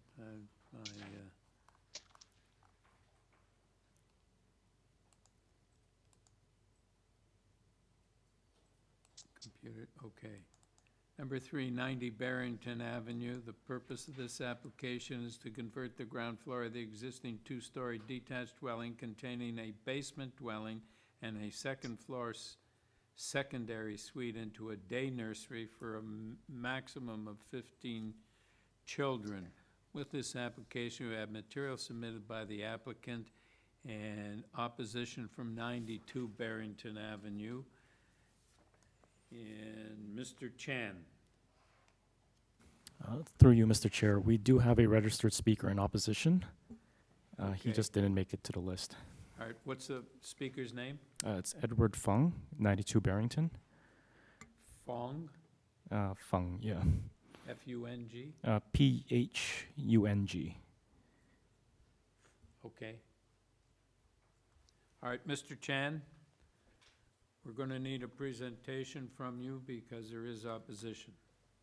Great. Thank you, Mr. Chair and committee members. Again, my name is Christian Chan, C2 Planning on behalf of the owners, Community Life Christian School. My address is Suite 138, 157 Adelaide Street, Toronto, Ontario.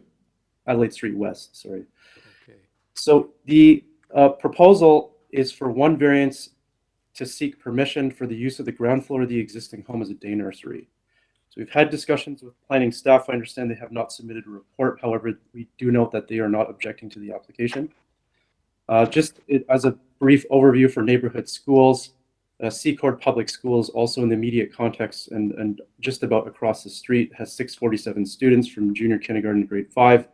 There is Annie's Place, a not-profit agency that provides community services. For example, one of the community services is childcare, so they're in the immediate context. There is the land use existing.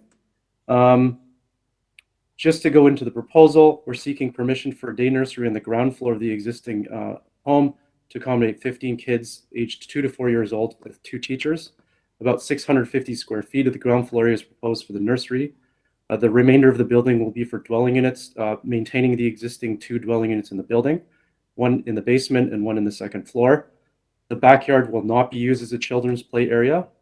Instead, outdoor activities will be done at the local parks and open spaces since they're in immediate proximity to the site. With regards to planning justification for the one variance that's being sought, the site is zoned as RD. The RD zone does not permit day nurseries. However, when we take an assessment of the immediate context pursuant to Chapter 4.1.5 of the official plan, immediately and almost directly south of the site, about 100 meters south, are areas zoned as R residential zoning, where day nurseries uses are permitted as of right. So in our account, 64% of the properties in the immediate context are permitted to have day nurseries, so which is a prevailing land use permission for homes in the immediate context. The day nursery staff are also to reside on the site, so it meets the intent of the bylaw regulation with respect to the operator of the day nurseries are to be living in the dwelling unit or one of the dwelling units with the use. So we also did a study on local day nurseries. So there are 2 locations in the immediate context. When we took a look at the geographic neighborhood, which goes east to Dawes, west to Woodbine, we have 269 total spaces available for children. We got this number from the city's licensed child care center data set. When we took a look at the population of children aged 5 years and under, there's 1,115. So in my opinion, in all likelihood, there's definitely a need for more childcare spaces than those that are already provided in the neighborhood. With respect for transportation and drop-off, trips to and from the day nursery are generally going to be completed on foot because they serve the local neighborhood. There's a proximity to the site from the TTC Main Street subway station. The site is also within the provisional Main Street subway major transit station area boundary as proposed by city staff. Secord Secondary School across the street has a street side loading and unloading zone, can be used by the parents of the day nursery as well if they travel by car. And so in our opinion, the traffic and the school operations on Barrington will not be impacted even with as few as 15 kids.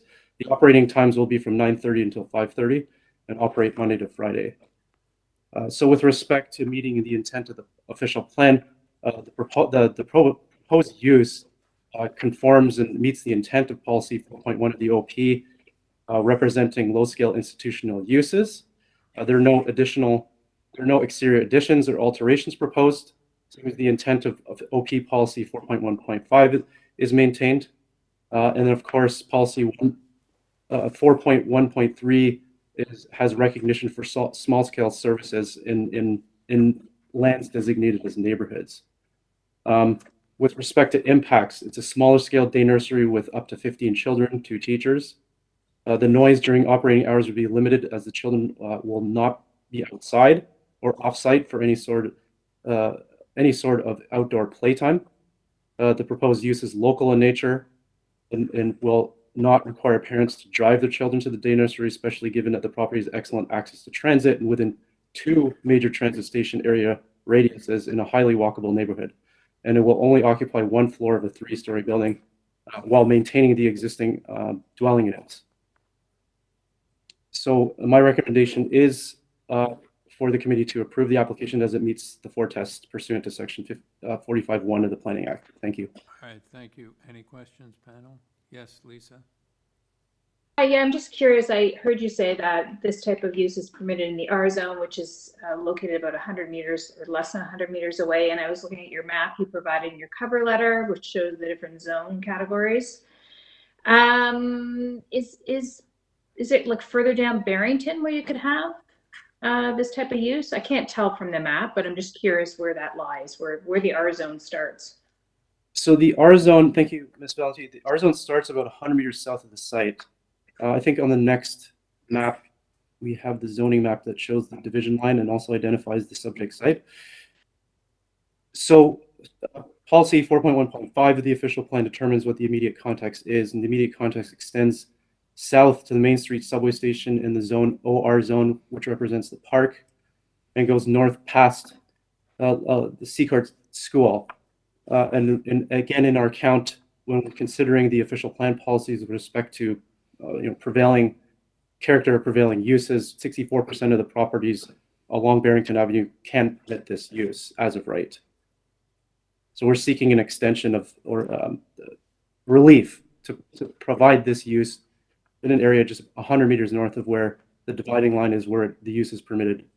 Okay, and it's permitted on Barrington. That's kind of what I was trying to figure out based on this map. So further down Barrington, south is R. It's also zoned as R based on this map. Yes, ma'am. So on Barrington. Okay. We're zoned RD, and south, Yep. 100 meters south is zoned R. Okay, thank you. Thank you. Yes, Larry? A couple questions. First of all, I'm assuming that the owner of this facility would require licensing. Is that correct? That's correct, and I've confirmed with the owners that pursuant to the decision of the Committee of Adjustment, they're going to proceed to obtain their license from the Ministry of Education pursuant to the Early Childhood Education Act. Right, great, thanks. Yes. No, that's fine. I just wanted to make sure it's following the rules for being regulated. That's great.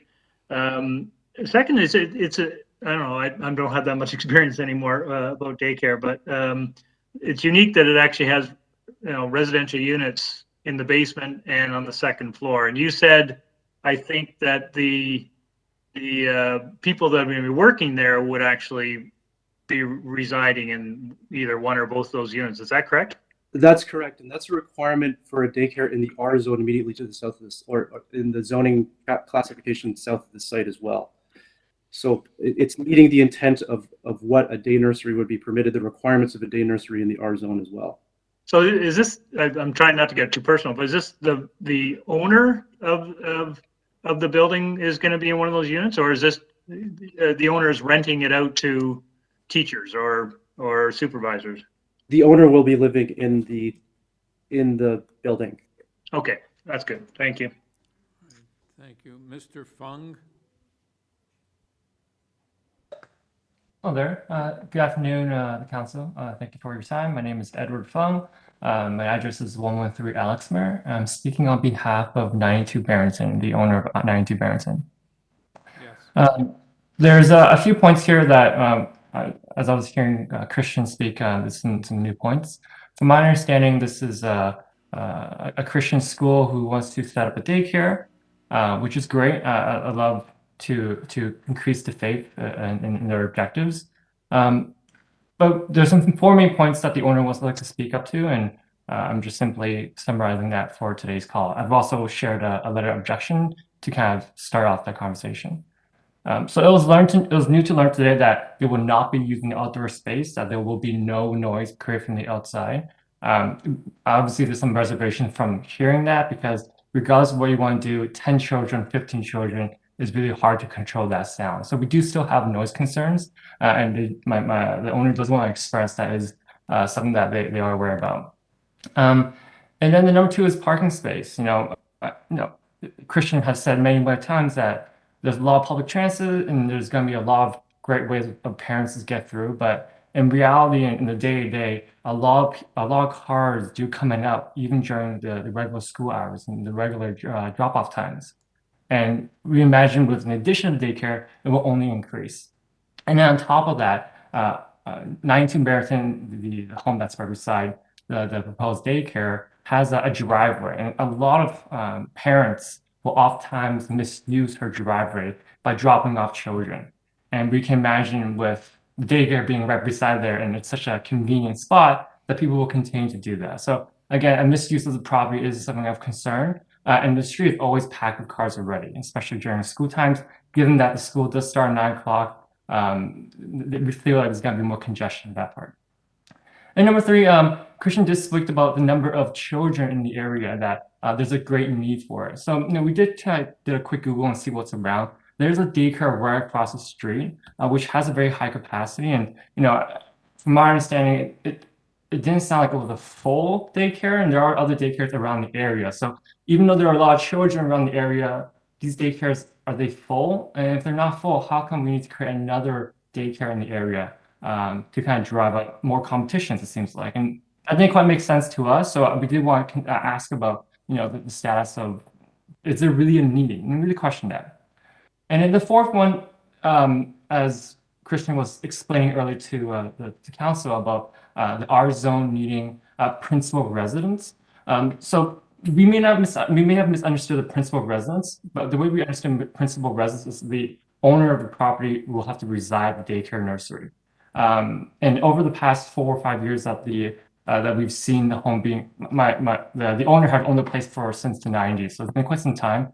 And since the principal residence, the home was purchased, we've seen a lot of traffic, a lot of people renting homes, a lot of garbage being thrown out because people are getting kicked out. So we're real concerned of, will there really be one principal residence? And what will happen if that principal residence moves one day and just continues operating as a business? And we want to just make sure that the integrity of the daycare and the bylaw is kept to the principal residence, and they are really trying to make a contribution to the community and not just create another business available. And that's just it. Thank you for your time. All right, thank you. Any questions, panel? All right, Mr. Chan? Thank you, Mr. Chair, and I thank the representative of the neighbor for the comments. I'll just go for one of the more matters that are usually appearing with regards to daycares and neighborhoods, which would be the parking. So based on the floor size of the use, no variances had been identified by the zoning examiner for required parking spaces for the size of the use. Therefore, if there were to be impacts related to parking, I could appreciate that if there were to be a parking space requirement. In this case, there isn't. One thing that I would like to offer as a condition would be that the operator of the daycare install a sign on the side of that driveway that would indicate to any parents that would be dropping their kids off via vehicle that they are not to park on that driveway, to address the concern of the neighbor. With respect to daycare spaces within the neighborhood, whether they're full or not, I don't have that information. I just provided the information with regards to the statistics based on the number of children that are 5 years and younger and the number of available daycare spaces that we have received from the city's information, from the city's database, that shows that there's a need for about 750 daycare spaces in the neighborhood. Now, where they occur is a surgical exercise that we can get into, but I don't think we have the time for that here today. But there is a stated need for the number of daycare spaces regardless. With respect to noise inside, I've been inside the building. There are no openings to the north. So they have a straight wall on the main floor without openings. So the impacts in my mind would be limited with respect to sound to the north. And again, the children will not be playing outside. They'd be taken to nearby parks. So I hope that addresses the adjacent neighbor.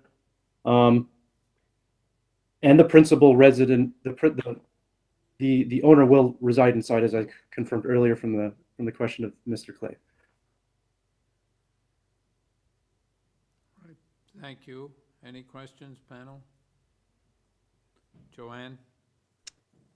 Just to, from the neighbors' concerns, just looking at the floor plan on the ground floor, is the intent that the entrance to the daycare be through the front or rear of the property? Because I see that there's a deck and a large foyer. I'm just thinking coats and hats and boots and stuff. So from a day-to-day perspective, what's the traffic flow? Is it front door entry or rear door entry? Thank you, Ms. Hayes. It will be front door entry. On the floor plans, there is a vestibule that has the entrance, so one entrance into the building on the main floor, and then there will be a doorway up to the second floor residential unit, and then another door directly into the day nursery. The rear foyer does have an exit, and that would be a requirement that's existing there right now, but it would be a requirement for egress pursuant to the fire code for this particular use, of course, to have 2 points of egress, but the main entrance will be the front. Thank you. Carl? Through you, Mr. Chairman, to Mr. Chan. You indicated in your covering letter that the backyard will not be used as a children's play area by the proposed daycare. Instead, outdoor activities will be done at local parks. I'd like to suggest that that's going to be very difficult to police, and I'm not even sure that that's a good idea. It would seem to me that having the children be able to play in the backyard would be a good idea. But I also appreciate that that might in fact increase noise in the rear yard. My question is the commitment that the backyard won't be used for children's play area. It doesn't appear officially anywhere other than in this letter, does it? Because down the road, I can imagine it being used, the backyard being used for some play activity. I personally don't think that's a problem, but I would hate to have this come back here because it was approved subject to the backyard not being used for play area. That suggestion doesn't appear anywhere other than your covering letter. Is that correct? There's no stipulation by the licensing body or anybody else that you can't use the backyard for play area. The only record, sir, that I have is in my planning report submission, but I would offer it up as a condition that can be imposed by the Committee of Adjustment, that the plans that are to be submitted to Toronto Buildings shall require that the rear yard have a notation that the rear play area is not to be used. The rear yard is not to be used as a play area. So they wouldn't get their permit if that's not on the plans that would be submitted to building permit. Okay, thank you very much. Did you want to say something? Okay. Any further questions or comments, or do we have a motion?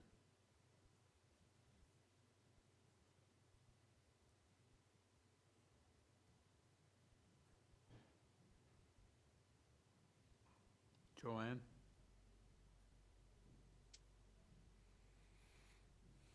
I think that I'm okay with the use with a couple of conditions that because of the concerns expressed by the neighbor is that the play area for the daycare not be in the rear, in the rear yard or front yard of the property. And that signage be provided to prevent the the wording might not be right, but that the driveway of 92 be clearly noted that it doesn't belong to the property. That's too long a condition, but that's my thought.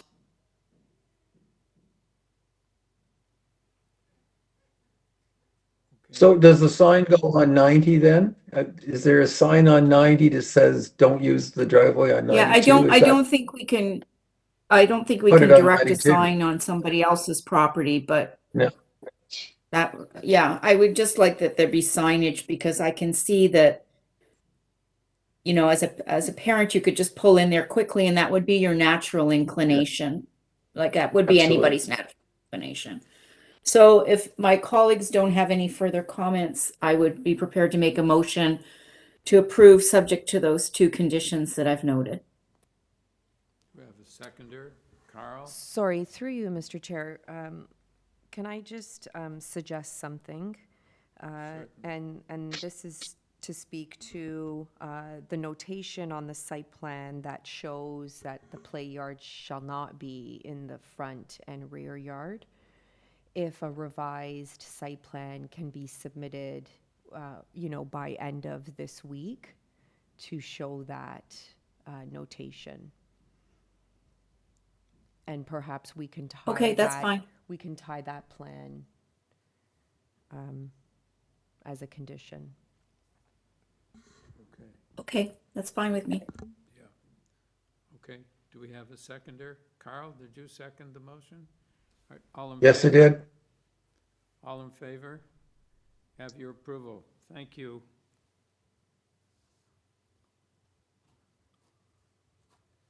And that concludes the morning agenda at 2:13 p.m.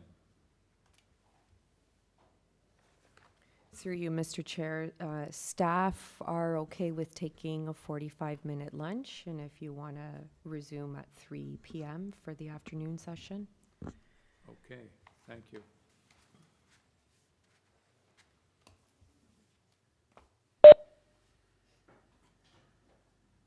See you at 3. Thank you.